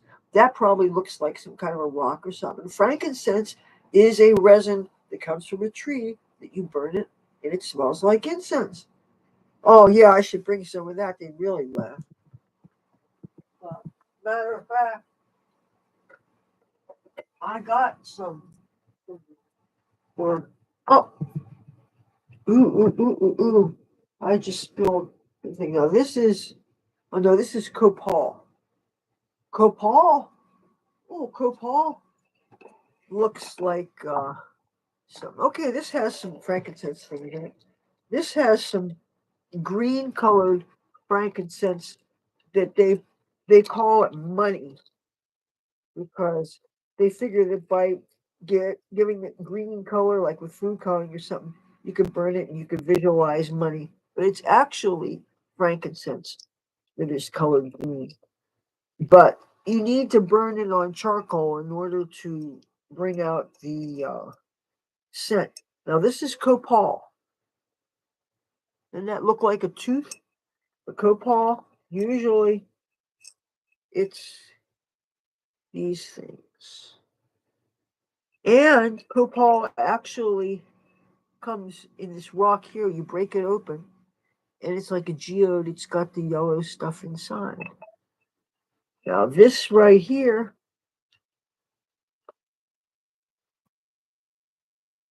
hopefully has a label on it. See, one of the things I hate about if you have things, magical herbs, and you had things for decades, sometimes the labels come off, but I think I was smart and I put the label in it. Oh, okay. This says black Ethiopian frankincense. I bought up frankincense. Every time I quit, I got little containers of it, starting in the 80s and in the 90s. And I would finally put them in jars to make them safe. I heard there became a shortage on certain things, myrrh, frankincense, all that stuff. So if you want these things to make your own herbal preparations, incenses or whatever, ask a witch. Dude, I have a nice supply of these. Occasionally I would burn them as incenses. They get rid of pot smells and things. But some things actually smell a little bit like pot. So it almost isn't the best cover up. But now frankincense is real nice for covering things up. It smells real churchy, real incensey. But after a while, if you don't scrape it off the charcoal, it starts to smell burned. Myrrh never really smells good. Okay. And by the way, rose petals smell like burning leaves. They don't smell good. So if you're looking for a rose smell, that wouldn't do it. I have some oils here, but again, uh, they wouldn't help unless you put them on a candle. I'm really pissed off at myself. I had things on that jar that spilled on my floor, and I'm not going to deal with it now. But, it's kind of annoying.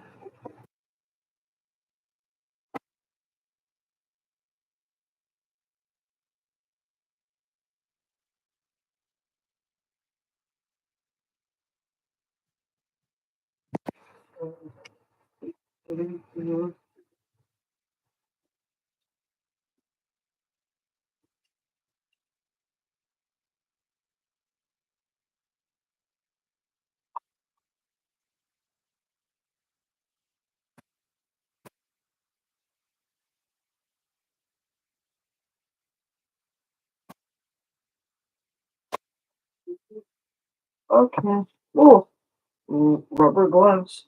Mm-hmm. All right.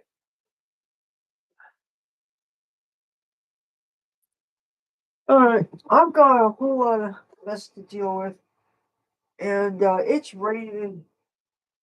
Oh, it's coming down pretty hard in Atlantic City right now. Okay, I only have a little bit of a buzz, but I probably have reached my THC threshold for today.